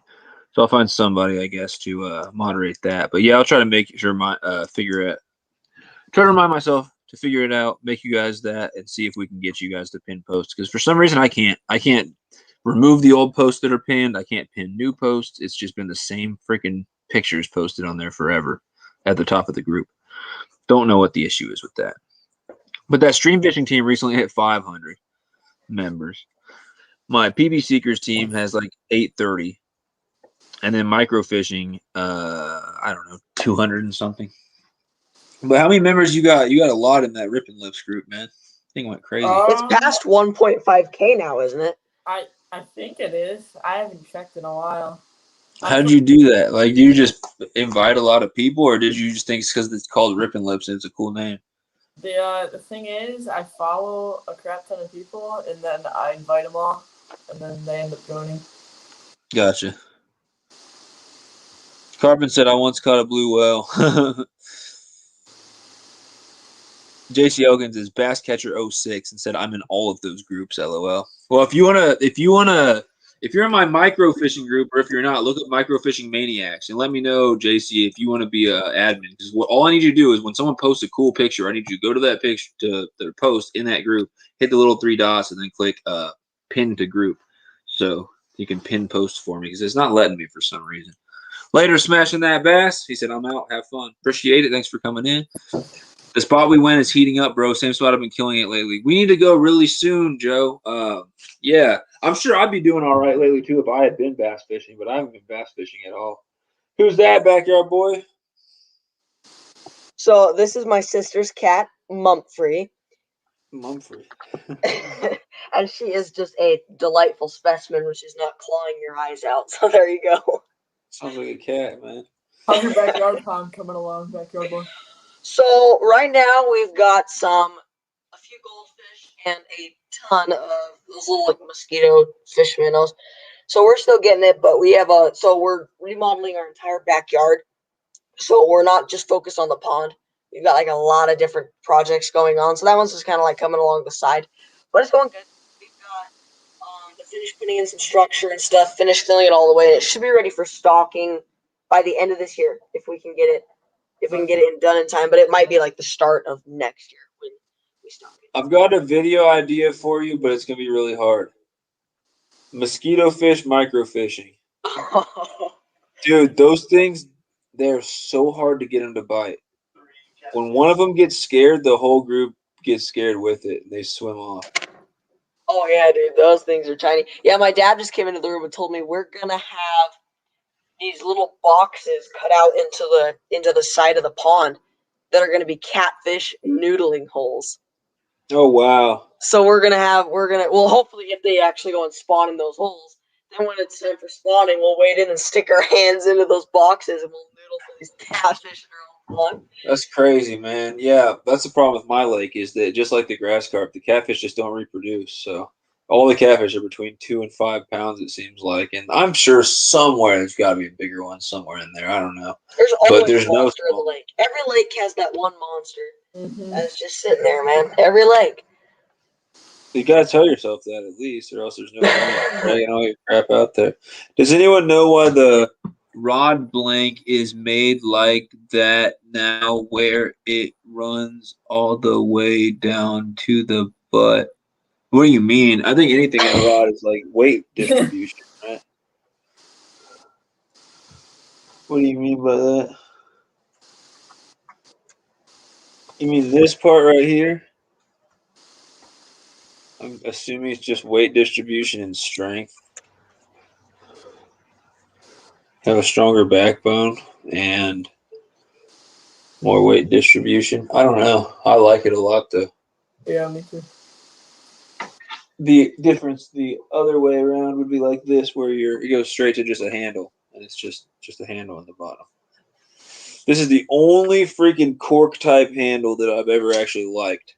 I don't know what it is about it, but it gets fatter in the middle, and I can just wrap my fingers around this part here, and I don't really feels pretty good. I really like this thing. These rods are awesome. I'm sure you guys have probably used something similar. to the dock runner before. I have one for ice fishing that I like that. This is what I caught my 2 trout through the ice with. Freaking thing bends really good. Let's see. I've noticed that off the hook with high-end rods. Aerodynamics, said Kentucky Guy Fishing. I believe it. All right, so that was Ashton talking about the Fishbrain group. It's Rippin' Lips. You guys should join that Fishbrain group. Awesome group. I don't think he cares if you promote your YouTube stuff. Let me know if that's true or not, because I've been I don't care. doing It's it like basically crazy. a free for all right now. Just no complete over plugging. None of that. No. Yeah. Yeah, well, all right. So I don't try to overplug. Here's my thing. I try to only post about each thing once, so I'm not like overplugging. But the problem is, if I'm going live 5 nights in a row, so then I post something 5 days in a row on that group, is that like, all right, you need to chill, or is that I understand because you're actually doing something each time? It's different things. Like if you're just spamming subscribe to my channel 5 times in a row, I get it. Yeah, that'd be a different. I haven't said that once. You're fine because you do a ton of live streams, so that's different. But like when you've got folks that are coming on and commenting on everyone's posts, saying hook set to me, or whatever, that's when it's like, okay, buddy, chill out. Yes, I view that the same as the YouTube channel. When people keep saying you need to subscribe to me, but they don't really offer anything. It's the same thing with the Fishbrain account. Everyone keeps saying follow me, follow me. It's like, dude, post some good pictures and people will follow you. Stop asking people to follow you. That's not the way to do it. Sensitivity with the rod blank. You can feel the bait through the rod, but line makes a big difference. You can feel the bite a lot more than when there's a handle around the blank also. Yeah, what he said. I didn't put it in the chat. It's Rippin' Lips. That's what the group is called. They got a lot of people. All right, so I got one for Backyard Boy. I heard that you make your own inline spinners. Is that true? It is indeed. Tell us about that. Tell us how you got into that, what you make them out of, and why, and all that good stuff. So when we started fishing the Weber this year, and then trying to figure it out, it's a super high pressure river, like insanely high pressure. In the summer, people float it. I mean, you cannot find a parking spot to save your life. Like it's just this huge, and I don't think I've ever caught a fish out. I haven't caught a fish out of it ever until this year. So this year we decided to start early in the year and start when all the people aren't out there and figuring out. And the thing that worked best, as long as if it had any gold on it whatsoever, an inline spinner would work. And that like Mets, Blue Fox, as long as it was gold, it caught fish. Silver wouldn't catch fish. So, so I started and the thing that works best were like gold Blue Foxes and the gold Mets. Things. But the problem with those is that the maps are so expensive that me, a kid who doesn't have a job and doesn't have a really regular source of income, it sucks to lose maps because you can only buy one or two at a time, and so I figured that maybe I could just I wonder if I could maybe just make my own, just for me, and just that way I can lose, I can just make another. So I went and found I found this old tackle box on my dad's older spinners, took some wire cutters and just cut them all up, and then took everything that was gold and just combined them together to make these spinners. And in fact, I have caught so many fish on my homemade spinners in the movie. Like the first filming of the movie is the first day I try out my homemade spinner. But so then it got to the point where then I started searching up on Amazon and stuff, for spinner making stuff.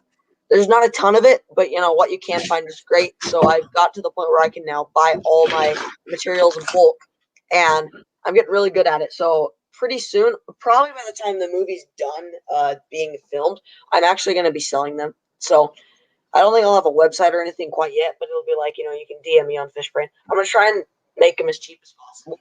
But another thing that I did want to mention is that at the end of the movie, and this is something that I came up with, at the end of my movie, whatever lure I catch the last fish of the challenge on, I will give away that exact lure to someone. That was one of the things that I was going to do. And then I'm also going to give away a few of my homemade spinners as well. But yeah, I'll be selling them after the movie. So that's that story. Those homemade spinners look pretty awesome. All right. They catch fish, man. Yeah, I mean, it's hard to go wrong with a gold spinner, in my opinion. I kind of agree with you there. If there's a trout in that water and you're throwing gold spinner, they should at least be looking at it. I don't know. Is this American Hero? Is this a fiberglass or a whatever you said, the other thing, graphite? Do you have any idea? I think I think it's graphite too. So this is graphite, and then what are the cheapo loose rods made out of? Anyone know? Because he said you prefer graphite or fiberglass. I don't know. Like I really don't know the difference really. I'm the I same haven't way. noticed Man. the difference at least. Yeah. I just buy rods. Like I've been fishing long as you have, Ted, to do all that type of stuff, but I don't know. I'm curious as well. I guess Carpen's the one who asked it. The channel cats in our pond go after shiners all the time. I've caught my biggest channel cat was actually on a minnow, and when I told a catfisherman that, he was like, "That makes no sense." But apparently, they don't use minnows very often for catfish. I only use glass rods on the boat. They're a lot more flexible and durable. Yeah, I have no idea what my rods are or anything. I just kind of throw them. I don't know. Don't know. I think money was the biggest factor with all my rods. All right, so second question for Ashton. We're about done, guys, so don't worry. I'm gonna keep people forever, and they start falling asleep in my live streams. I was looking at your channel, AshtonBassin. It looked like your first two videos were fitness videos. Is that true? Yeah. So is that something you're still into? Like how is fitness and like staying healthy and stuff like important to you or whatever? Yeah, I should probably delete those videos, but yeah, I play baseball and basketball, and I just like being outdoors, just getting around instead of just sitting down playing video games all the time. And that's kind of how I got into fishing, just being outdoors. Same. I need to get back into more staying in shape. It just in addition to actually just being outside all the time, stuff like that. Because there was a couple years there where like I was basically like the personal trainer for all my friends. Like they would all come to me and be like, "You make a workout for me. I want to do something for my arms and back." It's like, dude, just get on Google and do some research. So I just do it for them, and I'd come up with 5-6 workouts that would hit your biceps and your back, and like things that made sense together. We'd do big groups, so it'd be like, all right, this is bicep and back day. This is the day where you're gonna do your abs and your lats and your leg stuff, and this is gonna be the day where you do your cardio. I do stuff like that, and then I went from that to like I don't even want to talk about it. I probably gained like 20 pounds in the past freaking year just from college and not working out a whole lot and stuff like that. It's bad. It's bad. JC said, "Hey, I play basketball too." Yeah, I used to play a lot of sports when I was younger. I don't really play a lot of sports anymore. I played soccer. I played football, but not really like on a team for very often at all. I messed around with football in middle school. That was about it. Baseball I played when I was a little kid, and then again, like didn't really play on a team, but play with my friends. And then basketball I was never great at. I was always the guy that to be able to move the ball pretty well, but then I had to get it to somebody else to put that in. I'm horrible at scoring in basketball. Terrible shot. Carpin and Kentucky guy only use glass for cranking. All right. Okay. So then I got one last question for each of you guys before we do a couple random questions, and then we can do a Q&A. Last question for... Oh, wait, no. I take that back. I got two questions for Backyard Boy and then one for AshtonBassin. I lied. Backyard Boy. Yo. What is your favorite trout species to fish for or to catch? Oh, now that is a tough one. And like I said, I love my wild browns, but high elevation Uinta brookies are so much fun because they'll bite just about anything because no one fishes for them. I'd have to go with wild browns again, man. The fight on those guys is awesome. They taste so good, and they're just beautiful. They're so pretty. Like they really are just so gorgeous. It seems like every time I've hooked up with a really big wild brown trout, it's been completely unexpected. Like it's not like me sitting there grinding a spot, going, "Oh, this spot's really good for this looks like a really good spot." Every big one that I hooked up with on my trip when I was down there was like me checking my phone and just like jigging the rod around with one hand while I was like looking at the ground or something, or like I hooked up to one 20-inch trout. I'm not going to run to the other room and get the picture, but I've shown it in a couple live streams already. That big freaking nice one, big male, like 20 inches. I caught that like at the bank. I mean, my spinner the next thing I was going to do was lift my rod to take the spinner out of the water. And all of a sudden that fish, I don't know if he was under my feet. I don't know where he was. Oh, but yeah, something about the big ones. They're so unexpected. There's this one stream that we go to every year, and we will be walking along the bank, and there is this stretch of it that just has this undercut bank, and we will cast, and we will just reel, and I have had fish where I'll be standing, and I will watch fish just like swim out from underneath my toes and grab spinners. Like brown trout are so aggressive, and like off the hook said, tiger trout are also really awesome. They're fun to catch too. I've got some tigers. I did a little bit of tiger fishing for the movie too, but tigers and browns are aggressive. What up, Sleepy Hollow? Guys, Sleepy Hollow is my last live interview. So, guys, please, if you did not see any of that, go check out the replay, because awesome channel. Really, really, really good content, and also some humor in there. I'm a big fan. Let's see. And then Kentucky Guy said, "What up, Sleepy Hollow?" Yeah, they live near each other. Harrison's back. What up, dude? We're going to have to talk about Multi-Species Weekly, man. I know I said that last time, and neither of us went and contacted each other, but we got to get talking about this, man. I want to be on top of it. Top of the game. What up, Mark J. Larson? Thanks for being in here, guys. Someone share the link to Mark J. Larson. Appreciate you being in here. What I'm doing is I'm wrapping up this interview here with my awesome guest, Backyard Boy and AshtonBassin. Just got a couple more questions, and I'll let you guys do a Q&A where you can ask them or you can ask me questions. Really doesn't matter. Let's see. Off the hook. Sleepy Hollow. Yeah. So then again, with what you were saying, working the spinners and catching some at your feet and stuff like that, Backyard Boy. One advice I would say anyone who's fishing the spinner is when it gets close to the bank, don't give up on it. With a lot of baits, you give up on your bait when it gets close to the bank and just pull it out of the water. Do not be afraid to reel that thing right up to your feet. I have had browns where even on the Weaver, I don't know if it's been in any videos, but there was this one where I was reeling it. I think it's going to be in the movie, I think, where I cast it in a shallow pool and I reeled. That thing followed my spinner into about 2 inches of water and grabbed it. Like, I mean, those things will do whatever it takes to get a meal. Like, they're crazy.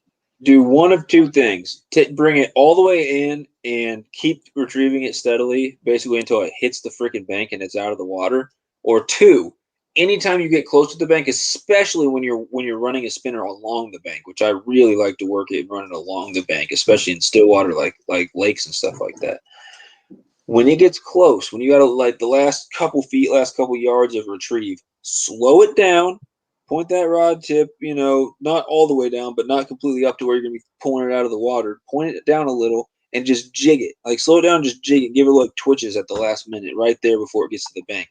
I've seen, literally with my eyes, seen both brown and rainbow trout come out of nowhere, out of the weeds, I don't even know, and see that spinner the last minute as I'm doing that little jigging thing and come and smack it, and then boom, I got a fish. And there's not even a fight at that point because he bites as you're going to pull it out of the water anyway. You're just like, holy crap, I got a fish right there. Yeah, I've seen guys with pike and muskie where you bring it all the way in to the boat or to the bank and just do figure eights, and they keep on hitting while you're doing the figure eight. It's kind of nuts.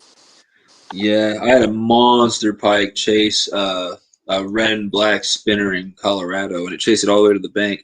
I had it locked in a figure eight for over a minute and a half probably, and then it randomly made eye contact with me and dipped. I really thought he was going to bite down. I was going to have him at the freaking bank, and it was going to be crazy. But nope, never hooked up with a pike. Yeah, most people don't catch trout with figure eights, but I've done it on the Weaver.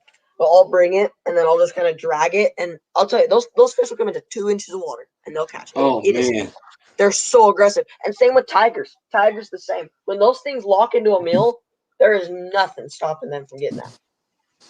That's awesome. This place that I went to, the Roaring River, it's super weird. You guys probably, if you don't have anything like this, then it's going to be weird to watch. It's a stocked trout river. So it's a river that's it's always cold. It's at a state park, and it's really crowded. It's always cold because it comes out of like a 200-foot deep dam, and it's like an attraction because you cannot catch trout like anywhere in Missouri for the most part, except for the couple stock trout lakes that you guys see me fishing, which are very few and far between. And, you can't see the fish, so a lot of people have trouble catching them. They don't know what to do. This place, the water a lot of the time is clear enough to sight fish. You will get there in the morning, and you will be you guys will see in the video, it's really weird. It looks like you'd just be able to rip fish out of the water all day, which sometimes you can. You'll be at a pool where you can literally see in front of you like 40 fish in one little hole of the river, but there's like 10 people standing side to side, and it's like, oh, this is super freaking weird. But you can go downstream and be away from everybody else. You're just less likely to see like a whole bunch of fish in one area. You know what I mean? They stock them like daily, but they stock them near the top. So only a few get down lower. A lot are up near the top. At that place, I have caught fish the weirdest ways because they're all stocked fish, or they're fish that were born from a stocked fish or something like that. But then some of them will be alive for 5-10 years in the river without ever getting caught and get massive. I've gone out there under a bridge, and when nothing was working, but I could see the fish. That's the difference. Is when you're sight fishing, you fish way differently because you can actually see them. I've seen fish get interested in my spinners, and then they seem to chase really slow or start to give up, and so I stop spinning it and letting it fall. I've had times where I've caught fish without even spinning the blade. I mean, it's just something shiny and gold, and I've just thumped it, and I would never even attempt this without seeing the fish. Oh, he's actually chasing. He's actually going for it. I've sat there and just thumped a spinner, just literally jigging the rod like this, just boop, boop, boop. And what I'm watching is it just thumping off the bottom, kicking up mud. And I've seen fish come and just pull it up off the bottom, and I just boom, set the hook. Yeah. I've caught fish the weirdest ways on spinners. You don't just always, there's not just one way to fish certain baits. Really interesting. What else? I got one last question for Ashton, and I got one last. Oh yeah, Backyard Boy. What are your trout PBs? Let the people know. So my PB Brown, I actually broke it this year. In my first Weber River video, it was my second ever fish from the Weber River, 18-inch brown. So my PB Brown is 18. PB Brookie, I don't have an exact, but if I were to think, it would be somewhere between 14, 16 inches, something like that. In the teens. And then Rainbow is 28 inches. And Tiger, once again, I have only just barely started like keeping track of like measurements and stuff like that. Before, I never brought a scale with me or a measuring tape, but Tiger is going to be probably close to the Brookie, something like that. Splake, I think I've only caught like 2 or 3 of those, probably like 12 inches there. And then haven't caught a golden trout yet. So those are probably the PBs of the trout. Oh, and cutthroat. I've caught some decent cutthroats. There's a lake we have here in Utah called Strawberry Reservoir, and it is like a state famous premier cutthroat fishery. And there are people who catch like 10, 15-pound cutthroats out of there. But once again, I don't have an exact measurement. I just barely started like keeping track of actual PBs. But my biggest trout was a 28-inch rainbow. That thing was freaking huge. That's stupid big. That's a monster. I caught a 1 pound 7 ounce rainbow today, and I thought that was big. Well, it was decent, man. I mean, especially like you said, you were a little stocked, little pond there. A 1 pound rainbow there is good, dude. You don't stock a whole lot of and I mean my stock ponds in Missouri are a little different than I'm assuming the stocked fish can survive in your ponds and actually form a population. They don't die in the summer. Yeah, ours die in the summer, so you don't have any fish that have been there for a couple years and get big. The only way you catch a big fish in our stock ponds is if they put a big fish in the stock ponds because they die every summer. Every single one of them dies in the summer. I don't know why. It's really weird. Yeah, we have really this pond that I fish. It's called Farmington Pond, but it has this thing called, it has a creek coming in. It's called Farmington Creek. But because of that, it is a freezing cold, well, not freezing cold, but like it's a very cold little pond. So me and McCabe both will catch like wild trout that we're like, and it's funny because I'll post a post on Fishbrain saying like, just caught this wild trout. People are like, those aren't wild. You're fishing a stocked pond. But yeah, here in Utah, we've caught fish that are some of our stocked fish in these ponds will actually successfully spawn. So yeah, we've got good stock trout populations here. Yeah, the trout in my pond try to spawn, but they just do it all over your freaking arm or your jacket. Mark Larson said he picked both of you guys up, so you guys should have a new subscriber, another one when you check next time. That's what's up. Angling Spiders, what's up? Joining us from Canada right now, I believe. Thanks for being in here, Angling Spiders. That's awesome. And Snags is all the way from California. We got people in here from everywhere. Everywhere. All right. I got a couple last-minute questions, and then we are going to I'm going to ask some random questions, and we'll do a Q&A if anyone in the chat wants to ask anything about anything. And you guys are free to leave whenever. I'm not holding y'all hostage or anything. Just let me know.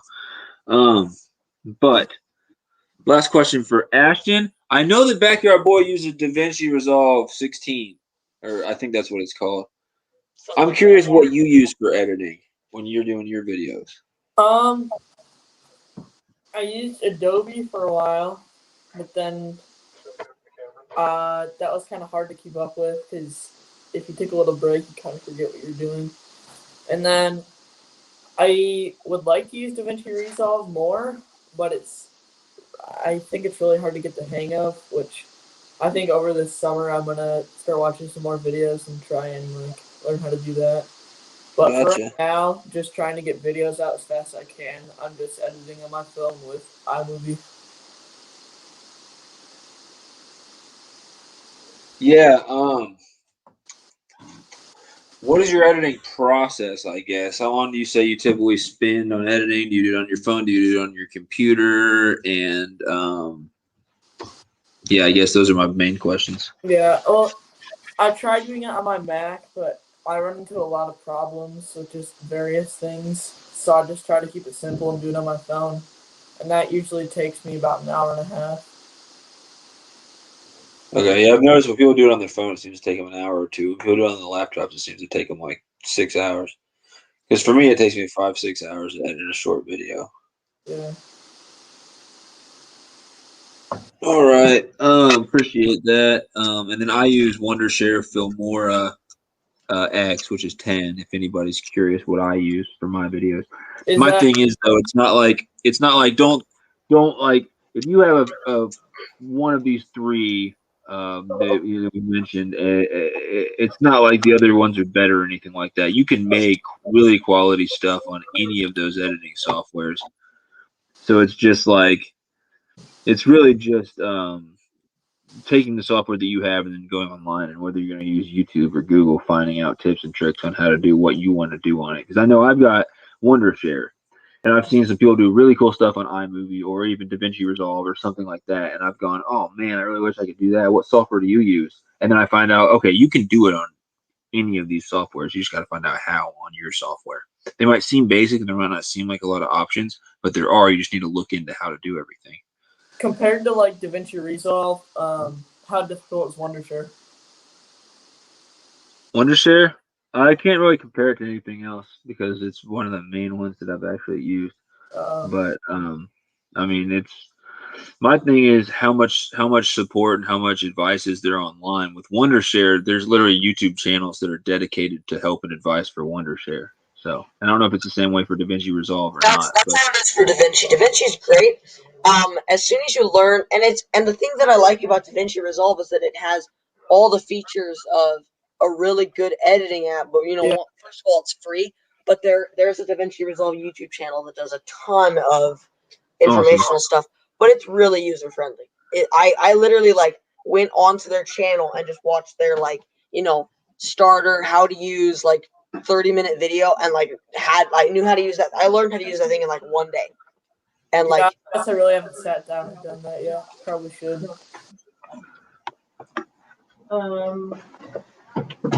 So But, yeah, DaVinci Resolve is great. I definitely recommend Wondershare. Mine just cost like $50-$60 for a lifetime membership. So I paid that. I'm good forever. But that's the difference. DaVinci's free, and DaVinci's really weird. On some people have no trouble searching for it and finding it on their computer, and I searched for it for like 2 weeks and I couldn't find it anywhere. So Backyard Boy said the same thing. He said he found it easy, and he said that one of his friends couldn't find it or something like that. What up, Jackson Hood? That's all I really got for the main questions. I got I really didn't I usually think of a couple random questions for people and stuff like that. I only thought of two. And I think that's fine since we've dragged this on too long, for super long. So I'll just ask you guys the random questions, and we'll get on to Q&A. And that'll basically be the end of this. You guys can leave whenever. And then after you guys leave and it's just me on here, what I'm going to do is I'm going to play one more of your videos, Ash, and then one more of Backyard Boys videos. And I'll let whoever's in the chat decide. I'll let them pick out of all your videos what we play. And then I'll probably end it pretty shortly after that. And I'm doing the live stream trivia night tomorrow at 7:30 Central Time. So I'll be making the live stream and posting about it on social media in the morning. So you guys will find out about that, or at least in the middle of the day or something like that, sometime tomorrow. So I only got two random questions because I didn't have a lot of time before this thing. I was almost late to my own interview as well, just like Backyard Boy said. But since I'm the one hosting it, that would have been kind of difficult to make this work. So two random questions. And one of them is even about fishing, so they're not even that random. But the first one for both you guys, what is your favorite food? I always ask everybody this question. Favorite food. I have to go with a burger, just any type of burger. But I just said KFC earlier, and for right now, I'm gonna say fried chicken. Oh man, KFC is fire. I even worked. Normally, people who work at a restaurant won't like to eat there afterward. I even worked at KFC. I still think fried chicken's fire. Yeah, so for me, I honestly I've been doing with my channel for at least this past year or in 2020. I try to do a lot of catch and cooks, and I'll tell you this right now. I came up with some pretty fire recipes, and fried catfish, dude. I'm not gonna lie, that's really good, dude. Yeah. That's one of my top 5 favorites. And McCabe thinks I'm super weird for this, but I think one of the things I used to do when I was young, and I still kind of do it now, is I would sit on the floor and I would just eat spoonfuls of brown sugar some days. And McCabe thinks it's the Ashton's face right now is priceless. But I remember when I was younger, I would just sit on the floor when mom and dad weren't home, and I would just spoon in brown sugar on the floor. And I remember that I told McCabe that, and he looked at me like I was insane. But that's one of my all-time favorites right there. Just plain brown sugar on a plastic spoon. That's the bomb.com right there, man. Crazy. Kentucky guy, play one of Ashton Bassett's workout videos. I'm gonna let you guys vote, but I have a feeling he's gonna like remove him after he gets off here, so that I can't do that. No, I'll let you guys go in before I remove them. What I'm gonna do is once they leave off here, whenever you guys can leave whenever, it's fine. But once they have to go, what I'll do is I'll play one of each of their videos. I'll let you guys pick, and then what I'm actually gonna do to end the whole thing up.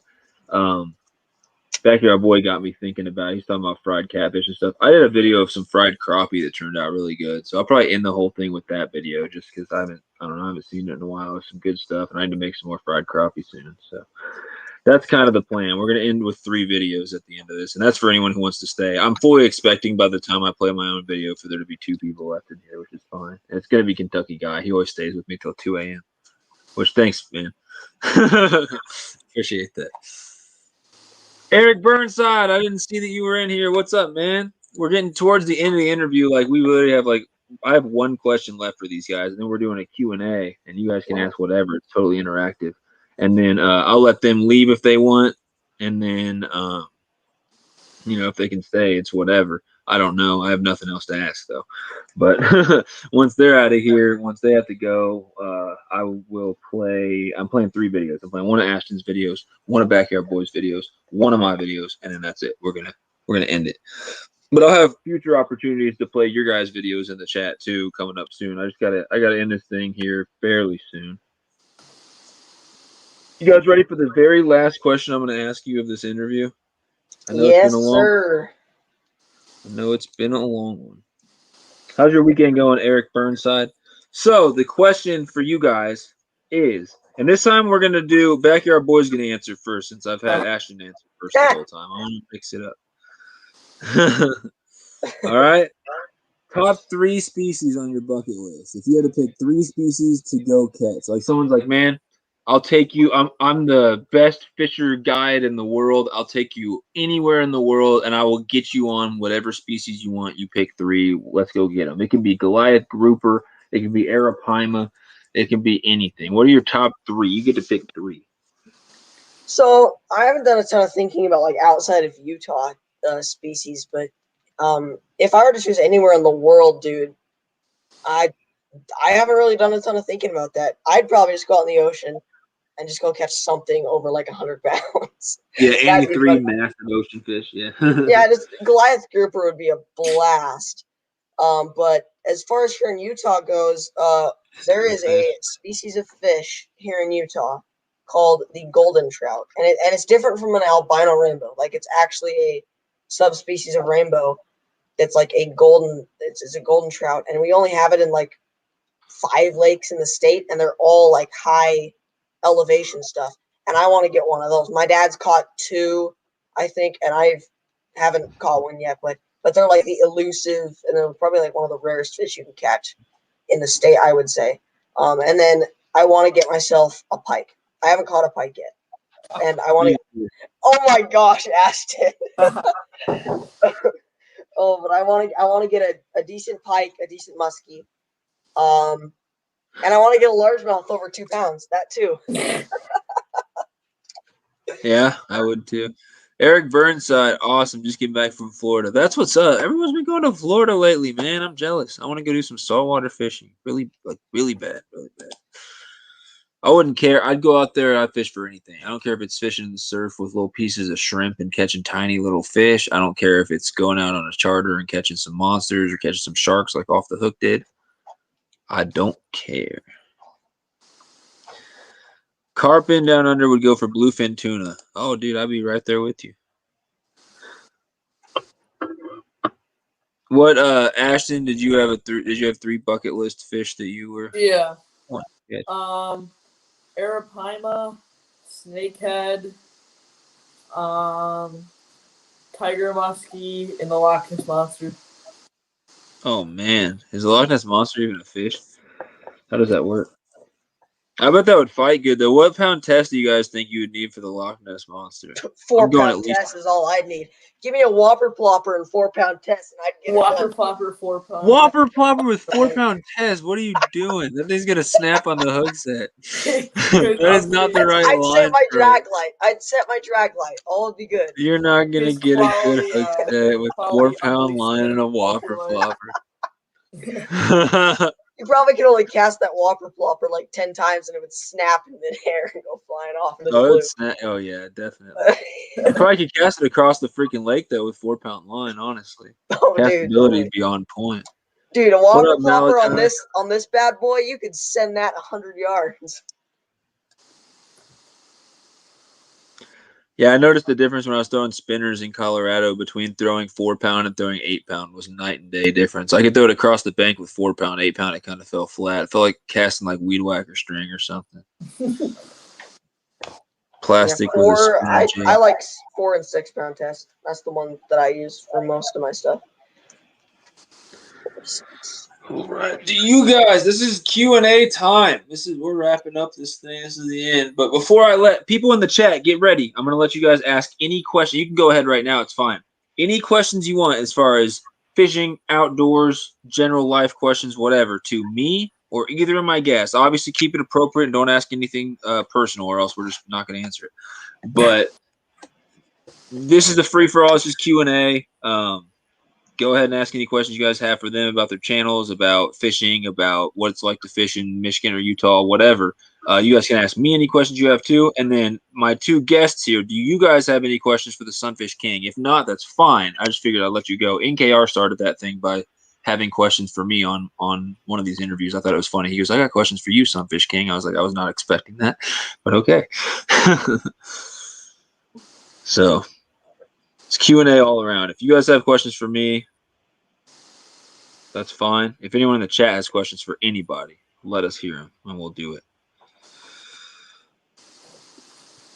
Michigan, yes, sir. Or do you live in Michigan too, Malachi?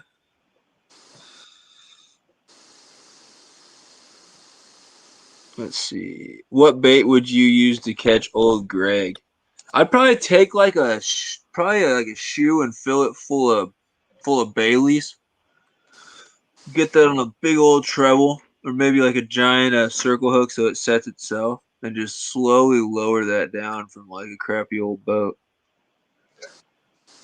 You'd probably catch the old guy. That's an inside like joke if you guys don't know who old Greg is. It's a freaking weirdest YouTube video in the world. Have any of you been to Delaware? I don't think I have. I have not been to Delaware. I've driven through Delaware, but not like stayed there or anything. Apparently the water didn't look good enough for Ashton to stop and cast a line in. He was not impressed. It did not win his stamp of approval. I mean, it was worth Nope. the cost. So. Oh boy! Oh come on! You know, I'm gonna take that as a compliment right there. I'm not the worst state. Fish Slayer said hi YouTube. Yeah, I'm curious about that too. Do any of you guys do any hunting? I'm still not legal. I had to get legal years ago. Yeah, I don't live somewhere I grew up to where I had to hunt to eat. My dad has literally been a vegetarian since I was born, so I definitely didn't get taught how to hunt by anyone in my family. But I do rabbit hunting, deer hunting, stuff like that. I like fishing a lot more, but I do it. you can't go out and have a fire day hunting like you can fishing. You just tear them up all day fishing. It's kind of hard to do that hunting legally. You know what I mean? Like, oh, we went out and shot 40 deer today. It's like, in what state did you legally do that? You know what I mean? Like, we just tore them up all day. Hunting's normally a lot of sitting there and waiting, and then maybe getting one or two. You know, depending on what you're going for. Yeah. You know, we do. You can kind of do that with rabbits. If Small you game get to an hunting. area where there's a lot of them, you can actually see them. You can get a few. In Missouri, your limit for squirrels is 10 a day. You can take 10 squirrels a day here. My brother ate a squirrel once, shot it out of a tree in our campsite, and cooked it up, dude. Oh, I bet squirrels fire. It is pretty good. Surf fishing is big here. That's what's up. Snags is back. Are you still at 299, Snags? We have to get you back up to 300. Yeah, I want to go fishing in Old Castle for muskie or pike. Hey, Fish Slayer. Sharks, red and black drum, stripers, 500 rock bass. That's what's up. All in the surf in Delaware. Crazy. All right, guys. You guys are free to leave whenever if you have to go. Thanks for coming on. But anyone who has any questions for anybody here, for me, for any of my guests, you guys are free to ask. This is the Q&A. This is the time for that. Let me know if you guys have any more questions, and then you, Backyard Boy and Ashton, if you guys have to leave, that's totally cool. I understand that. I actually don't have any more questions for you guys at all. So, but I do want to say thank you guys for coming on. I do appreciate it. I'm in both lives, yours and Fishing Louisiana. Pull it all night stream. I'm not doing that because that would make it so I can't do my trivia night tomorrow. So I think a lot of people want the trivia night to happen tomorrow. No more questions for my guests? I have to kick them out of here? I'm just joking. Do my guests have any more questions or anything they want to say? No. You guys got anything else? No, I'm good. Nope. Oh, I have one for KyGuy. Where on earth are you getting all your money to give away kayaks and GoPros? He Oh. mentioned it, and you can answer, Kentucky guy. He said, where are you getting the money to give away kayaks and GoPros? He mentioned it the other day in one of my live streams. So the kayak, he went to like a Walmart or a outdoor store or something like that, and he found a floor model, one of the ones that were sitting out on the floor, and they were giving it away for like, he went and asked. I don't think they're giving it away. I think he has a friend who works there or something, and he asked like, "What can you get me that for?" And so he got it like way cheaper than the actual value. He still paid for it. It's still not cheap, but he got a super deal on it to give away. I don't know what the deal is with the GoPro or how he got a cheap GoPro, or if he did. But I think what he's doing is getting discount items so that it's not anywhere near like buying these things at full price. But again, you have to be able to give back. You got to be able to afford buying those things and giving them away to subscribers to be able to make that possible. But yeah, Kentucky guy, he said he doesn't sell drugs. He promised. I don't sell drugs. I promise. That sounded It's hilarious. Where do you get the money to give this stuff away? I don't sell drugs. I promise. That's hilarious. The GoPro was a door. Oh, that's right. He said it was a door item at an auction. It was a door item at an auction. So he goes to auctions too, looking for deals on stuff.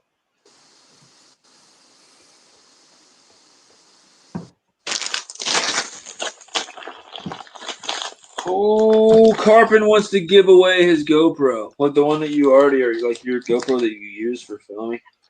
I'll take it. You just give it away to me. Problem solved. There you go. Now we're both happy. You got to give away your GoPro. I got another GoPro. Yeah, and 3 other Hero 9s.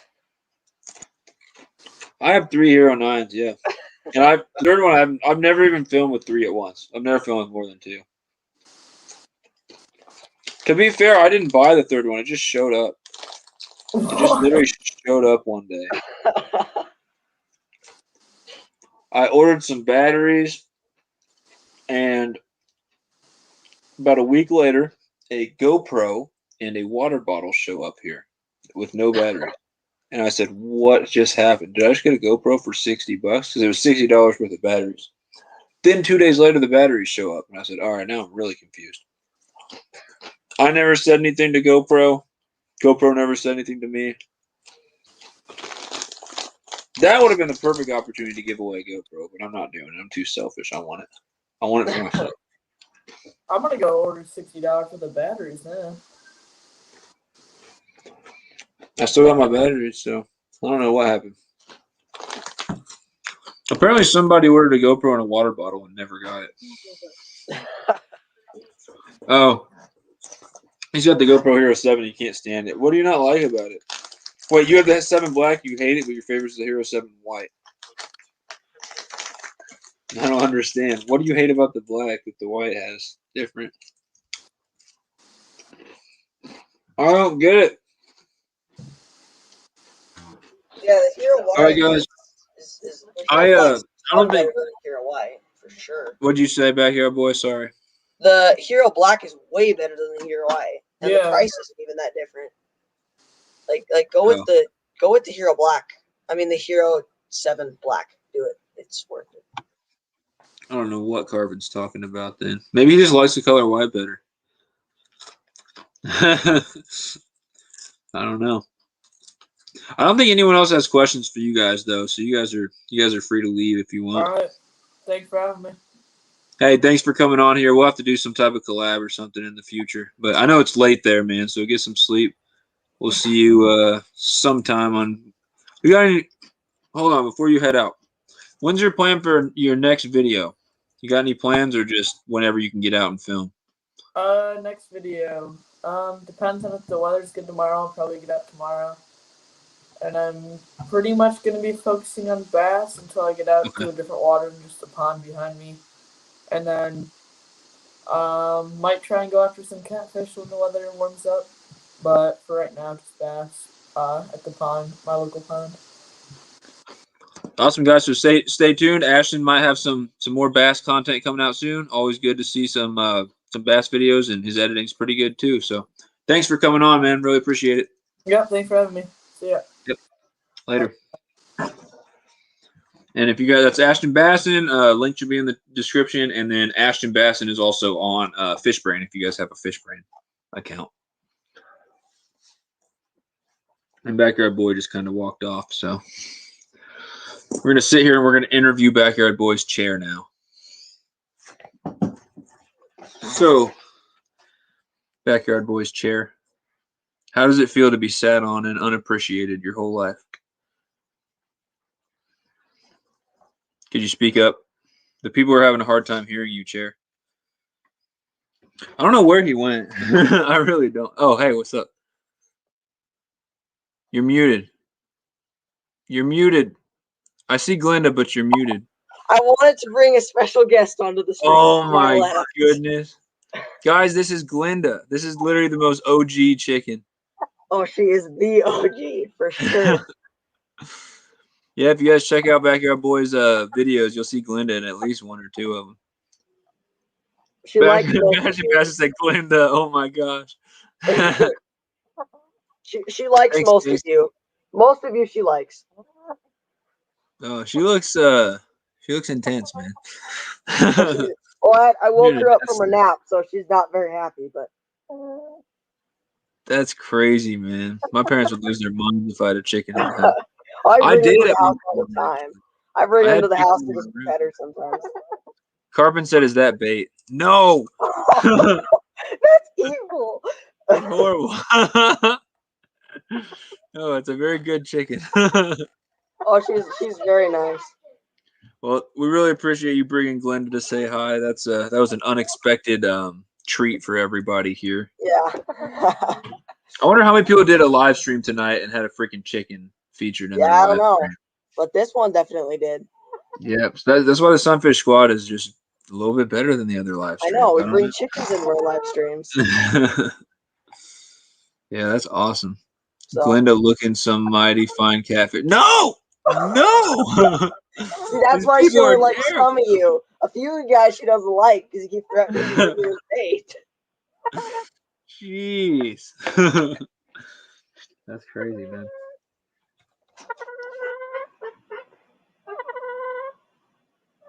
Very interesting noises. Okay, she's about to use the bathroom, so I gotta bring this out. You can kick me out if you have to, but I'm gonna go put her back outside. Shark bait. Ooh-ha-ha. So, guys, let's go over a series of events here. I got on, like always, stalled for like 20, 30 minutes.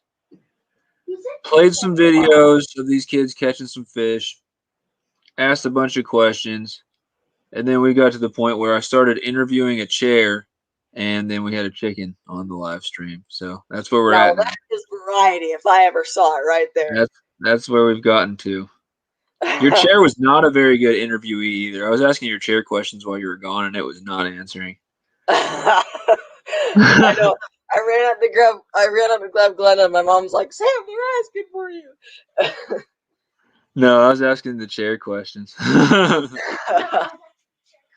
Try out some of your secret recipes on that. No!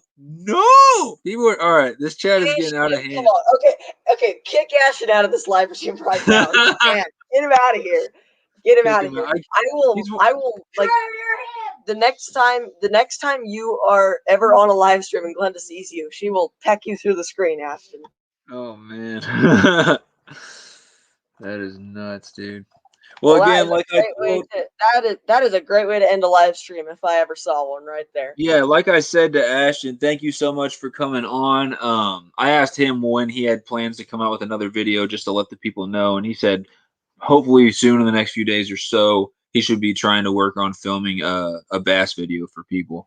So, I mean, what is your next plans for another video? Do you have like a regular schedule, or how does that work with your uploading? I mean, yes and no. Usually I try to, but right now with this movie, it has taken up just like all my time. My life is pretty much 24 hours a day is literally school, filming, and editing. That's like what it is at this point. So I'm working on that. I'm going to try and release a few videos, here and there, just to kind of so you guys aren't sitting there waiting. But once the movie comes out, I've got a lot of awesome trips planned this year. So just pretty much be waiting for the movie. It's going to be legit. Awesome.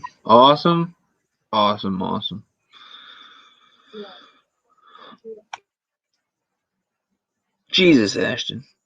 All right, so yeah, thank you so much for coming on here, guys. Stay tuned. Backyard Boy is constantly gonna be coming out with awesome new content, and then I'm sure we're all on the edges of our seats for that video or for that movie coming out. I know I'm actually super excited for that. I'm sure that's gonna be a lot of work as well. I mean, it already has been, but it's been rough. There have been some highs and some lows, and I've learned a lot of lessons about filming movies.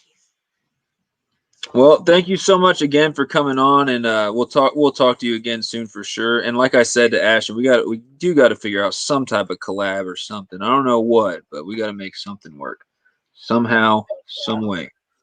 Well, I've got the spinners coming to you soon, so you got that. Well, then okay. So my number one, I got to do some challenge video when I get those. I don't know what, since trout season's going to be near an end, but we will have that trout river I was telling you about. I could go there and try to do something. I just don't want to go lose.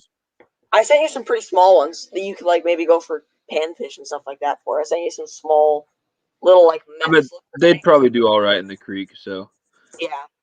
That's awesome. I'm sure you could catch something with them. I'll try, man. They're spinners. It's kind of hard not to catch something on a spinner, I feel like. Yeah. So sure. I'll make it happen. Backyard Boy, I'm trying to cop some of those spinners. I'll text you. After all that you said about Glenda, now he's coming around trying to get some spinners, man. I don't know, man. I don't know, Ashton. We have to cancel our collab now. Them's fighting words, dude. See, Glenda's half the channel right now. You insult Glenda, you insult Backyard Boy Industry.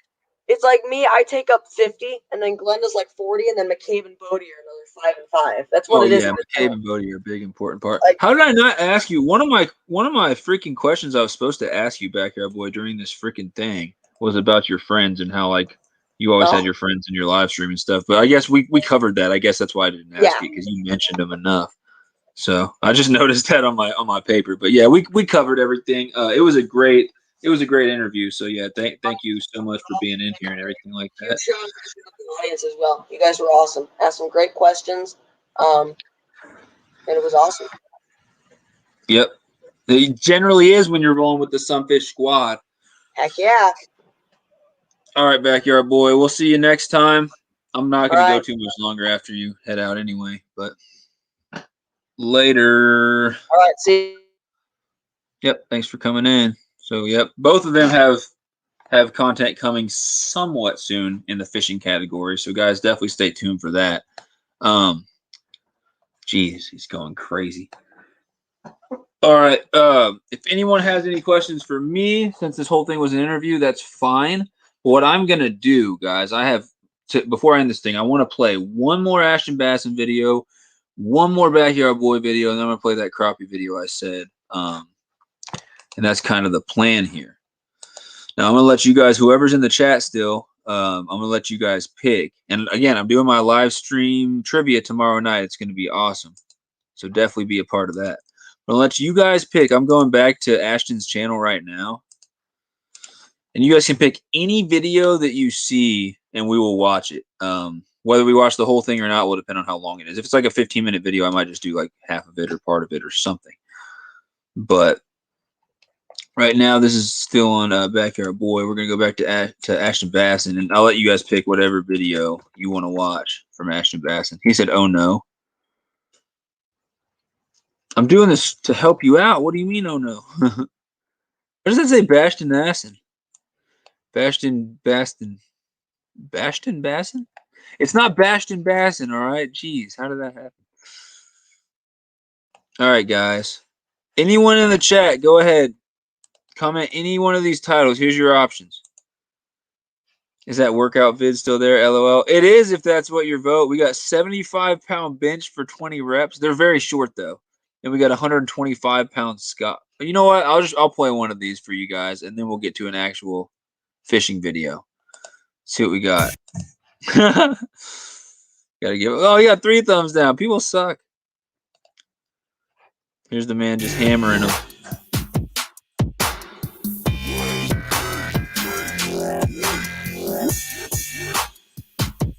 There they are, guys. Pumping some iron. That's why his hook set's so strong. That's his secret. If you're wondering why he's got such a good hook set, damn. Oh. Thought the guy in the background was going to come kick you off the machine for just going way too hard. All right, guys, that was a great video. I'm so glad I haven't left yet. Woo! Ashton said, "Stop it. Close your eyes." I won't play another one. He said, "Close your eyes." Everyone, close their eyes. Shut up, Mega Boy. You got those big muscles, snags and drags. Yeah, man. We know why your hook set game is so strong now. What do you guys want to see? Do you guys want to see the best fishing sounds?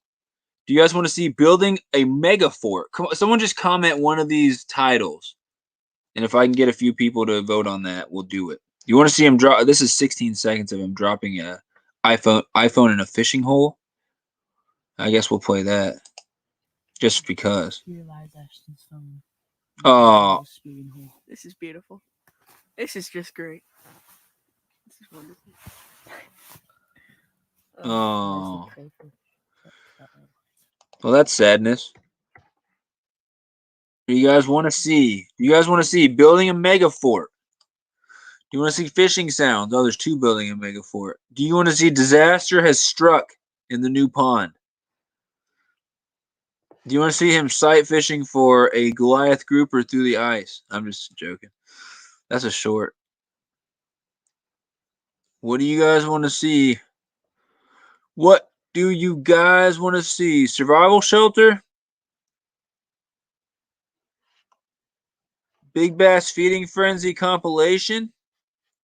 My vote's for the Big Bass Feeding Frenzy, guys. Someone say Big Bass if you want to see the Big Bass. Guggen Squad's funniest moments. Oh, so he put together a video of the actual Guggen people's stuff. Interesting. Yo, deserve that after making fun of Glinda. What do you guys want to see? I'm voting for Big Bass Feeding Frenzy. Unless you want to see the biggest bass blowups. Hashtag screen recorded. Need to take that down.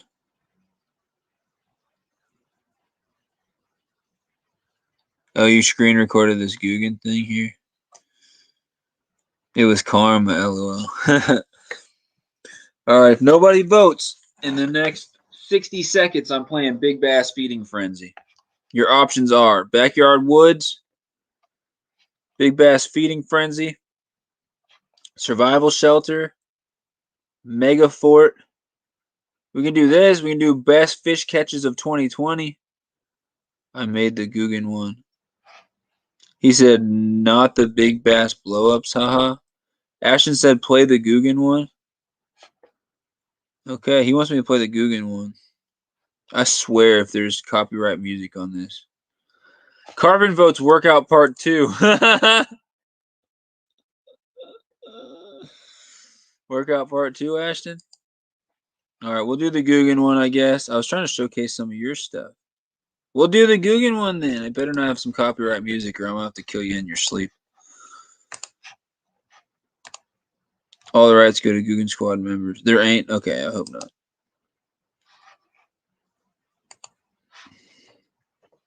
I agree with Carpin Down Under. The Workout Part 2. Oh, man. Oh, my God. Oh, God. Oh.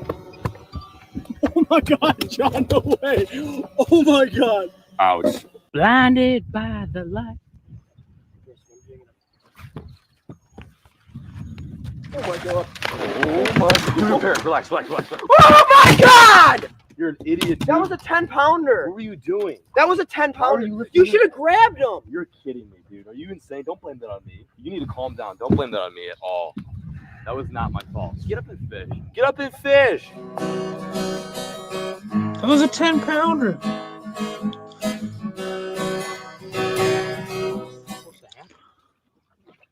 I was supposed to catch a 2-pounder, show the camera that I can catch a bass on lettuce, and then get out of this spot and go find some bigger fish. But I just hooked a 4-pounder on lettuce. What are the odds? Well, this might be a 5-pounder. What are the odds of that?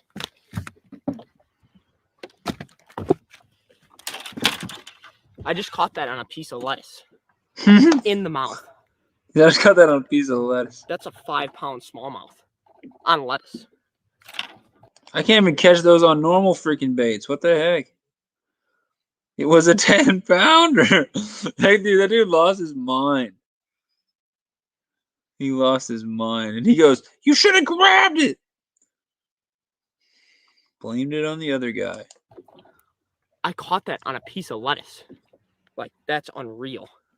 How do I catch fish Mega on Fort. the lettuce?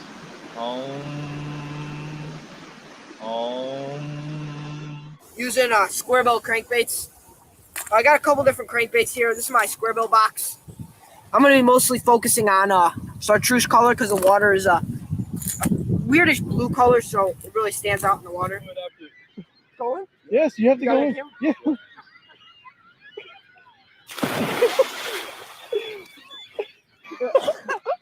I got him! What are you gonna do now? I got him! What are you doing? I got him! What the heck? Film? Okay. Well, What? What have you done? How? What was that?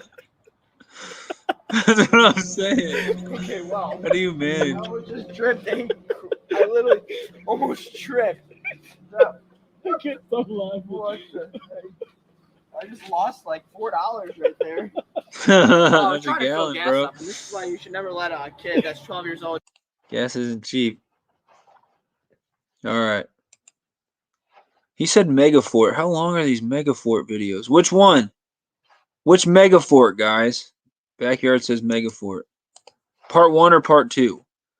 I'll play one of these Megaforts since that was a short video and this next one's together they add up to 5 minutes. Good night, Eric Burnside. Thanks for being in here. Appreciate it. Have a great rest of your weekend. Watch the best sounds of fishing. It's just a bunch of sounds. Just a bunch of noises. We're not going to watch that one on here. I don't feel like sitting here like for 3 minutes just listening to fishing noises. I want to play something that actually has like a visual aspect to it as well. Copyright plus workout videos officially removed from the channel. Oh, he took the workout video. They're gone. No. Oh, we should have watched them both while we had the chance, guys. That opportunity is gone now. The workout videos are gone. Well, man, all your chances of getting all the ladies from your YouTube channel just went out the window now. Got rid of those dang workout videos. Which freaking fort? The part 1 or the part 2? Damn it! I mean, dang it! Sorry, guys. We should watch Strek.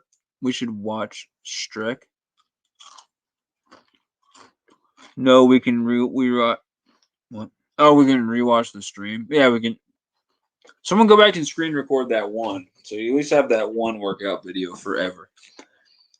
We need to have something we can use against AshtonBassin if we ever need to. That's what I'm saying. I'm the same with you, man. Only Fat Sally's, giant hogs and bucket mouths. He said, "Thank goodness for screen recorders." Boy, am I glad I saved those vids. Bro, do you guys want to watch this Megafort stuff or not? Backyard Boy said something about Megafort. Backyard Boy and Kentucky Guy, that's kind of sketchy. What? Hey, man, they're not the one that uploaded it, Ashton. Look at the intros of both. All right, we're going to apparently look at just the intros of both of these. This is weird.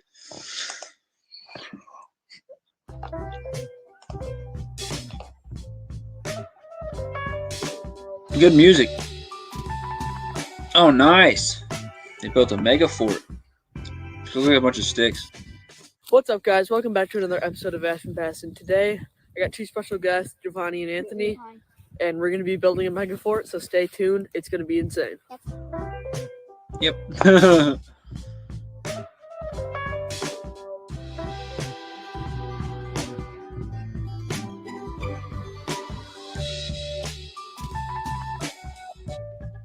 Wait, what do you mean by the intro? How long is the intro, Backyard Boy? We just got done with the first step. There it If is. any of you think we're like destroying trees and like habitats and stuff, this is a dead tree. That's why it's coming apart so easily. The first step was clearing this floor right here so we could have a spot. It's the other one where you roast Backyard Boy. You guys are having me just play these random videos for nothing. People are dropping like flies out of my live stream right now. Blame Ashton for all of this. I'm joking. All right, so he gets roasted in this one, or was this one I just played? Was this the dang one I just played? Episode of AshtonBassin. I'm an idiot. All right, this one.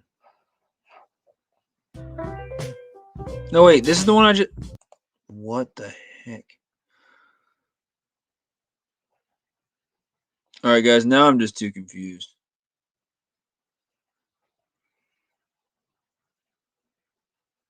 Oh, yep, here it is.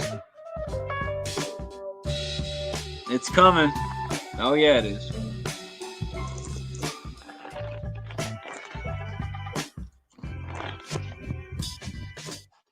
What's up, guys? Welcome back to another episode of AshtonBassin. Today is part 2 of the Mega Fort series.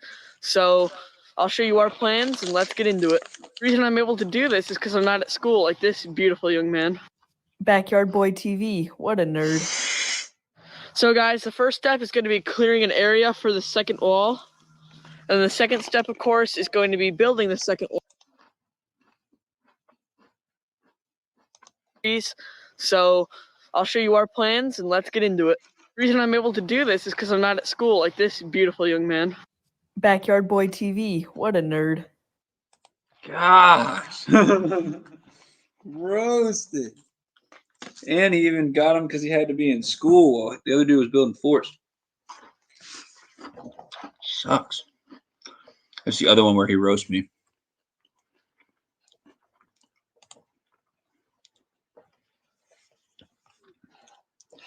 Right on. That's hilarious. All right, so here's what we're gonna do. I'm gonna go over to Backyard Boy. Play at least one of his videos. I'll let you guys pick.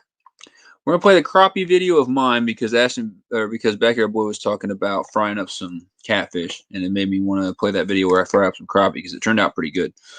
Then what I'm gonna do, Snags, if you're still in here at this time, I'll let you pick a. You said you wanted to play something by 618 Fishing. I will let you pick a 618 fishing video and we'll play one at the end because people have been mentioning it a lot lately. So we will finish this up. Instead of finishing this live stream up with a crappy Sunfish.King video, we'll finish it up with a good 618 fishing video. So that's how we're going to do this thing. It's part 2. It's that one. Backyard Boy, you're behind, man. Go to the little line at the bottom of your YouTube thing and click on it and make sure you're live. You're not like 2 minutes behind because I think you're 2 minutes behind, homie. I think you're behind everyone else. You got to watch what I'm saying right now. What up, Outdoor Life? I'm going to hop out. It's officially Sunday for me. Yeah, it's about to be Sunday for me as well. Hey, guys. Everyone, go check out AshtonBassin if you haven't. Thank you for being in here, AshtonBassin, and thanks for being a good sport, answering all the questions and stuff like that. And really appreciate all of it, and hopefully that this can help more people get exposed to your channel and stuff. But thanks for doing this interview, and hope to work with you in the future on YouTube related stuff. Have a good night. I mean, Backyard wasn't missing out too much. Ashton was hanging out with 5-year-olds. Oof. Now Snags is talking crap.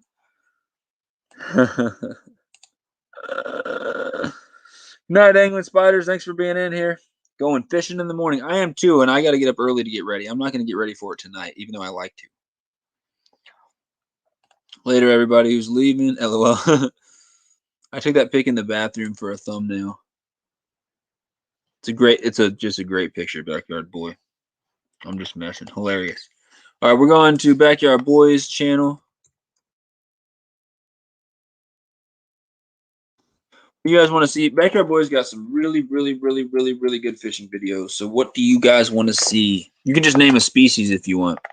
Do you guys want to see rainbow trout? You want to see brown trout? He said, no, you posted on Fishbrain, moron. Jeez, Ashton. Where did the other people go? Said Outdoor Life. Oh, the people I was interviewing? Yeah, I'm done interviewing them. I'm just playing their videos. They're actually both still in the chat. Right there, that's AshtonBassin. He's literally still in here.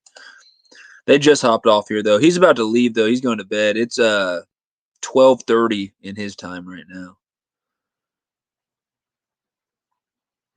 Oh, my gosh.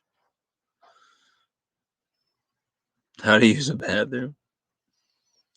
Fish Slayer, I'm heading there after this. Jeremy's live right now. Yeah, after I play these couple videos, if Jeremy's still live, we'll go raid him. If anyone wants to go raid, do me a favor and go raid Jeremy. You don't have to even stay in there. Just go in the live stream and say SunfishKing raid, and then just hang out in there for like a minute or two, and then if you want to leave, you can.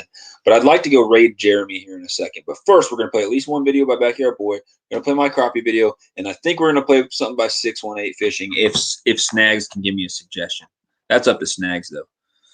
Albert is there. All right, guys, let's wrap this up, and then we're going to go raid Jeremy if he's still in it. Snags is in both right now. That's what's up. Snags just hops everywhere trying to freaking get as many new people to check his stuff out as he can.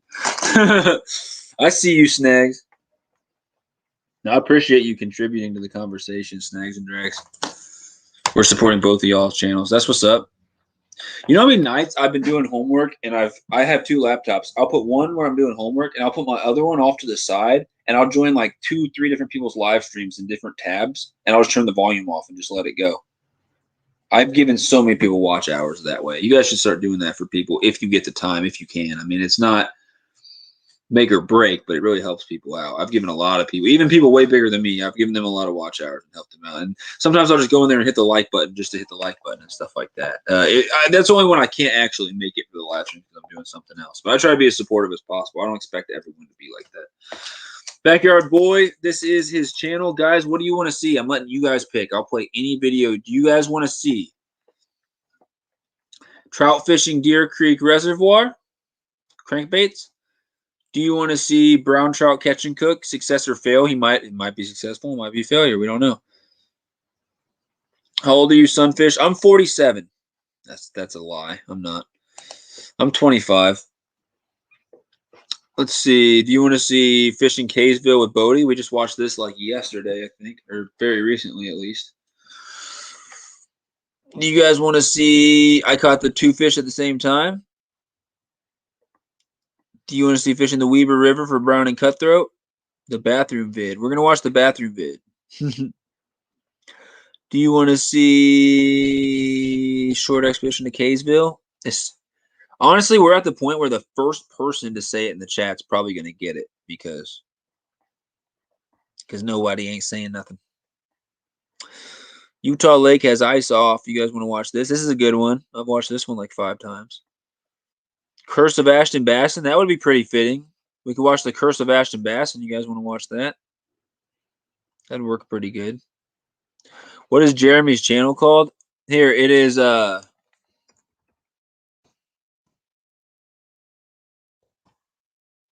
Jeremy Albritton.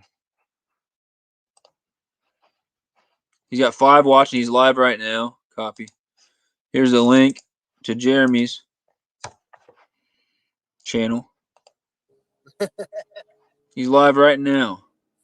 But I plan on it. Oh, Kentucky guy's in there too? That's crazy. Let's see if I can comment. I got you. I do appreciate it.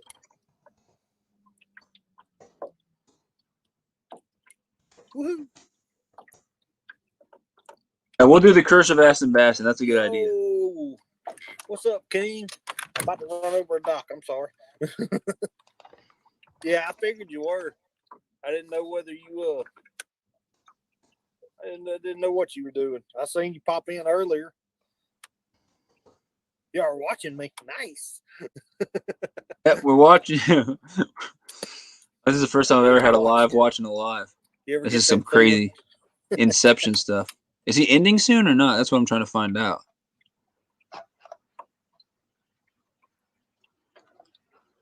No, I'm still going, man. Oh, sweet. I'm still going.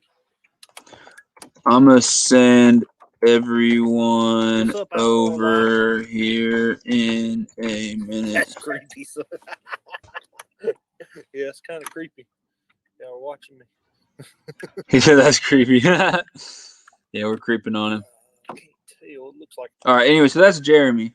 He said, "Ha, it's confusing." That's hilarious. He has a hide and seek video.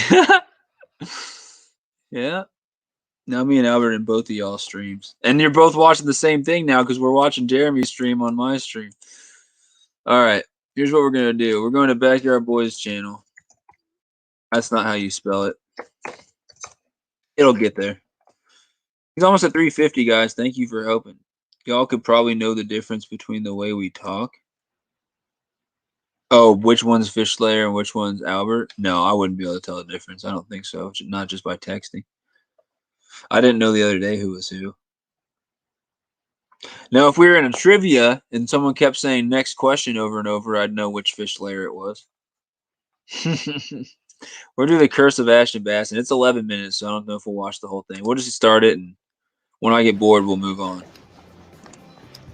The Curse of AshtonBassin, it's called. I'm going to Jeremy's right now. More entertaining. I get it. I get it. You guys like Jeremy better anyway. Oh, there you go. Fish on. Jeremy's a cool dude, though.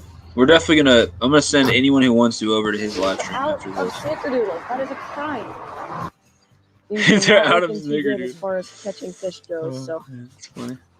stay tuned and hope. Outdoor life in Oklahoma. That looks like a good place to get snagged. Oh, I got a fish on. I got a fish on, guys. Oh, how am I gonna land this?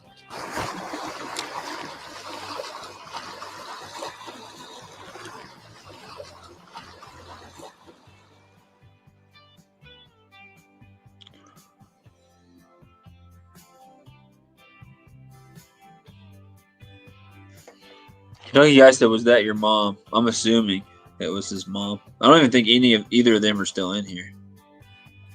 I think both the interviewees have left by now. I didn't even know who Jeremy was. Well, now you do. Jeremy's the homie, man. That dude's awesome.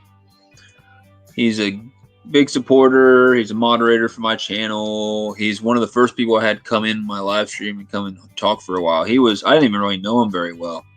But he was tying up jigs, and he just popped in my live stream and came and chatted for like an hour. Do any just of talked you about know bass who and crappies. AshtonBassin is on YouTube? I do. This is what he looks like. Jeez.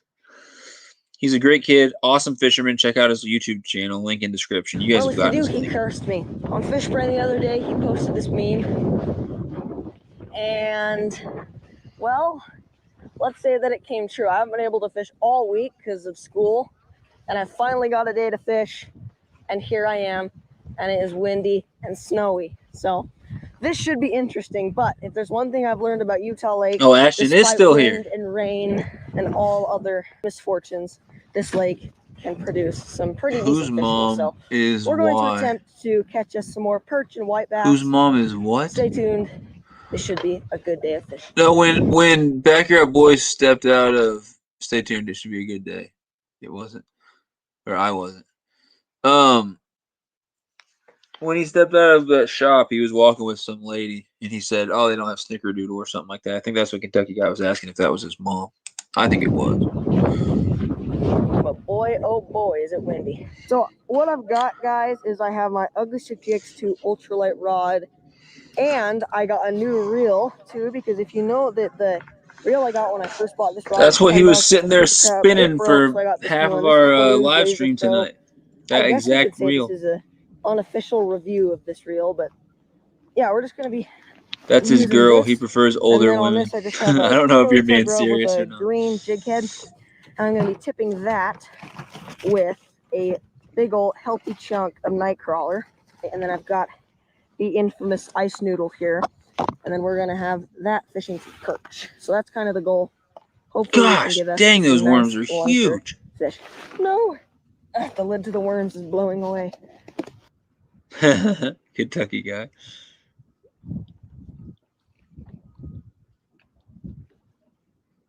Alright guys, well, didn't get anything here, got no bites actually, and if you know that if the perch aren't even biting and the white bass aren't biting, then nothing's there. We picked like the worst video to play too. He normally has this little awesome videos where he's just structure that we have slaying here. them. And We've fished here in the past. we watched a When it's video really where he's windy like cursing. this seems to work really well because it gets a good break from the wind because it's a big concrete area and it just holds a lot of fish. So we're gonna move over there and just, I don't know, see if the perch are still there and if the white bass are still there. So wish me luck, guys.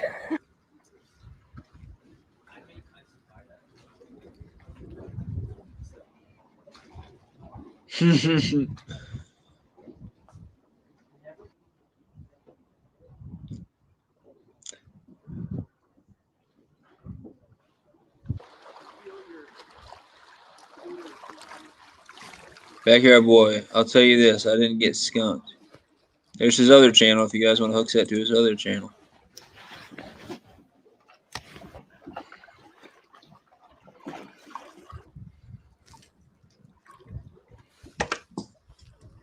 They're both still in here.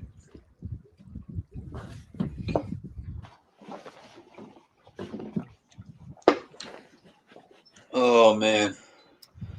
Yeah, that giving away a kayak is pretty fire. Pretty fire decision on Kentucky guy's part. Fish Slayer, I think I figured out a way to double the free stream time on StreamYard. There we go, fish on. Fish on. Hey, we got a perch. Does your plan involve to where you Look get at all that. the watch time We from got a it? little yellow perch. I'm curious. Look at that, I'm pretty guys. sure StreamYard has thought of Nice perch in the winter most storm. things, but Get out of here. not saying that there's not a way to get past it. But yeah, I mean, unless all the watch time and everything goes to your one channel and everyone who gets on there on the same channel, he said, yeah.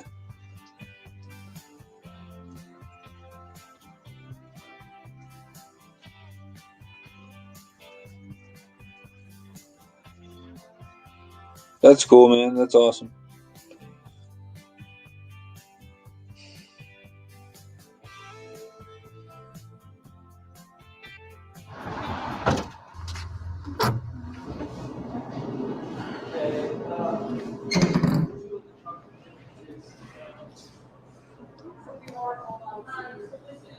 I can't fish in cold weather. Why not? They're out of snickerdoodle. That is a crime. That's trash.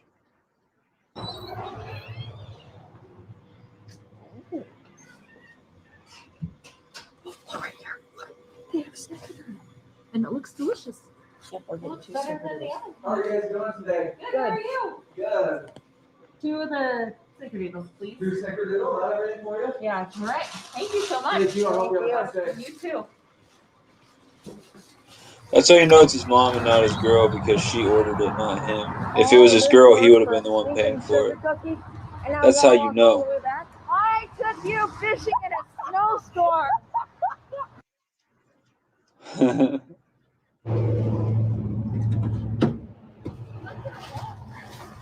I don't like the cold. Alrighty, guys. Well, Utah Lake was incredibly windy and snowy. So we moved over here. You don't have to like the cold to go fishing in the cold. It's kind of nearby. As you saw, we had to take a cookie break because, well, fishing is just exhausting. And For me, this is how it is. Morale. But anyways, we're here this little. No, the cookie breaks are all important. This is how it is for me. I don't like the cold either. I don't think most people like the cold. It's not super enjoyable.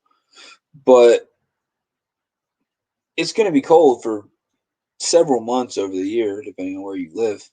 Especially, definitely here. And I'm not going to go a couple months without catching fish. That's just not going to happen. So sometimes you got to suck stuff up. I'm going to be honest. Jeremy, who I'm going to send people over to his live stream after this, he's fishing at night. It's probably still hotter there at night than it is here in the daytime. It's probably 80 freaking degrees out there. And I almost hate that more than the cold. I can't do that hot 90-degree weather and stuff like that. You're just sweating and there's nothing you can do to escape the heat. So, I mean, I'll go through some conditions that I don't enjoy if I can catch some fish. You don't have to like the heat. You don't have to like the cold. But my brother-in-law's the same way, though. We tried to go fishing for trout, and the whole time he's sitting there, he's like, I'm like, dude, just instead of sitting there and doing that, why don't you just cast and just fish? He said this video is really boring from this point on. I think you said you caught something. You could share it in your next content creator live stream. Oh, I'm definitely not going to do that, Fish Layer. I'm definitely not going to share some loophole and some way to get past StreamYard. In the middle of using StreamYard. That'd be really dumb. Hobbs Outdoors said, I have arrived. What up, Hobbs? How's it going? You should do a different one with more action. That's what I meant to do, but everyone. All right. That was the whole goal, was to play one of your good videos. That's why I want to do this thing. All right, guys, here's what we're going to do. I will play 4 minutes of a video. I'm not going to do a full 5. I'll play 4 minutes of a Backyard Boy video. Backyard Boy, I'll let you pick, unless someone else comments first. First person to comment. I'm going to his videos right now. Pick one. You just got to put 3. What the heck? Oh, that was views on that video at 362. I thought you had 362 subscribers. I was like, you were at 348 last time I saw. Okay, that was weird. I don't know what happened there. Yeah, you're at 348. He's so close to 350. All right, someone, first person to say a name of a video, we're playing it. This one, that's only 4 minutes. We could play that. Carpenter wants to see hide and seek.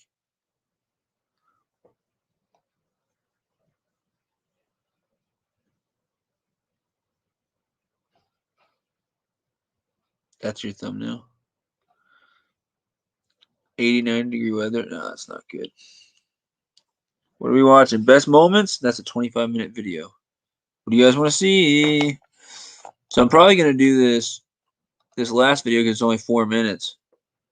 Do his first video ever. Well, that's the opposite of what we're trying to do. We're trying to go about doing like a good video to showcase what the channel is about. Not like, no, I'm not going to do that to him. That was freaking edited on like the stuff that comes with your computer. I'm not going to do that to him. Backyard Boy, which one? Yep, I just checked. Got all my watch hours.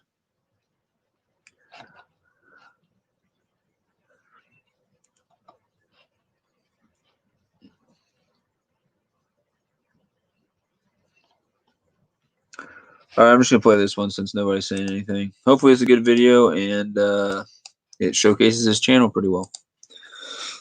All right, epic crankbait bite. Then we're going to play my crappie video. If Snags and Drags is still in here, let me know which 618 fishing video you want me to play. Otherwise, I'm just going to play a couple minutes of a random one. And then we're going to go ahead and end this thing after that. I'm going to play my crappie video, 618 fishing, and then we're going to go raid Jeremy and finish this live stream. He didn't film a ton in this because they had been fishing another lake all day. It's only a 4-minute video. We're watching the whole thing. All day, he said. They were biting on Rapalas of all colors and sizes, he says. Thanks for watching. Click subscribe and have a delightful day. Oh, this part's funny.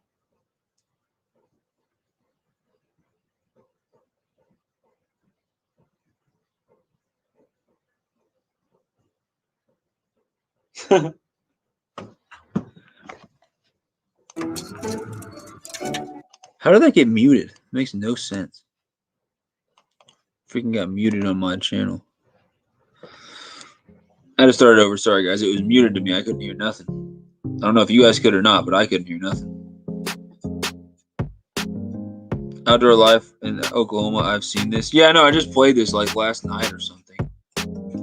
I was wanting to play something else, but nope. Nobody gives me suggestions. I put up a list of like 15 videos. Nobody commented a single title, so I just played this. If you guys want to pick, I try to let you guys pick, but nobody did. Yeah, so I would have played something different for you guys that you haven't seen, but nobody wanted to watch something else. How many times I had Rod sticking out the car like that and shut the door on him? Oof. That's awful.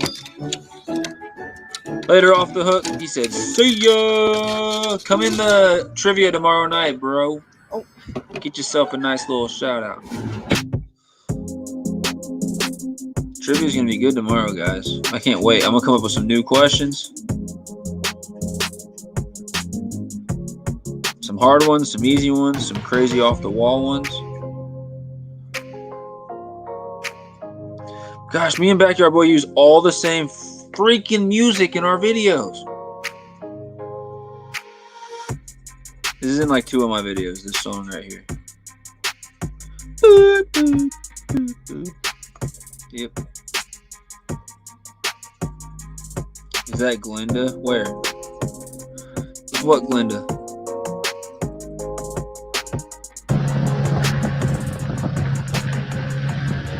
What, did he have the stuffed animal chicken somewhere? If he did, then yes, it was Glinda. I like the chicken. Okay, yeah, he must have had it. Sorry, I wasn't paying attention. Holy crap. It's a fish. It's not. That's my favorite. I think my favorite part of the whole video. He's hooked up and he goes, "Oh, I can't pause it, Jesus." He goes, "Holy crap! When I tell you to pause, pause. Damn, God, my computer's being a freaking butt crack. That was annoying." He hooks up and he goes, "Yeah, that's a fish." It's like very cerebral comment. Sorry, I got mad. I've tried to pause this video like 7 times. My computer's being a freaking insubordinate. All right, let's go. It's a log, LOL. It's not even And a he fish. hit that hard. He's not big, whatever he is. I can tell you Stuffed that. Glinda. Yes. The Rapala. All right, let's see him. Oh, actually, he's decent. He's decent. They're right behind you. He's like probably 12. Oh, look at the jump. That's awesome. What? I had to milk it a little bit. Here, no, let me get the net for you. Oh my gosh. You're just jealous that I've caught it. Oh, there he goes. It's because you took too long to get the net, you little stink. I'm blaming that on you. That's all your fault. Okay, guys, just hooked up again. I think I got a decent-ish fish. It feels nice. Dude, if you have trout are the only fish that when I hook up with them, I just don't consider that I've caught them yet. I don't consider that I've caught a trout until I have it in my hands. Like a bass, yes, they can shake you and they do it all the time and people lose bass. But when I hook up with a bass, I generally think, okay, I've got this fish. I've got, there's no, if I've got 6 fish and I hook up with a bass, I'm like, all right, that'll be number 7. I don't expect to lose it. Every time I hook up with a trout, I just expect to lose it. That way, if I get it in, I'm just happy about it because otherwise I'll get too upset when it comes off the hook. Because trout come off the hook, holy crap! Like 1 in 4 trout you lose off the dang hook. It's nuts, especially if you're using like 1 pound line, 2 pound line like I am out there. It is freaking ridiculous how easy it is because you can't just bring them in. You got to sit there and just let them run for a long time and slowly bring them in. All that is just more chances for them to shake the hook. So yeah, I hook up with a trout and the whole time I'm like, yeah, I'm gonna lose it. I'm gonna lose it. I'm definitely losing this thing. I just don't consider that I've caught it until I actually caught it because man, I've lost so many trout like he just did. Like literally fight it all the way in, hold it on there. You're pretty sure you got a great hook set because you're just like playing around with it. You go to scoop it up and it just comes right off. Jeez. Carpin said, "What a backdrop." Bluegill fight G. Yo, dude, the background there is crazy. If I can get him in. Okay, Dad, you get the net ready this time. Oh, yeah, he's nice. Like, hello. Look at that. He's staying down. Yeah, look at that. He's a decent little guy. Yay! Skunk is out of the boat for me. Officially now. See what I did there? Officially. You said that was a big fish. It was it was in the wind. It was. Be quiet, okay? Man, look how fat he is. Just gorgeous. All right, we gotta get a picture of this one. Nice fish. Oh, yeah, here. He swam off. Awesome. I've still got mine on. We got a double. We got a double, guys. Unless we're like tangled up or something. I think we're tangled up. Yep, we're tangled up. I always forget to respond to people when I'm in these things. Texting and stuff. Holy crap.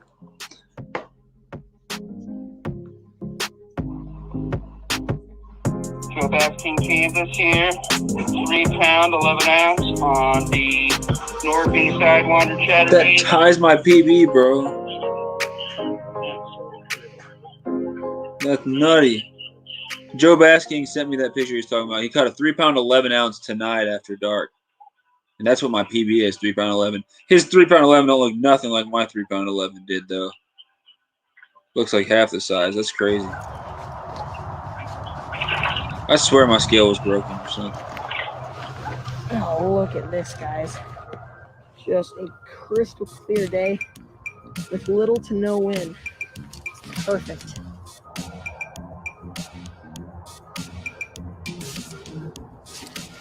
Got it. There we go.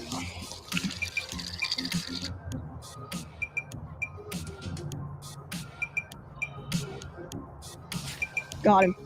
Oh my goodness. Oh, good. Okay. That's good. Yeah, worms. Yep, just drop directly down. Yep, just right on the bottom. Got him. Those friggin' mountains again. Nope, medium-sized one. Yep, a little shot. Sorry, I got so distracted. I didn't realize a new video started. Guys, I'm doing a bad job of running this live stream.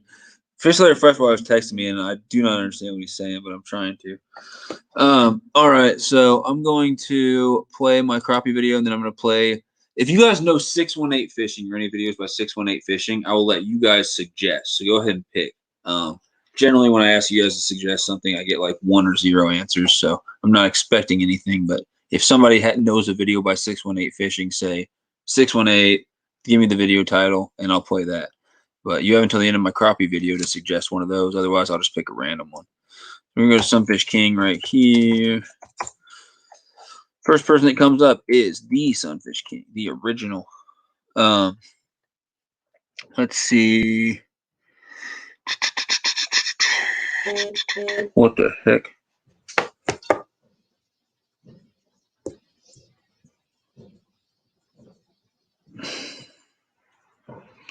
All right, so it's a crappie. I'll just go here and type in crappie. I don't have that many crappie videos. It should be easy to find.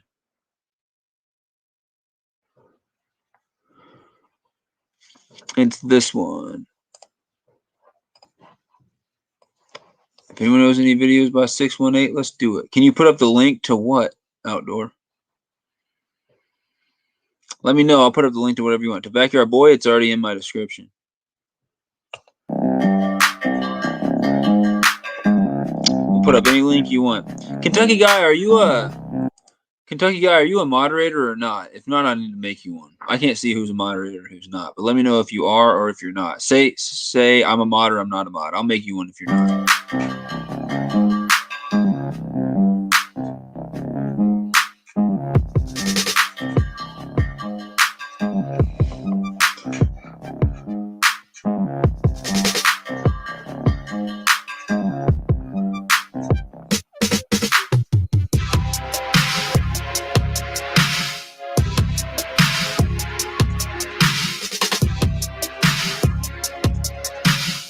You'll have to show me how to do the manager thing. I don't know what that is.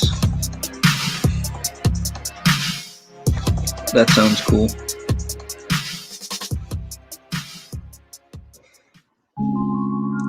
FishSlayer is helping me out here. Or trying to. What's Thanks, going on, JC. everyone? What's up? SunfishKing here. I got you, Kentucky Got a little guy. video today for you. I'm gonna be frying up some crappie fillets. And if you don't know how to share links, so we'll I get you caught doing these that. fish earlier in the year, and they've been in my freezer for a while. Thanks, JC. We'll play it. You win. And it's time for me to. I just got them out of the freezer a day or two ago. Let them thaw out in the fridge, and now that they're thawed and ready to go, time to get them breaded up and get them deep fried. I'll show you guys the process, and I'll show you the final product. If you haven't tried fried crappie, grilled crappie, any type of crappie, I definitely suggest trying it. Crappie is delicious. You literally can't go wrong with crappie. So let's get right to the kitchen now. Right, here we are in the kitchen. Got the crappies right here. Some more in this bag here.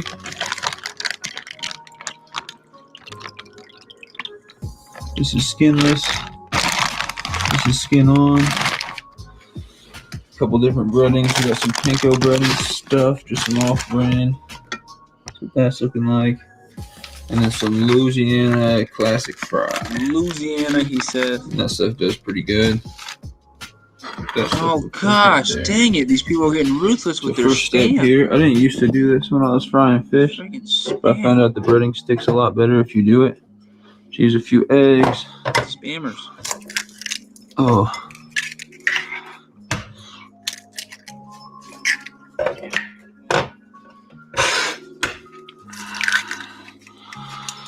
Alright. A little bit of milk. What are you talking about? Oh, that computer. That's what. All right. So, Kentucky guy, are you talking about this whole setup here with that computer and that screen? That computer is probably better. Honestly, I'm kind of dumb. So, I have that. I don't have my Filmora. I need to get my Filmora on it and everything like that. I have that desktop there, and it's probably a better computer, but it's not really mine. It's my brother's. He doesn't live here, but I don't really trust it because it's had a lot of issues. But I do edit everything on this laptop here. I bought a laptop, and it's weird because I have my laptop constantly plugged in like a desktop, so it's just the battery's awful on it because I always just charge it up and run it down, charge it up and run it down 1,000 times, leave it plugged in all the time. I think it'd be a lot better probably, and my internet should be a lot better because that thing should be like actually wired in. Everything should be like I really should do my editing on there, and I need to look into that. I really do. But it helps. Is one my favorite thing is having all my files on. Like I have a bunch of files on this laptop, so I can edit anywhere I go. I wouldn't be able to do that from there because I'm not a big cloud guy or anything like that. Maybe I should start editing on there. Because yeah, it definitely can hook up to that big screen. And I could definitely like watch it on that screen and see what it looks like on the big screen too. But I normally do all my editing on this laptop because it's for some reason a lot easier to just have everything in front of me on the laptop. But yeah, that's the setup that I got in this room. When I edit, I run my laptop to a 42-inch TV, world of difference. Really? Really? I'll have to try that, I guess. And I could probably hook my laptop straight up to that too if I just wanted to do it that way. But yeah, I should probably start trying to edit on that computer, man. I really should. The only problem is all my files that are on this laptop, I'd have to start slowly sending them over, and I don't really. I don't know. I don't know. I should look into it though. Who's leaving? Outdoor Life in Oklahoma's heading out later. He said, "Yeah, you can."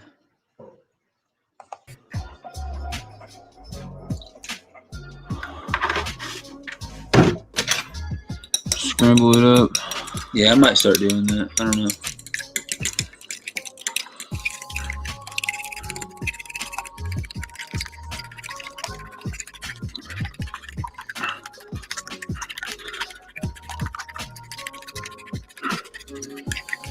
Well, one of the issues with it is I do everything with external hard drives, and like every plug is taken up under that thing. And I don't know how my external hard drive it won't reach any plugs, and it has to be plugged in to work. So that's my big issue with it, is I won't be able to transfer anything back and forth because I can't get an external hard drive because there's no outlets to plug into. They're all too far away. I'd love to make that work. I might try to work on that though. You gave me a good idea. All right, let's get that scrambled up. I've been considering editing on that Add a little salt and pepper. You don't have to, but that just puts some flavor into it. I also got VR in here, guys. If you guys saw my fishing VR video, if you look, I don't know if this is going to work at all. Sorry to make you dizzy. If you look up there, that little thing looks like a camera in the corner. And then that guy up there looks like another little camera thing up in the corner. There's sensors. And I put on that little VR headset. You probably can't see it very well, but it's that white thing right up there. It's pretty crazy. I do have a VR video on my channel. You guys can check that out if you get the chance. I was doing some VR trout fishing, catching some monsters. It's hard just to knock something over. All right. Enough screwing around. Let's see this dang crappie. It's going to turn out good, let me tell you. Definitely add salt and pepper after you scramble, or else it makes it really hard to scramble with all those little pieces of salt and pepper in there. I wish I could just edit without losing half of my stuff. Oh, that's crazy.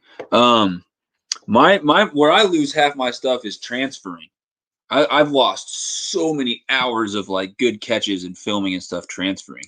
I always have issues. I don't know if it's on the GoPro end, it's on the SD card end, it's on my laptop end. When I go to transfer a bunch of files, like hours and hours of filming from my GoPro, I plug it into my laptop and I plug my laptop into my external hard drive and I try to transfer it to the external hard drive. Like 1/3 of the time, some error happens somewhere in there while I'm doing hours of transferring and it just deletes or corrupts so many files. So I lose a lot of stuff.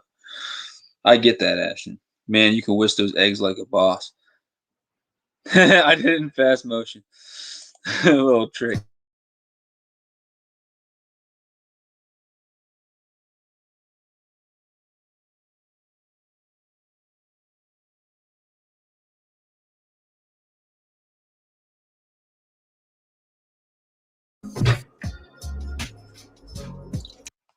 Sorry guys, I'm having stupid internet problems again. There we go. It's good. But yeah, right here, right when I go to start whisking it, I speed it up. Scramble it So up. I'm sure you knew that and you're just joking. But yeah, look. Which I am pretty good at whisking them, but right there, boom. Speed it up a little bit.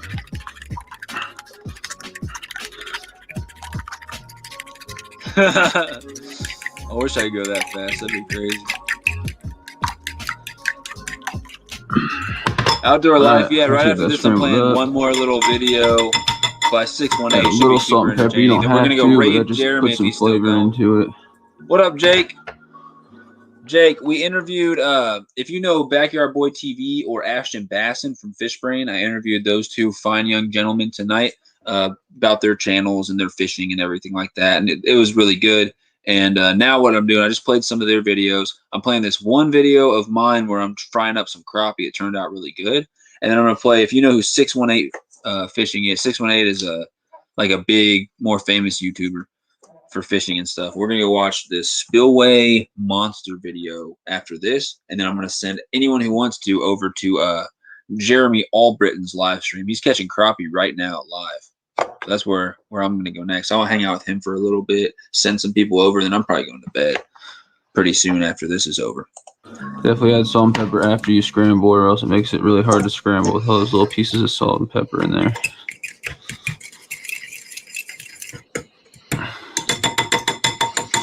Okay, so that's ready to go. What we're going to do is we're going to dunk the actual fillets into this, both sides, bread them, and I'm going to have a pot of hot oil here. I'm going to fry them right up. So the next step is you get some oil in a pot and heat it up. Get ready to fry these babies. Look at that little puppy. That's Max. All right, got our pot, got our oil. Jeremy said he uses peanut oil. Guys, when you're frying fish up, what oil are you using? I got that because it was cheap. It was just cheap vegetable oil. Comes in these giant containers. Let me know what you use. Jeremy said he uses peanut oil. He fries up a lot of fish. Enough to cover the fish. That should be good.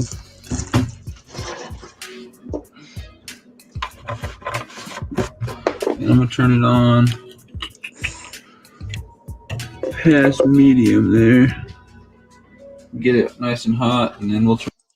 As I take a little pee break, I'm going to keep the video going. I'll be back in like a minute or two. Sorry. All this monster I'm turn the heat down a little bit. Hopefully the internet stays fine. I'll be right back. I'd hope to turn on the right burner there. Alright, got it on. We'll come back when this thing's hot and ready to cook some fish. Alright, now we got the oil hot. If you don't have a thermometer to check the temperature, put a little bit of flour or breading in it like that, you'll see that it sizzles and starts to fry that up. So what we're doing here, we got our fillets. Dunk them in. This is the panko breading here. Just get a good amount on both sides and then drop it right in. You're going to have some tongs to take it out, which I did not get prepared. I got to grab those real quick.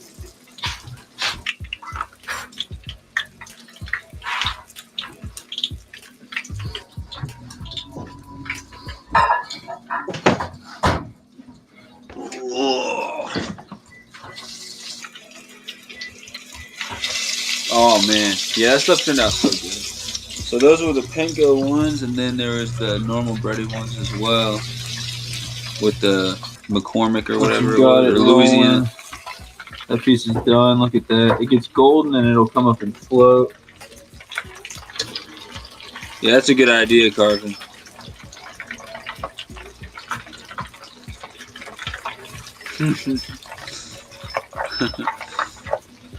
Put your hand in to test if it's hot. How about that? That's the easiest way. Just dunk a freaking whole fist in there. If you get 2nd-degree burns, then it's probably hot. So now I turned it down. It's taking a little longer for them to get done, which is fine. That makes me want to get freaking dark. Dude, that stuff turned out so good. I can taste it right now. It just tastes a little burnt.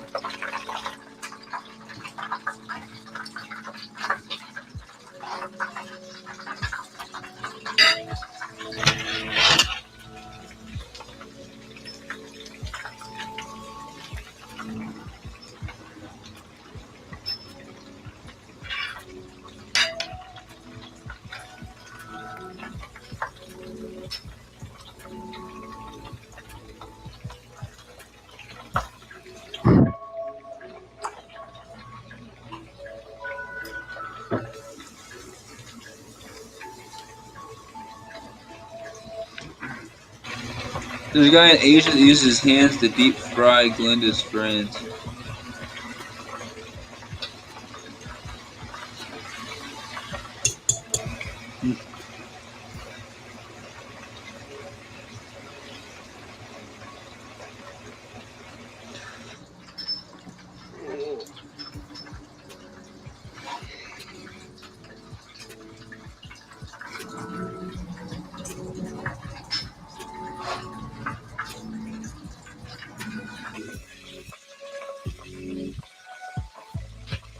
You see how yellow this birding is? Why so yellow?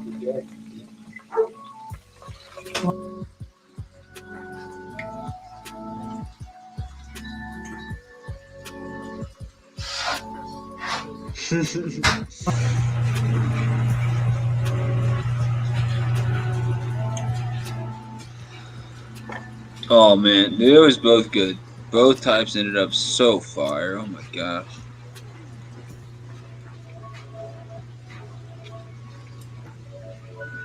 Oh, Kentucky guy, I didn't make you a mod. I'm way behind.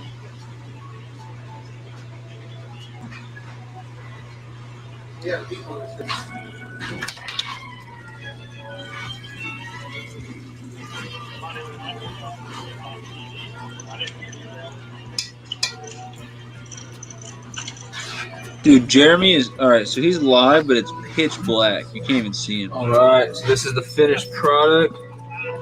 The delicious crappie. That I really can't tell. He could just sit there. It's so dark where Jeremy's at. He could just sit there and every couple minutes be like, oh, got one. Oh, got another one. You'd have no idea. It's literally black. Like, look at the center of that screen. Oh my gosh. I'll still rate him, but man, I can't see a dang thing going on there.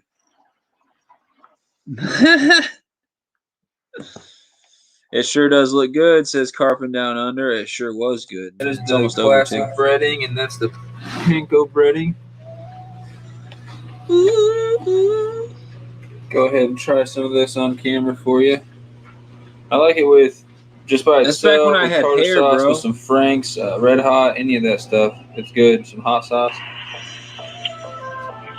Oh man, that's really good. So of course it turned out fantastic because it's crappie. Looks super goose. The Pinko breading one to try Looks too. super goose. Super good. There. Super goose. Bro, no one wants to watch That piece had been out a little longer, got a little cold, still delicious. So that's how you make delicious fried crappie. There's also a lot of other ways to do it, a lot of other breadings that work. You can comment your favorite breading or your favorite way to make crappie, or if you like a different type of freshwater fish better. I'm not even going to compare with ocean fish because those are those are in another category. But if you think anything tastes better than crappie, let me know. I'll try to get some and try it if possible. Thanks for watching, everybody. SunfishKing out.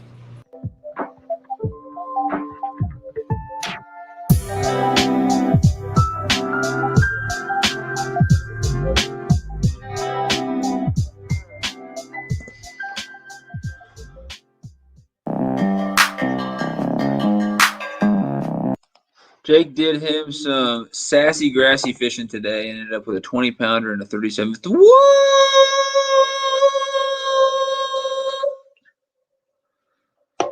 Holy crap, bruh. That's nice. Good job. Congratulations. 37 is huge. Huge. 20 is already big. So here's what I'm going to do real quick for you guys. I'm going to share a channel link if you guys are interested. My man every Saturday comes out, I think it's like 8 p.m. or something, comes out with fishing video, usually bass fishing. Justin2 Fishing. Why can I not find him? Where is he at?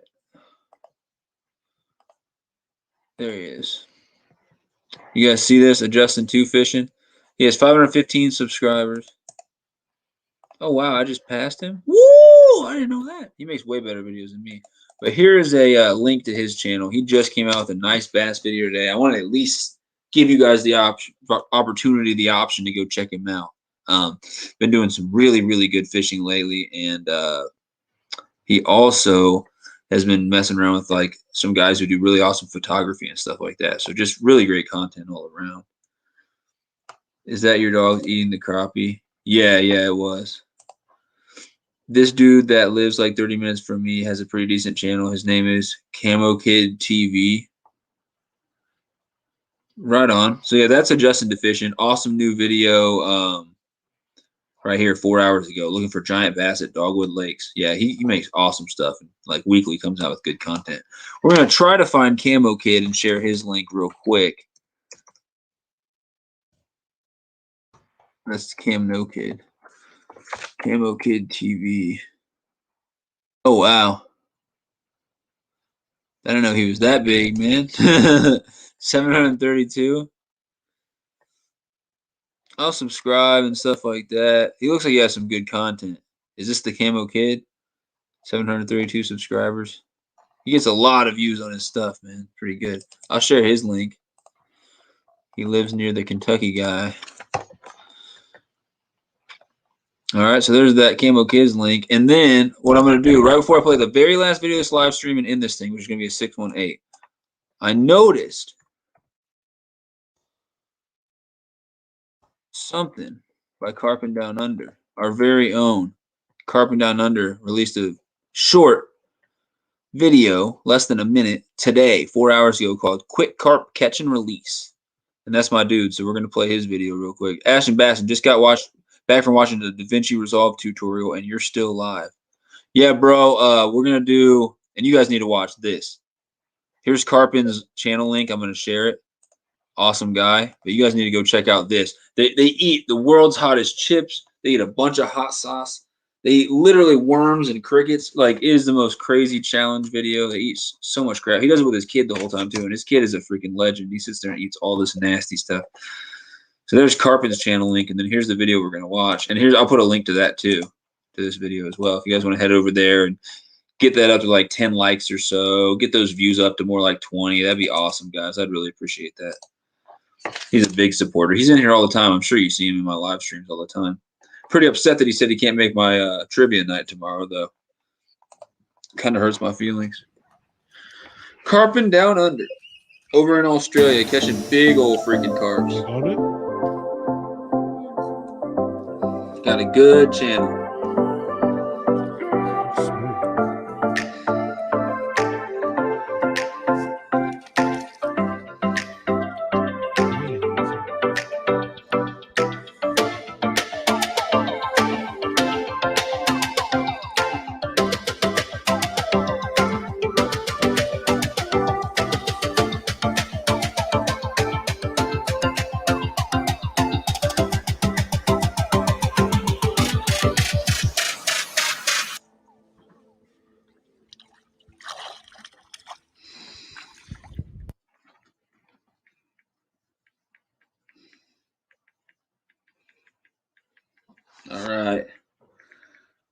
Thanks for watching that, guys.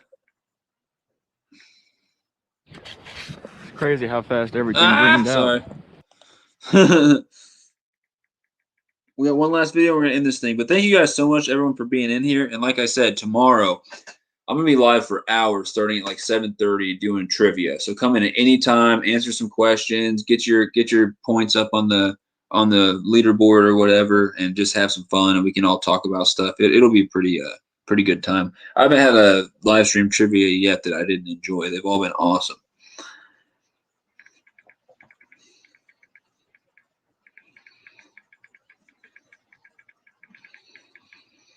Okay, so 618, doing here. It's 618 Fishing. We're playing some Spillway Monster video is what we're doing. I'm going to pull up your live tomorrow night, driving back from your state. From Missouri?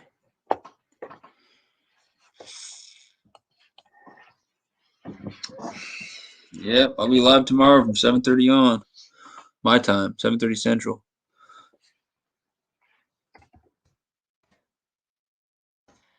$618 Fishing. 444,000. Holy freaking poop. Scott County. Oh, really? Wow. What are you doing in Missouri? Videos. Spillway Monster. It's a 10-minute video. We're just going to watch this whole thing. Guys, if you guys are looking for advice on how to make better content, this video got almost 300,000 views. All right, so maybe you could take some advice from this video. I'm going to be taking notes. I know that. It feels big. It really didn't. Oh my gosh. Do you notice how his voice, like his audio, is so much louder than everyone else has been so far? That's crazy. You're buying a bass boat here in Missouri? Oh my goodness, man. You got such big things happening for your channel. I can't afford lunch, man, let alone a bass boat. I'm so happy for you. That's awesome. Let us know what you're getting, what boat you decided to get. It's a monster. That's freaking crazy. Let us know the specs. What's going on, everybody? Nick from 618 Fishing here, and welcome back to another fishing adventure. That's not a GoPro, man. His footage is fire. Yeah, when you get that big and you get money coming back to your channel, you can afford some really good filming equipment, and I suggest doing so. Look how good that looks. You can see your own self in the reflection. Man, he walked by, asked me where. Oh, I swear if this ends up being a copyright song, I'm gonna be so upset. He wouldn't do that to himself though, would he? Because then he wouldn't be able to monetize it. Gosh, I hope it's not freaking copyright music. I'll be so upset. I'm gone. Yeah, 2015 Nitro. Bro, I'm incredibly jealous. In today's cold and rainy episode, I am heading to one of the biggest spillways, if not the biggest, in my area. I've been there a bunch of times, but I've never had much luck. But I know that this spot has the potential of hiding some real monsters. So I'm excited to get out there and hopefully hook into one. You mind around? I'll tell you how I do.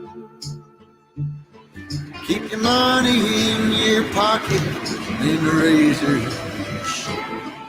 I made it to the fishing spots, and it is a pretty dreadful day, which might actually work out in my favor because I have this giant spillway all to myself. Let's get some baits out there and see what we can hook into. Now, like I've said, I've never had much luck fishing beneath this spillway, but I brought a couple baits that I've never tried out here. I'm feeling pretty optimistic. And here they are. I brought some Kool-Aid soaked chicken and Kool-Aid soaked hot dogs. I'm going to give both of these a shot. I've tried the chicken before, but I've never tried these hot dogs, and a lot of you have recommended it. We're going to try it today. I've never landed. I also brought some night crawlers in case everything else fails. Night crawlers are great. Hold my breath, I let it simmer down. I climb too high, I wonder now. While I wait for something to pick up that hot dog, I'm also going to be tossing around this white curly-tailed grub. See, am I just weird, or does anyone feel like it's hard to get into fish on big rivers like that with the lure, especially from the bank? I don't ever feel like I know what I'm doing when it comes to tossing artificial lures in a big river like that. Like a huge area like that with that spillway, I see people go there all the time and toss bass lures. If I'm going to a big river like that, big spillway area, I'm just putting out worms and cut bait and just letting the rods sit.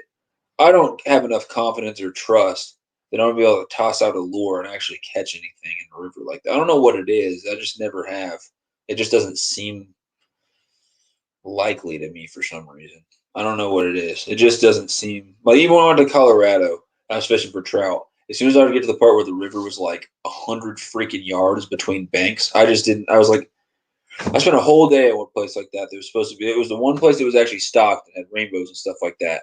That was the worst day I ever had the whole time out there. I caught like 2 fish until I just decided screw it, and I drove 3 hours back the other way where I came from to go fish a little skinny creek-like part of the river, and I just tore them up when I went back there. I do really good in small water. I don't do good in big open water. I just don't feel. I don't know. I feel like you're only accessing the very tip of the iceberg, and if you can't get out there in the middle where the fish might be, it's just really interesting to me. Although he is really good at filming too. Wait. I wonder if he edits his stuff or pays someone. You said he definitely pays someone else. Although he's really good at filming too, so you don't know. I always wonder that too. Yeah. If I had like my cousin or someone who's good at editing, edit my stuff, it would be a lot better. But then I never want someone to edit my stuff because I want to be in charge of that. It's really weird. I wouldn't want someone else to edit for me, but it would be cool. Not giving up quite yet. I'm actually going to move a little bit further downstream where the water is a little calmer. Yeah, it definitely is more satisfying editing on your own. More of a personal touch and everything. We will see.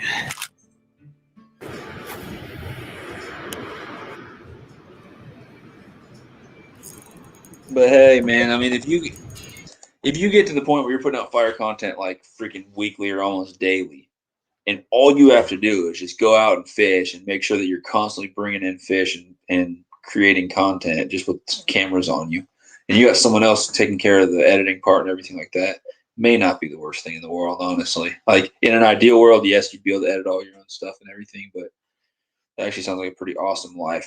Honestly, I think it's a way better career, like, dream for me than being a professional. A lot of people, like, they want to be a tournament fisherman. A lot of those guys hate fishing. By the time they're a tournament fisherman, they can't stand fishing. They get done fishing a tournament. For fun, they get free time. They don't want to go fish. That's the last thing they want to do. I would never want the fun of fishing to be taken away. So I'd much rather do something like this where, I mean, you go out any day you want to and fish for whatever you want. You film it and you make awesome videos. And I mean, so here's how the rule works. We're not going to leave the video. We're just going to shut this and look at the amount of views. The very least, this guy, so let's say that he's getting paid the same rate as smaller YouTubers. It's the big guys like Mr. Beast. They get $5 per 1,000 views on a monetizable video. Your average person like me or you, if we got monetized tomorrow, we would make $3. That's the rate. $3 per 1,000 views. So this has 277,000 views. Okay, let's see. Let's go ahead and do some math here so I'm not just estimating. Where's a calculator on this thing? So, guys, 277,000. So we got, please go away. Oh, there goes my calculator. We got 277 times 3. So 831 for this one video, and he put this out earlier this year, 2 months ago, exactly 2 months ago. This video has made him almost $1,000, $831. And that's assuming he's making the base rate, the $3. If he's making more like $5, then this video would have made him 277 times 5. This video would have made him almost $1,400. So he probably made at least $800 something off this video right here. That's pretty nice. I mean, it didn't cost him $800 to go out and film this video, I would imagine. It's definitely profitable. Definitely something that you can make money off of.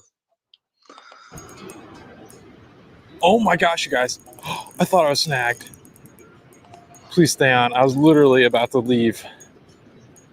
No way, no way, no way. I hooked into something heavy. I was literally, that was going to be my last cast. I'm not even joking. What in the world did I just get into? I cannot believe this right now. Oh my gosh. No, it's off. You've got to be kidding me. No, no, no, no, no, no, no. Oh.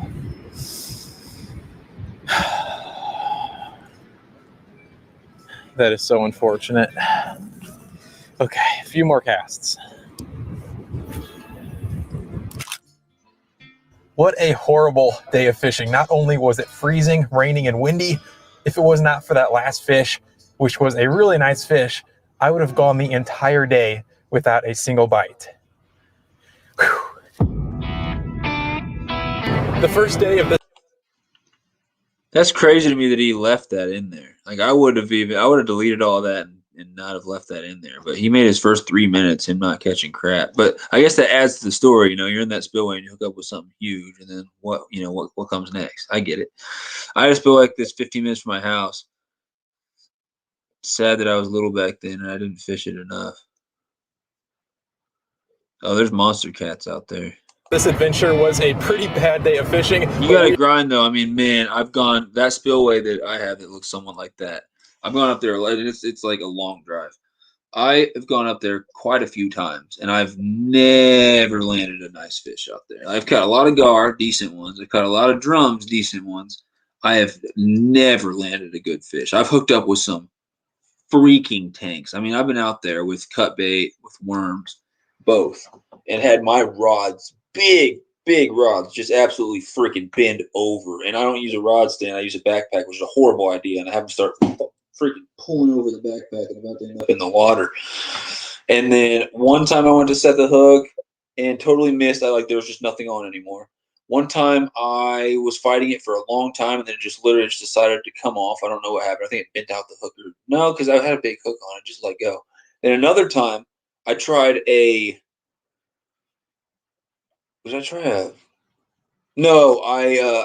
used braid. I didn't have a leader on there, but I had done to my hook. I had done a double, like an improved clinch knot, which I guess is just terrible. Don't use that with braid. And so my knot failed, and the fish swam off with my hook in it. So I've lost some big old freaking cats at the river and never landed one. I've just had literally imagine everything that could possibly go wrong happening every time I've gone for big cats. It's been like the universe is trying to keep me from catching big catfish, but I'm going to freaking come through this year and catch some big catfish. Do you guys have any fish that are like that? It seems like any species, every time you seem to go for it, something goes wrong and you just can't seem to get them. There's something preventing you from catching that fish. For me, it's giant catfish. I just cannot get giant catfish. We are now on day 2. It's freezing outside. I've gone out so many times for big cats. I've spent so many hours for big cats. I've hooked up with a few. Never landed a big cat ever. Spillways like that are epic but super dangerous. Yep, I agree with all that. There are dumb big fish. Okay, I just made it to the spillway. Luckily, it is not frozen over. I was worried that it would have ice on the top of it. That is not the case at all. But unfortunately, I have not even started fishing yet, and I can already not feel my fingers. So this is going to be a very interesting day of fishing. Let's get some baits out there and hopefully catch something. I've never fished here with the water this high, and unfortunately, I don't think I'll actually be able to cast my lure up inside the spillway. But anyways, I'm going to start with this chartreuse. Oh, that's what sucks. Yeah, so there's another spillway in Kansas that looks like that. And that's where I go to snag for, you guys will see my video of that. That's where I go to snag for Asian carp, and I actually snagged a really big gar there one day. But the last time I went there, oh my gosh, it's over an hour from my house. I drove all the way there, and it ended up being like that, 4 feet higher than it normally was. And not only could I not cast into the spillway, because I can normally walk this is where his feet are, and I can normally walk way down to here and then cast all the way across to the other side. Not only could I not do that, there was a whole railing underwater here, and every cast, the water was moving super fast. It would push my bait into this railing, and I got caught 3 casts in a row on this underwater railing, and I got snagged and had to break my rig off, and it was like braid and everything. On the 3rd time I did it in a row, I just packed up all my stuff and left. I was there for probably 15 minutes. I drove an hour and 15 minutes, sat there and tried to fish for 15 minutes, screamed, cussed, and then left within 15 minutes and drove all the way back. And 2.5 hours of driving for 15 minutes of cussing. Absolute, whatever he says about being a terrible day, that's got nothing on what I did out there. I drove all the way there for absolutely nothing. It was a nightmare. Let's toss it around and see if something wants to pick it up. Maybe I should have tossed around something like that when I was there instead of giving up. Apparently, that's what I should have been doing. But it was not like this. I mean, his is that's still water compared to what I was. I was fishing rushing rapids. A fish. Fish on, guys. Fish on, fish on, fish on. It feels big. It really didn't. Oh my gosh, it's a monster. Oh my gosh, you guys. He was sitting inside that spillway. I was barely able to cast the lure up inside there. I'm hooked into a massive fish. There's a herd of deer running by me. All mayhem is breaking loose. The seagulls are starting to come over. Oh, I hope I can land this fish. I have not gotten a positive ID on this fish yet. What the heck is it? But it is one of the biggest fish I've ever had on the end of my line. How? Jeez. All right. Was it just like a dying crappie floating by a second ago? I don't think he's gonna fit in the net. It's a bowfin? I don't think he's gonna fit in the net. I don't know. I don't really know anything and about we're going back inside the spillway. Dang. Well, I want to start catching bowfin then because, dude, any fish that's that big that bites on lures, that beats bass. That's cooler than a bass in my opinion. Holy cow, Bass you don't get guys. that big. I believe it's a big head carp. Yeah, that's not a bowfin. That's a freaking Asian carp. That's what we were catching up there. How did he catch it on a jig, though? They don't eat. It makes no sense. He said that's a cat. No, that's a big head carp. That's what we were snagging. That's one of my new species this year. And he is hooked in the mouth. I got some videos. That I got some videos of me catching them, but I don't get how they would bite a grub because they're like filter feeders. That's crazy. Absolutely insane. But we did catch one that had a grub in its mouth, so they do bite stuff. This is a new personal best. Big head carp, without a doubt. Without a doubt. The question is, how big? Oh, that one's way bigger than anyone. Is it? The net weighs 2.1 pounds. The weight of the fish inside the net, 24.2 pounds. Yeah, that destroys. This fish is coming in right at 22 pounds. A new personal best. My biggest was like not even 10. Big head carp. What a beast. I hate to do it to this fish. The big head carp is a highly invasive species. Oh, yeah. And it's illegal to release one once you've caught it. He is going to be going home to my freezer. That fish right there just made all of the struggle and the 2-hour drive worth it. I'm never. Dude, he feels bad that he has to take one home to his freezer. What do you think we do when we go out there and catch 80 of them? There's just fish rotting everywhere. We can't freaking make sure that people get all that meat and it goes to good use. We have to kill them, and we got nothing to do. I mean, I took 15 of them with me in my car to give to people and to put in my freezer. I will never do that again. My car is ruined for the rest of my life. My awesome freaking Lincoln SUV for the rest of its life is going to smell like somebody died in there because I decided to take 15 Asian carps. I did this like a month ago. We have detailed the car like 7 times. You get in the car and the first thing you smell is dead people. It is horrible. I just never do it. It's so bad. And that's what I get for trying to like keep fish from rotting on the bank and being disgusting. Try to do the right thing. Oh my God, my car is ruined. Literally ruined. I'm a big fan of catching Asian carp, but that guy right there was a. I am a big fan of catching Asian carp. They fight really good. I like it, and they're really, really bad. So I don't feel bad taking them out of the water. I do feel bad killing them on an individual basis, but not on a ecosystem species sustainability basis. Blast to catch. What an awesome fish. So guys, if you thought that was cool, stay tuned because I got a video of me catching those things all freaking day and getting some other big species too. And toss out one of those Kool-Aid soaked hot dogs to see if there's any big fish that want to pick one of these up. That type of bait never works for me. I could sling those Kool-Aid soaked hot dogs out all day. That type of bait never works for me. It just sits on the bottom. Me and my friend fished with those things the other day.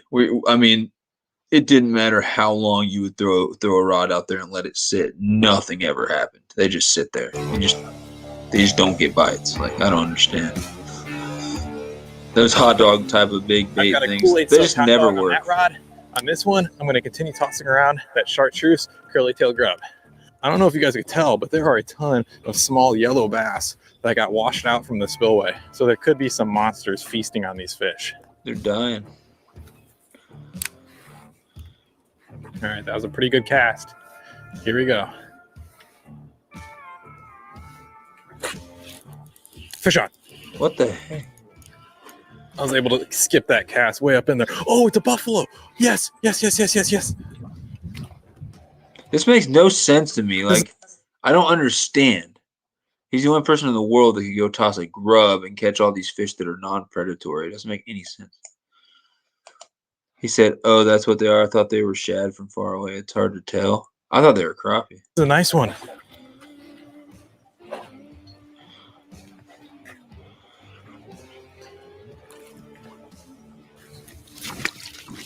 Holy crap, fish layer. You're the last 15 comments. There we go. Nice buffalo. Picked up the chartreuse curly tail grub. My personal best buffalo is 9.2 pounds. This is not going to beat it, but it's definitely one of the bigger ones that I've ever landed. See you later, buddy. That water is freezing. Dude, I don't know what he's using to film, but it's stupid. It looks better than I was very concerned that I'd go 2 days without catching a single fish, and I am so relieved that that is not the case. Let's see what we can hook into next. We are getting ice on the guides. Oh, which is I making hate casting that. Very I hate difficult. that. That was half of my river trip was pulling ice off the guides. I didn't know what was going on at first. I'd cast out, and it wouldn't cast, or it would fall flat, or something weird would happen. So I'm sitting there thinking that the line's tangled around the tip, and then it's not, and I'm like, okay, what the hell is going on? And then you find out that these guides are all frozen, so your line can't move through them right. Oh, dude, it was so irritating. And it would do it every single cast. It was that cold. Every cast, you'd bring the water back in, or you'd bring the line back in, and it would freeze your guides completely. Not fun. Not fun.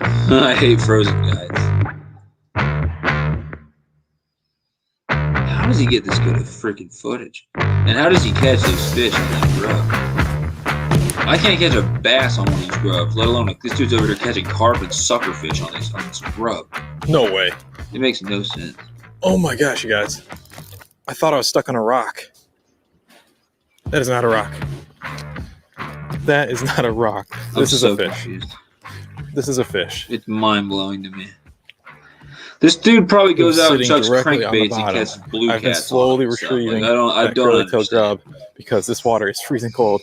He's like, I don't know. I'm going to throw a bait and catch a completely wrong fish. I'm going to be hanging out on the bottom. Makes no sense. And that's exactly where this guy was. Makes no sense to me. Now, what in the world is it? That is the question. Oh, it's going to be something that doesn't eat grubs, because all day you've been catching carp and suckerfish on a grub somehow. It literally makes no sense to me. Okay, I just saw it. Probably a grass Not sure what carp it is yet. This dude is blowing my mind. Oh, dang it.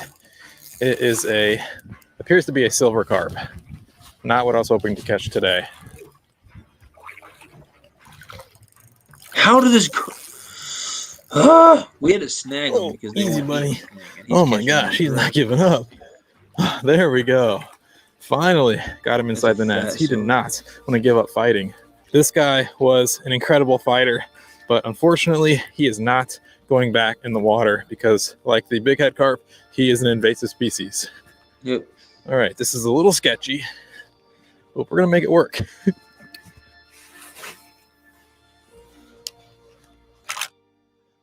Not a single bite on the hot dog, unfortunately. And I told you they don't get so bites. I think man. I might go ahead Hot dogs just and call sit it. there. Today went a whole lot better than the first day of this adventure because I was actually able to catch something. Not only that, I was able to catch a few fish, including a new personal best big head carp and a really nice buffalo. So all in all, I had a lot of fun. If you guys enjoyed this episode, I'd really appreciate it if you left a thumbs up. Possibly think about subscribing if you haven't. I did both those things already for you, boss. Silent through the creek. All right, guys. Just like he said, thanks for watching. So everyone who's in the chat right now, thank you guys so much for being in here. Really appreciate it. Hope that you guys learned something about Backyard Boy TV and AshtonBassin. Hope you guys picked them up and you are just as excited as I am to see what they come out with next as far as content. Really, really, really good stuff there. Thank you guys for being part of this and everything and helping it be an awesome live stream, another awesome Sunfish Squad live stream. So like I said, tomorrow, 7:30, doing the trivia night. Frontier Survival is going to start out with 1 point because he got the little trivia question right. Gotta love 618. Yep, I don't understand how 618 goes out there and like 618 could probably you could probably challenge 618 to a grass carp competition. He'd go out throwing spinner baits and he'd catch more grass carp than you. That's what I'm gathering. The dude just picks a random bait, goes there and throws it, and somehow catches hogs of the wrong species on it. If I'm misinterpreting it, let me know. But I haven't seen a lot of 618, so that's my first experience. Is 618 goes out there and throws spinner baits and catches carp, it looks like.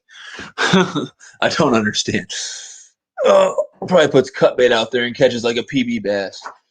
So besides the 7:30 p.m. tomorrow live stream trivia, guys, you're the first people I've told this. Today, I got my monthly mystery tackle boxes, my panfish and trout box, and my bass box. So just so you guys know, sometime very soon, I don't know if I can do it next week. I'll try, though. I got a lot going on next week. Got to give a big presentation and do some other stuff.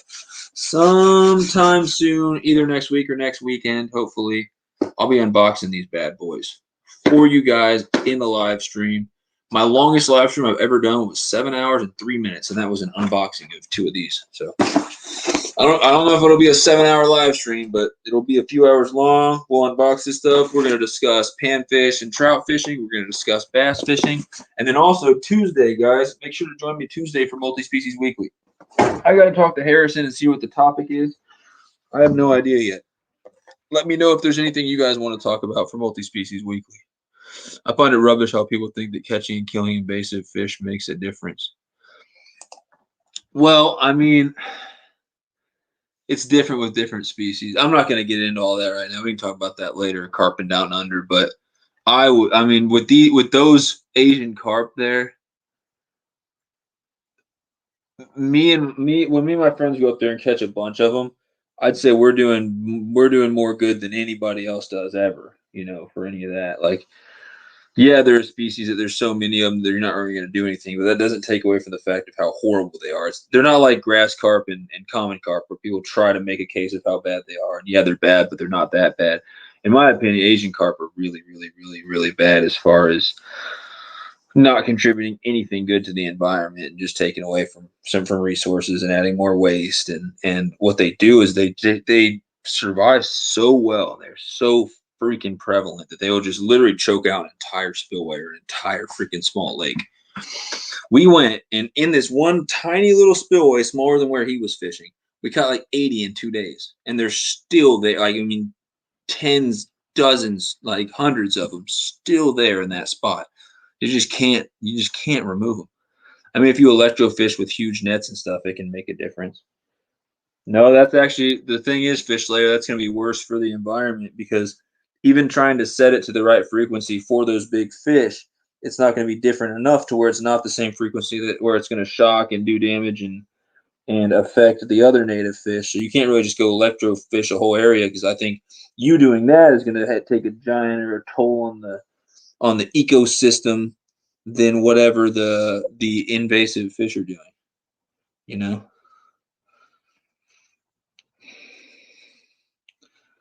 But yeah, that's what they are trying to do, man. The Missouri Department of Conservation, lots of conservation departments are super against, the invasive fish. And they're actually even against the grass carp and the common carp, which is hilarious because you're legally allowed to stock them in waters around here. So the laws don't make a whole lot of sense altogether. I just set you as a featured channel on my page, by the way. Me, SunfishKing? Thank you. I don't really know what all that means, but I really appreciate that. I just don't know what featured channel and stuff means, but I'm greatly honored and I appreciate that. What I need to do is these things up here, when you go to someone's channel, right here it says channels. I'm guessing that's probably what you mean. This only says the people that I'm subscribed to. And it says all of them, like all the people I'm subscribed to.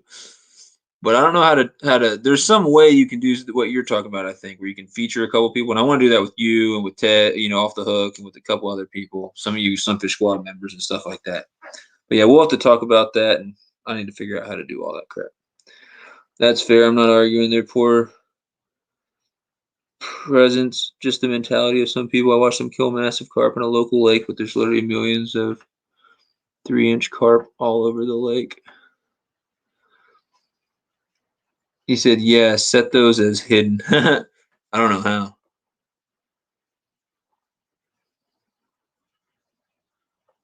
I think it's fine. They've all been fishing so far. None of them have been anything bad. I'm scared to keep scrolling down. I don't know what all I'm subscribed to from back before I had my. They've all been good so far. Yeah, I'll have to figure that out. I don't know how to set those as hidden, but I'll have to do that. And then I'm going to have to, just so it's not a million of them, I just want to get those as hidden and then feature a couple people like, you know, you and Off the Hook Outdoors and some of the people I've interviewed, Fresh Fish Layer and stuff like that. All right, but again, thank you guys for making this an awesome stream. Thanks for being in here. What I'm going to do right now before I end this thing, I'm going to see if Jeremy's still live. And then anybody who wants to, we're going to head on over and I have never had a successful SunfishKing raid. It says that he's live. All right, everybody. I'm going to go ahead. Thank you for being in here. Here's what we're going to do. Anyone who wants to, you don't have to participate. And if you do this, which would be awesome, you don't have to stay. You just have to go over there and say it. So what we're going to do, I'm putting the link in the chat right now. Here's the link. Copy. Paste.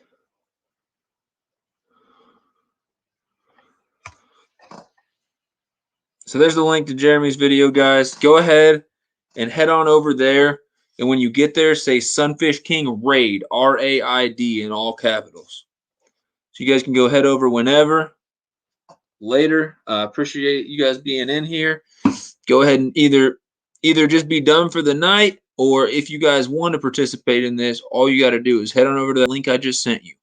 Click on that. Go over to Jeremy and just say SunfishKing Raid. So I'm going to type exactly what you're going to say in the chat. SunfishKing Raid.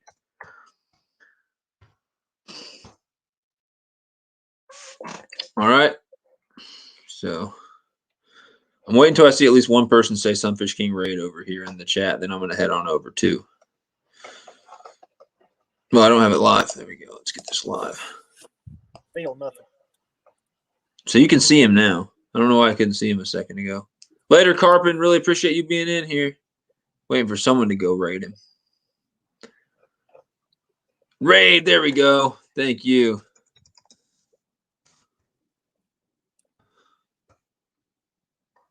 So, thanks, Jake. All right.